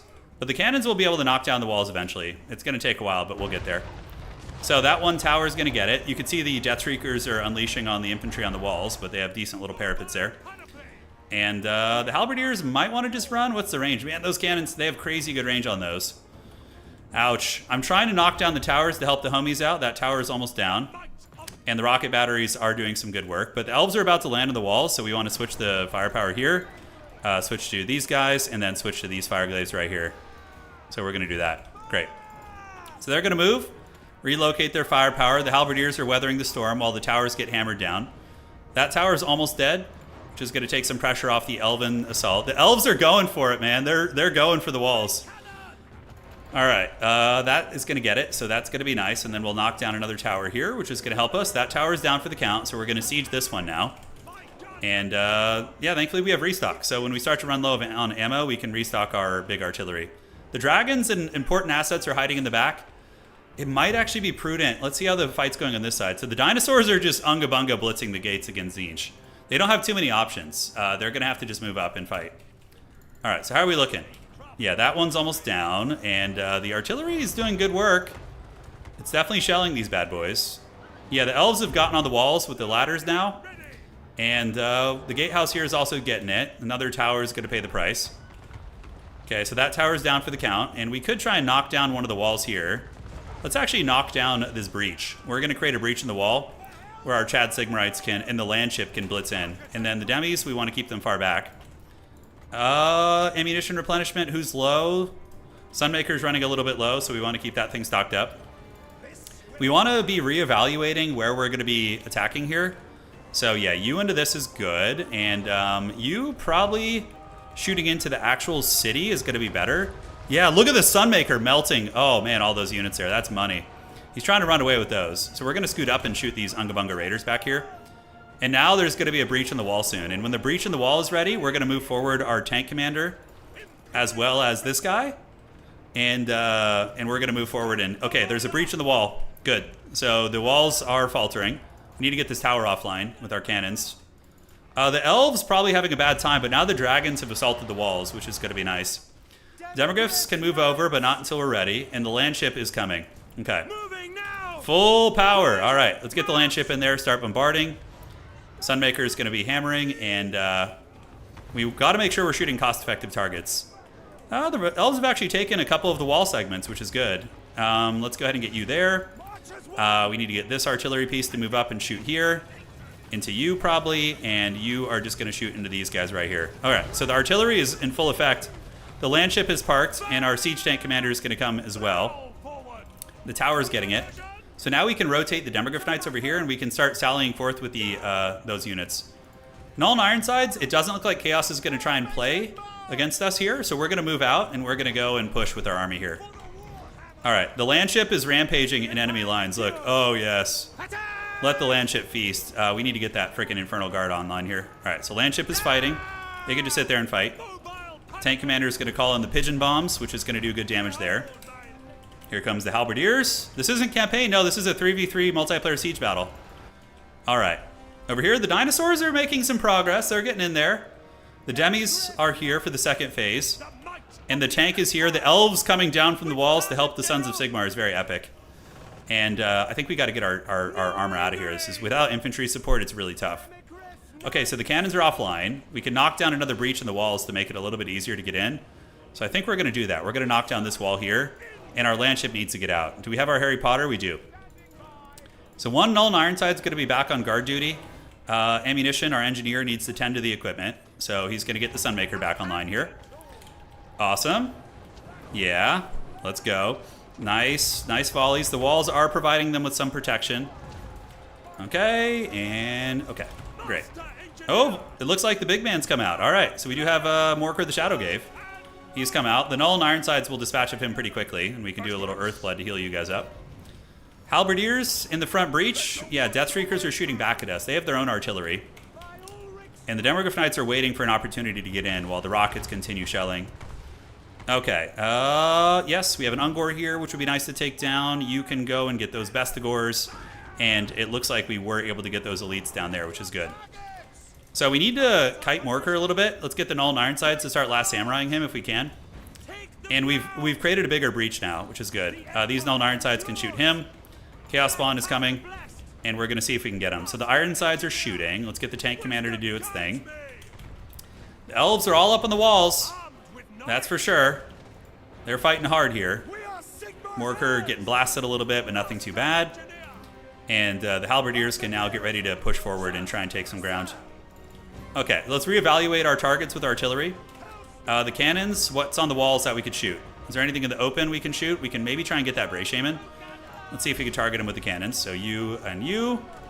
Yeah, the walls are providing a lot of protection. I think it's time to take our artillery. And we're going to scoot up our artillery now.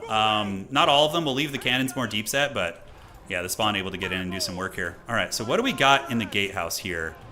Those are Minotaurs, so we want to get our Halberdiers in there. And what we're going to do is we're going to climb the walls with our Ironsides, and that is going to give them an angle to shoot. The Spawn, unfortunately, are going to get us. Tank Commander can get in and help, and is there any other towers online causing havoc? There is not. And is the gate open? Can we get through there? Did he just like leave it open for us? Oh shit, he did. Okay. So the Demogryphs, yeah, they left the gates open. Nice. The Demis are going to surge forth. The Halberdiers fighting Minotaurs in the gatehouse is good. And the Demis were able to flank in. So now we can get on these unpaid interns and give them the business. All right, great. That's actually big. We can get into the city and start capturing shit. All right, so we have a cavalry opportunity in the city here. So we're going to run this way. Let's take our Harry Potter over there as well on his flying steed. Ironsides are climbing the gates, and the cannons are unfortunately moving up. So we can blast some holes in the wall, although probably scooting up and getting his Hell Cannon would be good. No, so you guys, let's get our cannons, move up and shoot over the walls. And for you guys, what do we have here? That's a bunch of Fireborn and whatnot, isn't it? Okay. Let's shoot at those Beastmen there. Great. So some of the Demogryphs do get through, and they're going to be battling against the Minotaur unit, which they should win 2v1. So we're going to get those Demis fighting. The Silver Bullets or the Ironsides are almost up on the gates. Restocking. We need to get our cannons in a slightly better position here, so we're going to do this. Let's get our cannons to relocate over here. It's going to be a long siege, so we need to play this correctly. So cannons can go there. And we unleash a... Ooh, nice volley. We're able to hit those Beastmen there. Okay. So cannons can move up here. hopefully have line of sight. We're going to have you shoot at the Hell Cannon from downtown. And the tank commander, maybe do we just blast the hole in the walls? We'll have to see. All right, how are the demis looking over here? So they are winning their fight, which is good. And the Lizardmen have gotten into the city on the other side, I think. It's hard to say. Ironsides are up, so let's advance our Sigmarites in. So let's go, and let's go. Cool, so we've gotten a breach on this side. Hopefully we could just win. Tank commander and the land ship probably are going to be needed in the city, so we're going to move them over here. All right, so the Demogryph Knights are winning this fight. There's a hell of a lot of them, and we do have the Earthbloods and stuff, so that's going to be pretty clutch. And nice. Now look at this. We got the Null and Ironsides on the walls, and they're shooting into the defenders. Oh, it's epic. Epic. Cannons are going to reform the lines, and the Empire of Sigmar is here. We're going to need to restock some of the artillery, preferably the Sunmaker. Okay, great. So, yep. Deathstreaker's doing some work. Demogryph Knights ripping apart the defenders here. So we do rip apart most of them. Morker is going to be hard to kill. So we need to go and capture some points to close this out. Halberds form ranks in the streets. And let's get the Null and Ironsides to shoot here while the land ship shoots as well. How cool is that? Oh, yes. Look at the glory. Yes, sir! Yes, sir! For Sigmar! All right, we're going to replenish the tanks ammo. Demis are going to go start sweeping important points in the city. So now that they've left some undefended areas... Ooh, shit, Fireborn are coming out. Uh-oh, that's not good. Oh, man, my artillery's undefended. All right, we need to get some... Shit, my demis are out of position. Oh, man, that's really bad. Is that a Manticore summon? It's got to be a summon. No, it's not. Okay, so that's actually terrible. Oh, no! Oh, they're breaking through. So we need to come back out here, I think, guys. The Beastmen have actually countercharged us. So we do get that point, and we're going to just sneak around here through these guys. That's bad. All right. So what we need to do is we need to get our cannons. We need to drop the equipment. So we're going to drop the artillery, and we're going to start running. 100%. Oh, that's bad. All right. So we're going to do this, and we're going to drop the equipment and run here as well. And we need to try and find a way to defend this. It's going to be hard, but... Yeah, the demis need to get back outside the city and go clean that up. And we should be able to stabilize our artillery. We do have some guns out here. So we have 2 Ironsides, which are going to provide a little bit of defense, but not a whole lot. All right, so we have the streets here. We've taken one side point. No, the Beastmen managed to reclaim that. Tank commander is going to shoot. Land ship is going to go after Morker here. And the demis need to get back out. It looks like Homeboy is in some trouble as well. Can restock that before he potentially dies. The High Elf lines are broken. How are the Lizards doing? I don't know. My army's still in pretty good shape. I have some fight left in me yet, but it looks like the Lizards lost pretty decisively on that side. But this is an opportunity for us to maybe get the Beastmen. We'll have to see. Because, you know, there's a lot of units here that Demogryph Knights will essentially just counter. So we're going to see how that goes. All right, so we're going to do a little pigeon bombs right there. Land ship is going to charge in. How are the Lizards doing on the far side? Have they gotten in? Ooh, that's not good. That's not good. Okay, so we had a couple failed breaches. All right, so it's just kind of mostly Sigmarites here, guys. So we're going to get our demis. We're going to charge out. And we do have our halberds. Let's move those in and move you guys in. Most of our artillery is online. I'm nervous that we might get army loss, though. We'll see. So Demogryph Knights fighting a good fight versus Butchers of Kalkengard. And our artillery crews mostly have gotten away. Some of them being hunted by the dreaded Bloodroot Behemoth. And we probably turn around our tank commander, get him out here. And let's go ahead and do an Earthblood overcast right there. If we can fold up the Beastmen countercharge, we might still have a chance. Yeah. Okay, let's retreat there. And we have this artillery piece, which is going to keep running. Peckless has come back out, and we do get a big rout on the Beastmen here, which is nice. Any heals? Let's heal up the injured Demogryph Knights. And the tank commander is coming back out, and he's going to start putting firepower down into the Bloodroot Behemoth. All right, so we need to regroup a little bit here. Let's get back. We still have our pressure in the city, which is nice. Morker has gotten up on the walls. He's being a little trash goblin. The Wonder of the Age can go actually after their artillery. I think it'll actually be effective back there. So Demogryph Knight's going to pull back. We're going to loop some of them down here. We need to go get that. Because if I can get my artillery back online, man, we're going to be maybe okay. All right, so demis and demis are going to go after the Bloodroot Behemoth right here. And then this other one is going to go over here and see, what is that, a Gorble? Yeah, it's a Gorble. Okay. So a lot of artillery back online. The Beastmen counterattack was thwarted, but at a great cost to our armies. The Halberdiers, will they function in the city? Not really. They're going to get wrecked right there. The land ship is going bananas, by the way. It's just straight up charging the Deathshriekers, which is hilarious. I don't know if the lizards have anything left. It looks like Tzeentch routed them too. Special Agent Landship. I know, they laughed at my Landship until it's too late, guys. All right, so how are we looking? We're chasing that wizard down. The Bloodbrute Behemoth should be dead. Yeah, so it's down for the count. So now we need to go back here and get some of these guys and go hunt down the Butchers of Kalkengard. Let's get back. We have all our artillery crews chilling. Teclis has that Gorbel on lock. Let's go charge the Bestigor herds, and we're going to get you back on the cannons now, so we're going to do that. And now we just shoot these Bestigors if possible. Great. All right, Demis. Yep, one of them's going to go there, so we could do a frontal charge and a rear charge. It should be enough to break them. And I think my allies, unfortunately, have lost most of their stuff. The Landship going spec ops, it looks like we were able to kill a bit here. So we're going to knock this Hell Cannon offline. We killed one thing, which is good. And we need to get another heal here. We got to just keep that balance of power up. You know, that's the thing. All right, so artillery. We can get back on the crew, back on the cannon, and back on the cannons here. That Beastmen countercharge was very scary. And then we have another cannon crew that can get on here. We basically saved all of our artillery, guys. So if we can get this all cooking again, we might be in a shape to come back here. Although we got to deal with the Tzeentchian counterattack. So Tzeentch is sallying forth. This could be a mistake from the other team that lets us get back in the game. If they sally forth with all these units. How's the Landship doing, by the way? So we're going to send the Landship all the way to the back of the city. We're just going to just cackle with it and run. And see if we can get back there and distract them a little bit. Tzeentch is moving out of the city. We're going to try and get our arty back online. So now let's use this to go after the Severed Claw. The Demogryph Knights are hard carrying right now, like hard carrying. They're doing great. Do we have any Ironsides? Okay, we have some Halberdiers. We can get them out there and see what we can do. How's the Landship doing in its great escape? It is escaping. So they're going to run over that way. Demogryph Knights, reform the lines. Reform the lines! All right, so what do we have to shoot here? I mean, we might weasel this out. Because they're leaving the city. Cannon's back online, so now we can shoot that Chaos Sorcerer. This cannon's going to be back online soon, and the Hammer of the Witches is coming back as well. And we do have the Steam Tank Commander, who can give ammo to the Hammer of the Witches.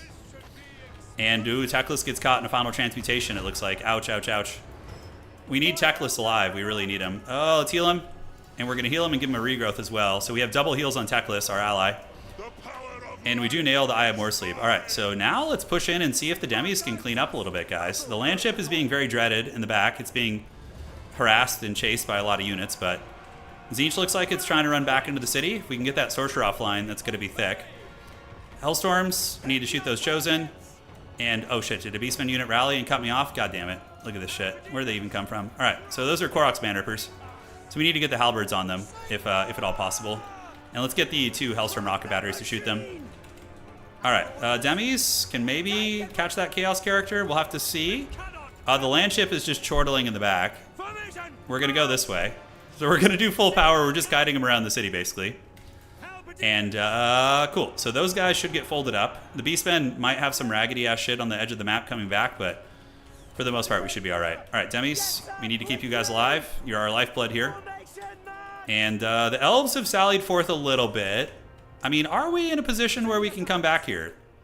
My concern is we don't really have strong single-entity fighters, right? So Pigeon Bombs, those guys get broken. Halberdiers still at the ready. We do have you Halberdiers trying to capture that point. Cool, so we kept the Demis in open field. Okay, so you're going to retreat back. We do have the restock. So I think we just restock one of the Hellstorm rocket batteries. Cannons are still pretty good on ammo, actually, all things considered. And if we can pick the Tzeentchian Lord here, man, that's actually really nice. So cannons onto the Mutilith Vortex Beast. That's going to be triple cannon. And we need to get our tank commander to go over there and restock this thing. Keep those alive, nuke the Chosen. All right, so what's the Landship doing? Is it just running? Okay, it's just running. So they're building barricades in the city and shit, which is pretty funny. Let's go here. We still have, like, so much of our army. Yeah, assaulting the walls, we probably should have waited for the siege. I mean, if we were communicating, it would have been easier, obviously. All right, so that Mutilith Beast is going to die. And then the Tzeentch Chosen, if we can Sunmaker them, that's going to be nice. We're going to, like, pretend we're attacking them. Teclis is going hard. I mean, their army doesn't look that big, guys. Why is the bounce of power so bad? All right. So Mutilith Beast is almost cooked. We're going to attack here. And the Landship, is it still going? It's still going, but not long for this world. We can have it turn around and just fight Astrogoth, probably is fine. Okay, so we did get Final Transmutation. Feels bad. And didn't do that much damage because we moved out of it. Okay, it's because it was on techless. Shoot the Chosen. Knock a hole in the wall and find opportunities to get in here. So we got some Infernal Ironsworn over there. So we're going to send the tank commander to go deal with that. Looks like Tzeentch army ability is going to be used here. Try and move out of range of that. And the demis, I think we loop back this way. Is this gatehouse open? Over here it is. And we go try and steal some of the objectives in the city and snipe some of the artillery, I'm thinking. Yeah, a lot of damage on that Tzeentch army ability. Very good. Yeah, so demis are coming. Tank commander's coming. Our healer is pretty much out of Winds of Magic. Yeah, we have none left at this point. I think the Lizardmen, they crashed upon the walls and got wrecked over here, I think. Yeah, it looks like Tzeentch held them at the walls. Balance of power is looking pretty grim. Oh, yeah, so are their stats buffed by the defender's bonus? What do they get here? Yeah, we need to capture some of those points. We're going to try to. Definitely having some, like, spec op units that can jump in the city would be good. All right, start shooting here. And let's start shooting at these guys. And we can restock the ammunition on God knows what. So tank commander is going to move into the Ironsworn. He's going to do a little pigeon bomb, which is going to hurt them. And we're going to maneuver over there. It's a freaking Death Shrieker. Holy shit. Okay, so we're going to go for that. Morker, the Pimp Gave, is still out there, and we do get a really good pigeon bomb on those guys. Demis are going to get into the city. Engineer, does he have any more ammo? No, he needs to be used here. All right, so we do have actually a Fireborn coming out of the city. So we're going to shoot that with everything and hopefully be able to knock it down with some cannon fire. Nope, keep you alive. And the Demogryphs are going to surge forth with the tank commander in tow, and they're going to move in. I don't know if my allies left or their armies got obliterated. I'm not sure. You can see the damage done in the top. You can see that metric. Cannons are shooting. We're going to go attack in melee with our engineer to buy a little bit of time. Hellstorms are trying to creep up. And we should win this position. That's just a Death Shrieker. I mean, it's not going to be able to do a whole lot. Okay. You're going to go there. We do see... Oh, no! Army losses! Oh, no! Oh, no! Oh, we had some plays to make, actually. Although Tzeentch had a lot of their army left. We both got wiped out. Hey, well played, boss. It was a good try. Oh, the Chad tank commander. I better leave. So, can we see the damage done? 22, 15. I can't see that. 16, 19, and 17. Nice. That was fun. Being the attacker is very fun. I actually like that. If you guys want to try it again, I'm down for another one, because that was a blast, actually. Stay in the lobby if you guys want to play again, because you guys didn't lag, so that means we can get another one. Yes. The artillery tried. The Lizardmen Unga Bunga didn't work. It's okay. They tried their best. You got to give them props, man. The evil Chaos Dwarf Citadel. Having the artillery blasting the towers and shit, that was such a flavor win. It was so fun. Nah, Pocknock, I'm glad you enjoyed that. Holy shit, my game just crashed. Okay. Creative Assembly's like, we didn't plan for this. The land ship? Oh, Astragoth running at him? Yeah. That was so funny, dude. Yeah. How much more betrayal can Turin take? No. There's no betrayal. My valiant Lizardmen allies stormed the walls, okay? They tried their best. Whoa, okay. There we go. It's coming back now. I crashed? Okay. We're going to try it again. I think that was very fun. If there's no lag, these kind of games are a blast. 3v2 Turin Siege. All right. So join again if you guys were in there before. We'll do one more. I want to attack again, though. I think I like attacking more. They died like heroes, yes. Okay, so let's do that. We're going to do... a greenskin Black Fortress. So the greenskin's owning it. I think we all crashed. Yeah, I think everybody exploded. So what's an evil fortress you guys can defend? We'll do good guys attacking again. Yeah. I think that looks fine. We'll attack the Black Fortress, but it's the greenskin. So good guys with me, evil on the bottom. And we're gonna do another build. I lost because of no Prince and Emperor. It's true. It was my fault. Why is the army blocker not working? There he is. Good Wookiee. Good dog. All right, we need one more. One more player here. Good guys top. So Johnny Cash, you got to play somebody good. Okay, so we have the default funds.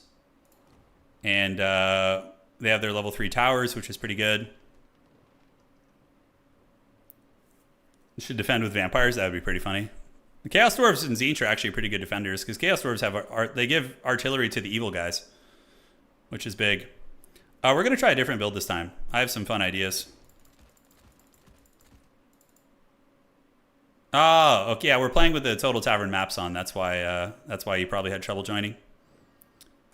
Okay, so that looks pretty good. My Chihuahua is complaining in the hallway. She's like, "Hey, when are we going on that stroll?" If I say the W word, then she's gonna like panic. She'll be like, "Oh, did you say it?" You can't say it. I think Lore of Life is mandatory here. Okay. Looks great. Engineer is a Chad. Of course, I think you don't leave home without the engineer. Awesome. The demis were like the lifeblood of our freaking like comeback. They were so good. They were so freaking good. Okay, let's get 2 of you guys. And then I still have 6,000 Gs left, man. It's like there's so much stuff to get. All right, so we're gonna get you. Gotta have a little bit of fun here. We need our armored tank division. Yeah, we do have a Chaos Dwarf, Tzeentch, and Demons of Chaos on the other side. And then we are here to defend. Let's do you guys. And then we have 1,000 gold left. Can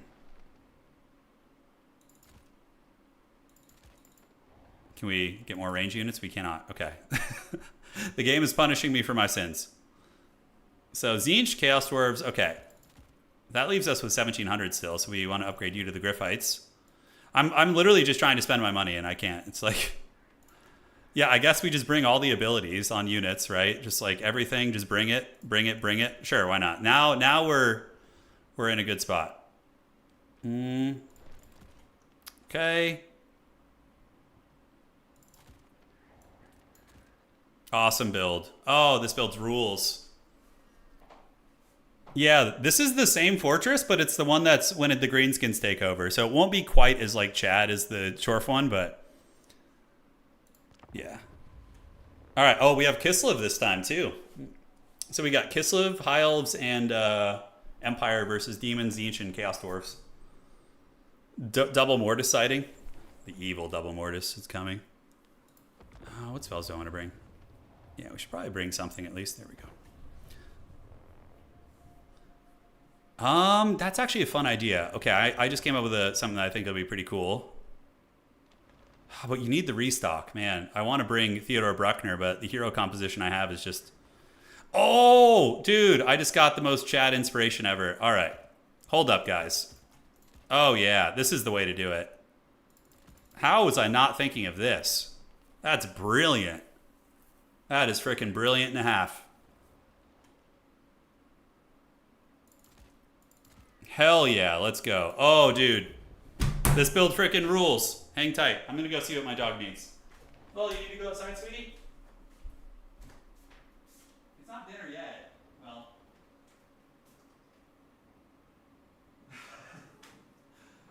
Oh, guys, hold on. I need to go feed the beast. She's giving me that eye. Like, I'll be right back. Come on, Lola. Come on.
beast has been satiated. I'm back.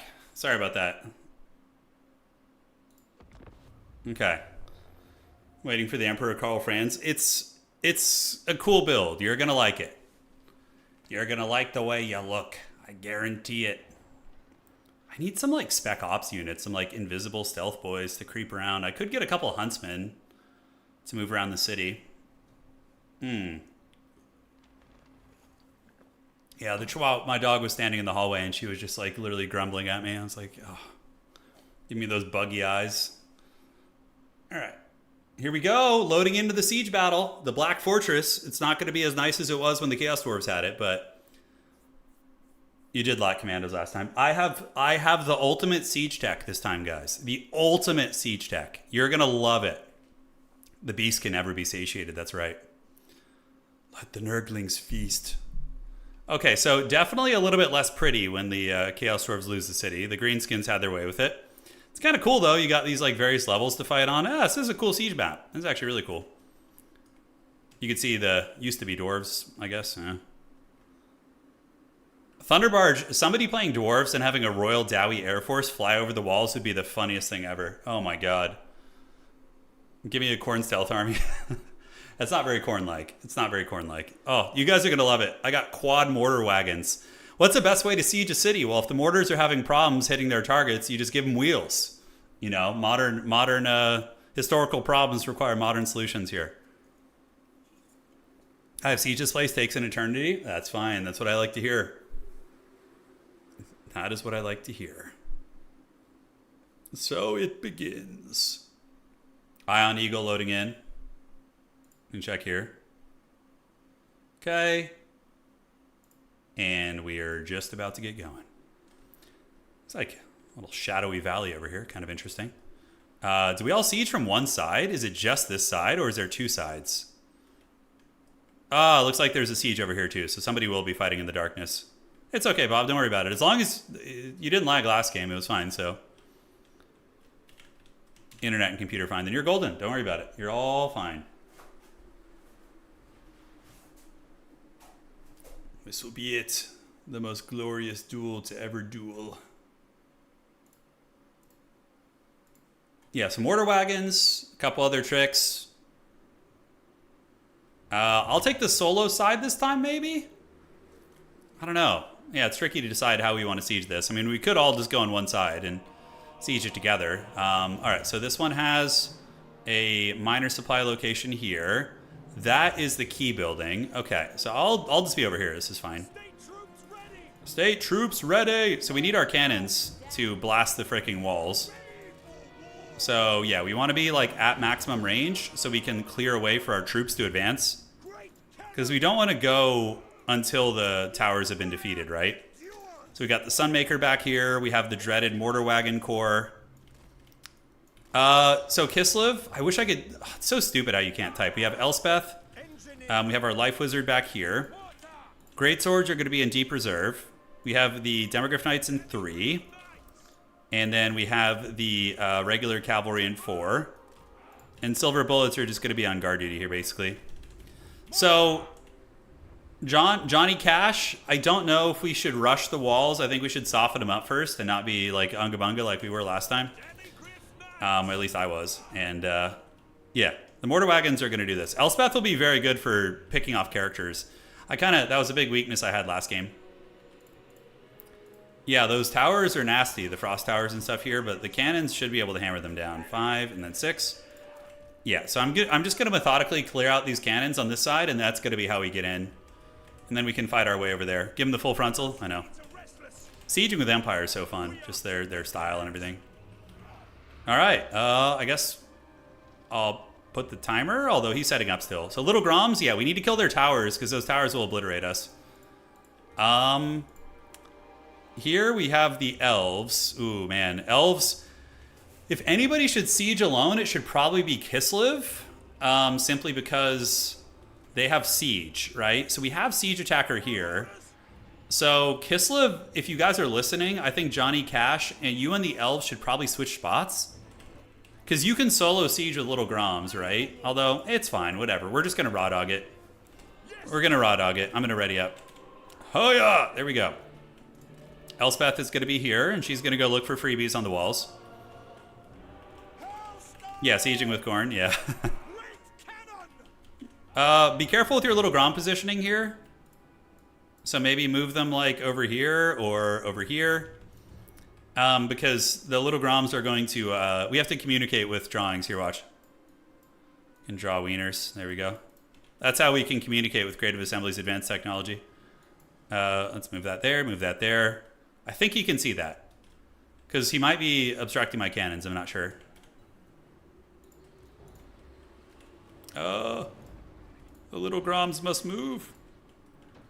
Move the little Groms! Oh, everybody's going on this side. All right, so we're going all in on this wall here. Yeah, I don't hate that. So the elves actually maneuvered everything over to this side. Hopefully the other team had time to react. Real mature. Okay, he moved them. That's great. So the other team got here as well. So we're going to knock down the towers. And the Sunmaker is going to go after... Oh man, that's a lot of bunched up laborers and shit. This skirmish must also be won. For every victory is crucial. Okay, so the artillery is beginning to shoot. One frost tower is going to get it, and then we'll advance up the infantry. So yeah, the siege is on. We do have some elven siege towers as well. That one's almost down. The Sunmaker is going to be in range soon. It is waddling up, so we should probably just put it here so it doesn't get in the way of other units. How are the cannons looking? Yeah, so one tower is almost down. We got to soften the towers up before we charge. And it looks like, yeah, it's just going to be a fight on this one side, which is actually kind of cool.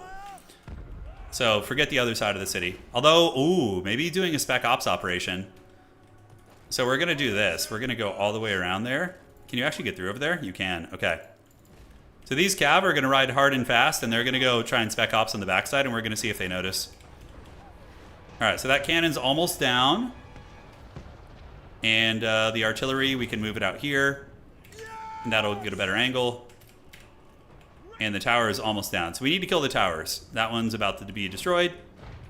Okay, so then we get this tower, and then we can advance the mortar wagons. How cool is this? The dreaded mortar wagon siege. Then oh, we got little Grom thumping on them too. It's very cool. So the defenders stand at the ready. They have towers inside too. And now the mortar wagons are going to get ready to go. So they're going to maneuver this way. Elspeth chilling. Tower's going to get it. It is going to get a couple shots of my wagons, but I want to get the pressure on. Okay. Great swords can go here. Demogryphs stand at the ready.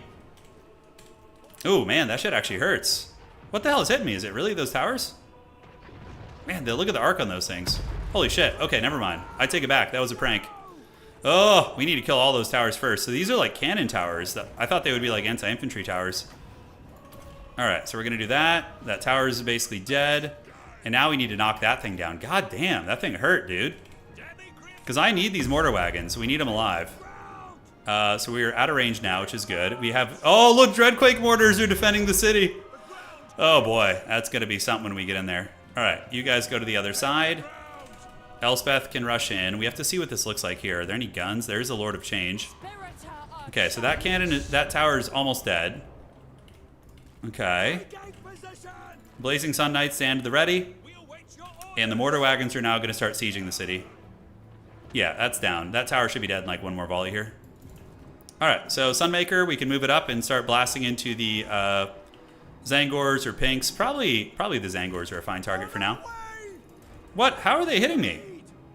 Oh my god, the range on those things. Jeez Louise. Or the angles. I guess it makes sense. So we're going to get that tower down. We're going to send the wagons out to the outside here.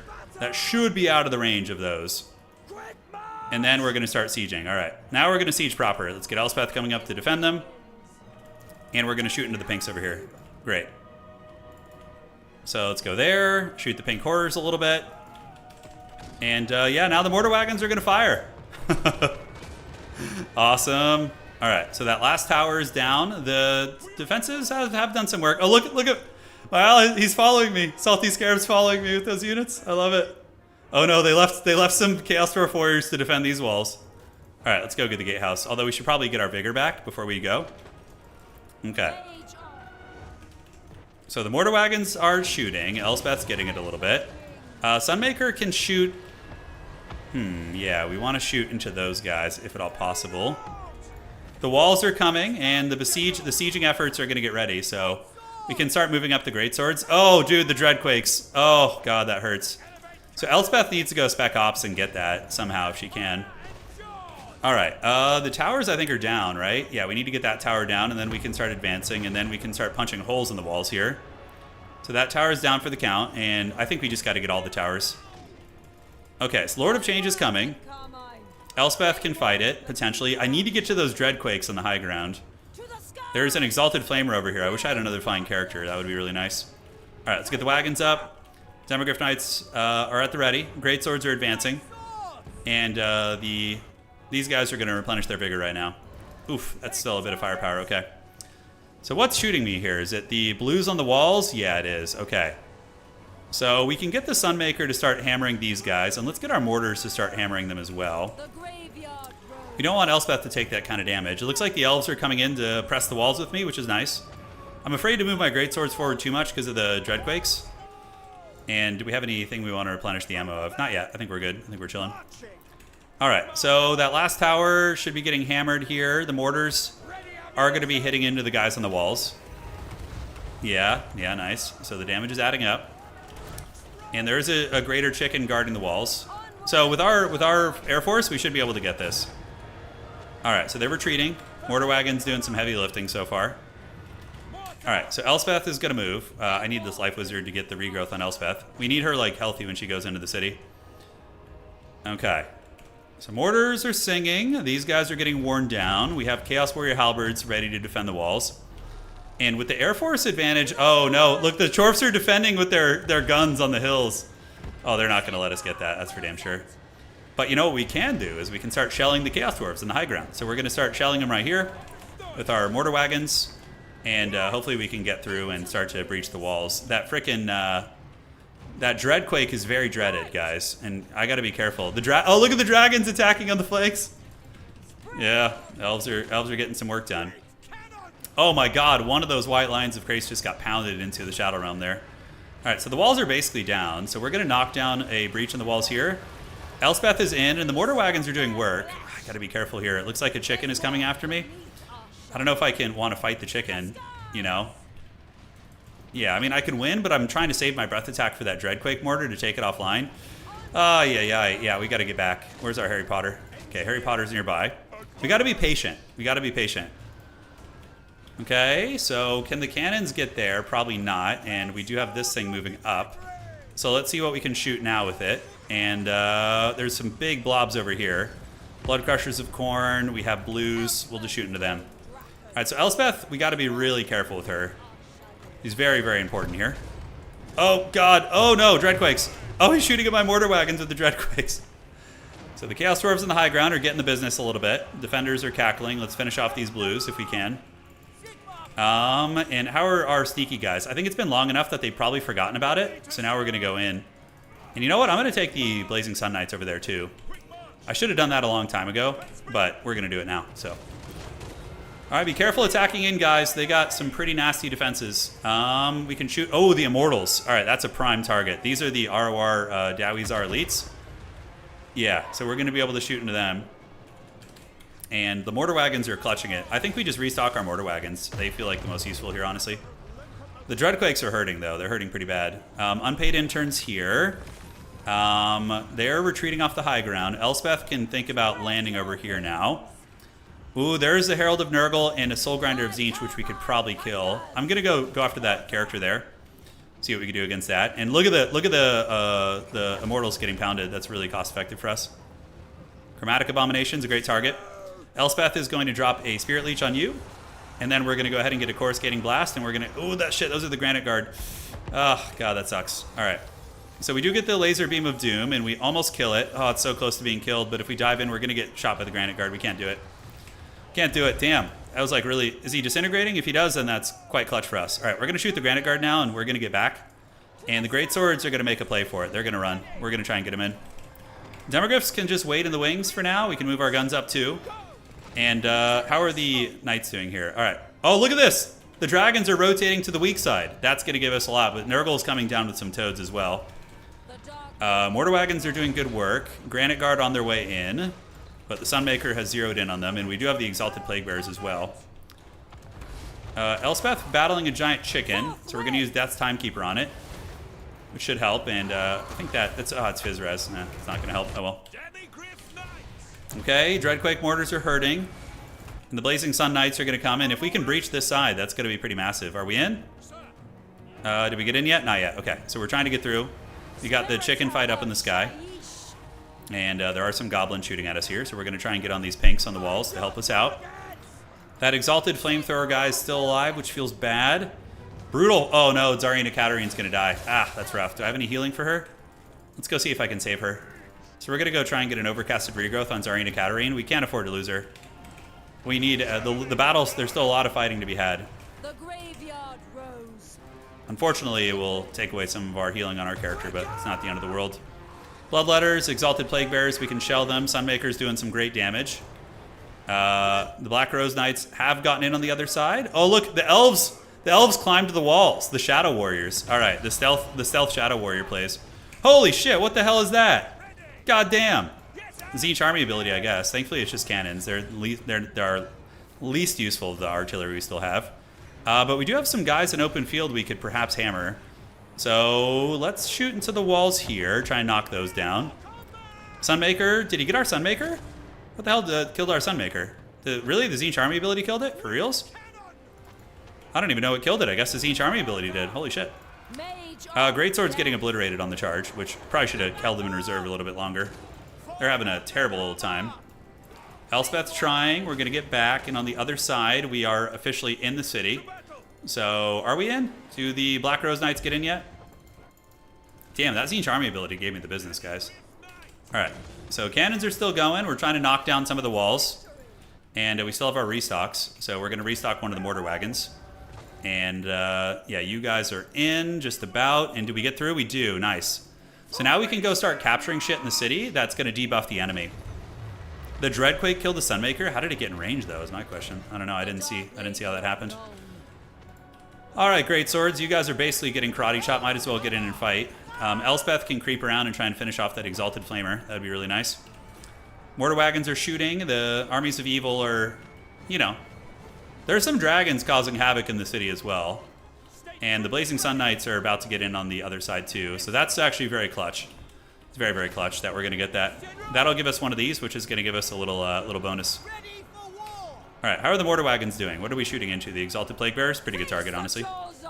And we see the Granite Guard back there chortling. Cav flank over there. The defender's advantage is big, but it's what makes it fun. It's like a uphill fight, you know? So we're going to get this. Oh, we're going to go rush this one, actually. That's so clutch if we get that. All right, so Elspeth. Ooh, we got to watch out for the Granite Guard.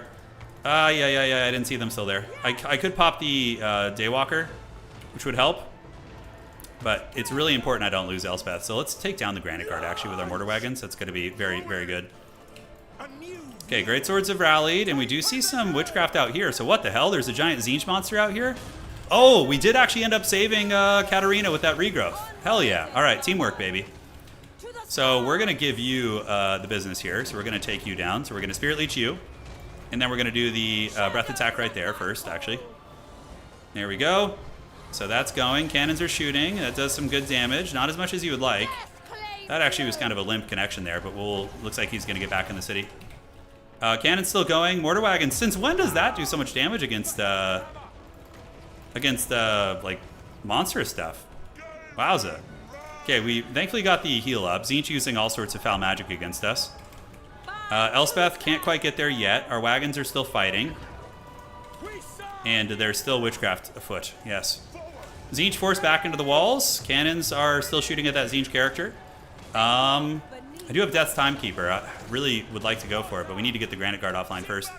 Demis are at the ready. I'm being really conservative with them.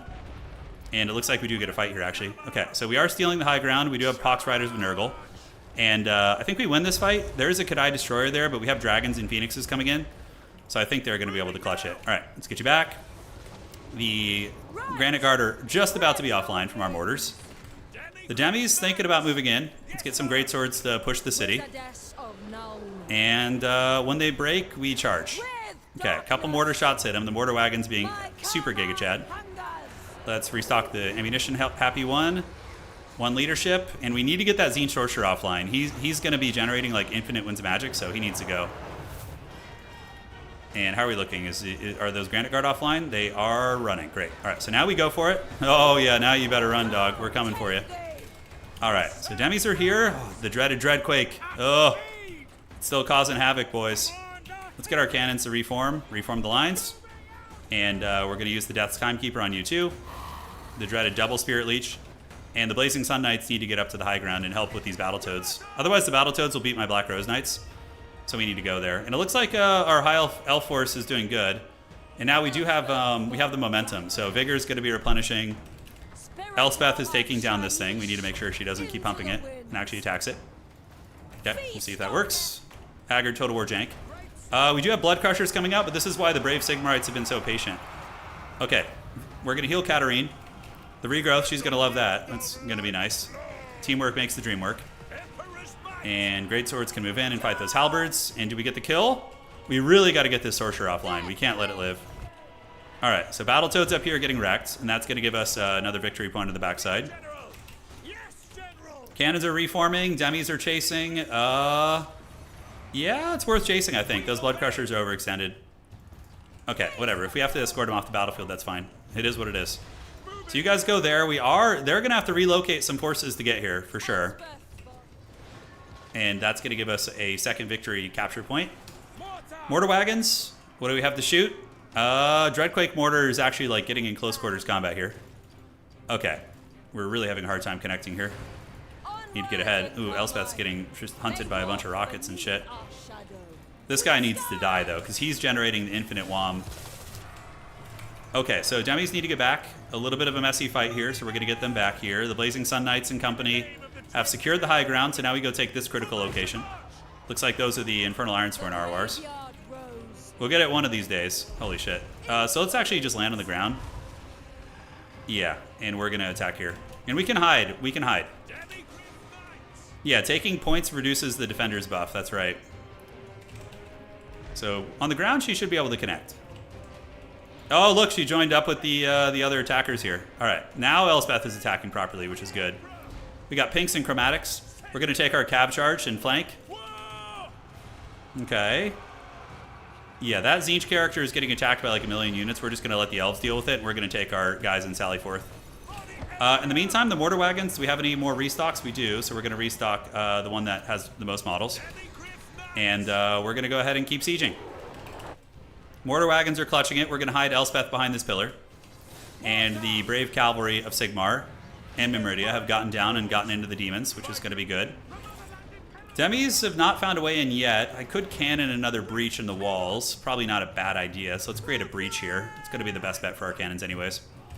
His Dreadquake is very well hidden. Okay, somehow Deathreaker still got me, so we need to go hide like all the way back here. Pop this, get the Strider ability. Heavy Cav have dispatched some of the demonic defenders over here. Okay. Yeah, so the shrine is down, so no more infinite magic hacks for them. And what do we got here? Yeah, the defenders are looking really raggedy. I think we can blitz over here with our demis and get in and cause some serious havoc. Elspeth's gonna hide behind this building. And the defenders are rallying.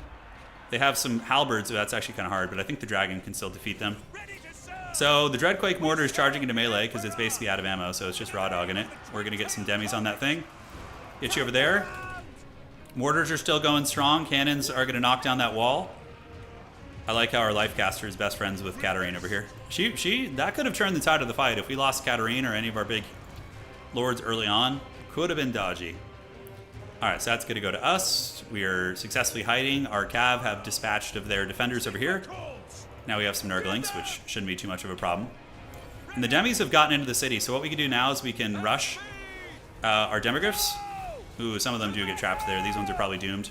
We do kill the Dreadquake, though, which is, moral victory of sorts. All right, you guys go this way. Mortar wagons are still shooting. What do we want to be shooting at? Some of the unpaid interns, perhaps. I wish I had some more magic to heal Elspeth, but we don't, so she's just going to have to hide here until it's really safe for her to come out. We have a lot of Akshina ambushers. They should be able to put some hurt down, and you guys are going to come, demis, and they're going to come help this fight over here. Ay, those are exalted bloodletters. Okay, they'll actually beat my demis. Okay, we got to rethink this. Those are Chaos Warrior halberds, but they're not braced, and we have Swordmasters coming in. Look, the Elven Swordmasters. Yeah, and they're not braced, so that means those Chaos Warriors are going to get folded, which is good. Cannon is offline. Send the crew in. I guess the crew can just sit back here. And the cannons, we created another breach in the walls. Oh, Mutalith versus Katarine. All right, the cannons actually have a target. We could shoot the Mutalith piece here. Elspeth can take to the skies again, because I think they probably forgot about her. And these Cav... Yeah, we probably need Elspeth to help here. What is still shooting us there? The Chaos Dwarves have a nice bastion there, which has been very, very tough to uproot. What do we got here? Yeah, decent little demonic presence. Mortar wagons can be used as battering rams too when they run out of ammo. We do fold those Chaos Warriors, and looks like their will is breaking. And now we have a major key point too, which is going to be very good. Exalted Bloodlusters, yeah, Demogryphs these are anti-large demis. In sustained combat, the Bloodletters would definitely beat demis. Although if you have enough of them, maybe you could overwhelm them too. Okay, Great Swords move in, demis get a rear charge right there. Artillery's just about out of ammo, guys. We don't have a whole lot left. Elspeth, thinking about some fights. I do have a Coruscating Blast, which can karate chop someone's lord, so I need to find a lord to get. Like a hero of some sort. Cav in the back of the city are very low. Those damn Bloodletters are such a menace. Okay, let's get you guys up here. We can attack into the blues. The Chaos Dwarf, probably doing the most damage with his artillery. He is, yeah. So you can see who's the damage meters up on the top there. But I think the defenses in the city have fallen. Yeah. And we're going to move in there. We're going to get this. And we're going to get this. Take back the city! Oh, look at the Elemental Bear and the Demis fighting. So cool. So they're going to swarm forth and take down the Mutalith Vortex Beast as well as the other piece here. Elspeth's fighting with her Cav versus the dreaded Gremlins. And, oh, it is the tower shooting at Elspeth. That's what it is. Thank you. All right. Cannon's still going strong. Let's get our guns up. And it's battering ram time, guys. It's time to call in the battering rams of Sigmar. All hands on deck. So Demis win that fight. They're going to attack there. And we have some great swords who can move back into the city here. Yes. Fight. Elspeth, probably... Ooh, man, Katarine's going to die, unfortunately. Do we finally have an opportunity to get that freaking artillery offline? It's out of ammo anyways. Okay, so we don't need to worry about that. High Elves have taken over the high ground. We've gotten the critical location, which is pretty big. Yeah, that's quite massive. The battering rams of Sigmar. No, it's the desperate attack here, guys. Okay, there we go. So battering rams, and the Kislevites have a lot left. They do. Most of my artillery is spent.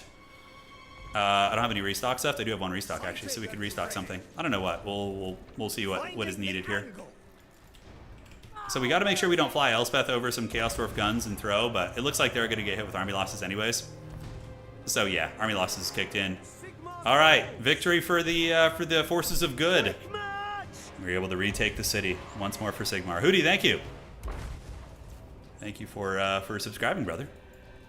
Oh, now the Chihuahua's like, oh, I was complaining to be let out. Now let me back in. They have an unbreakable unit somewhere. All right. That was fun. Hopefully you guys enjoyed that little ending to the stream. It's a little bit something different. If you guys want more of that, let me know in the comments afterwards. Helps out quite a bit, but that was fun. I think the flank around the undefended side of the city was really big, and that got us like victory points, pulled them out of position, and yeah, it was nice. So mortar wagons were very good. 800, 1600, 1000, 900, even better than the Sunmaker actually. Cannons are really essential in the sieges. Otherwise, you have to blitz the towers, you know. Tzeentch's magic was really gross. Poto was like pounding me with magic. Yeah, so that was scary. All right, guys, maybe I'll record some siege battles like this and upload them, and we can go from there. All right, guys, adios. We will see you on the other side. If you enjoyed tonight's stream, especially the goodness at the end, please do drop a like on YouTube. It helps out quite a bit, helps keep the engine going. And for those of you guys on Twitch, consider following and or subscribing. All right, guys, adios. We'll see you around. Take care of yourselves. And that is going to be it for today. Cheers, my friends.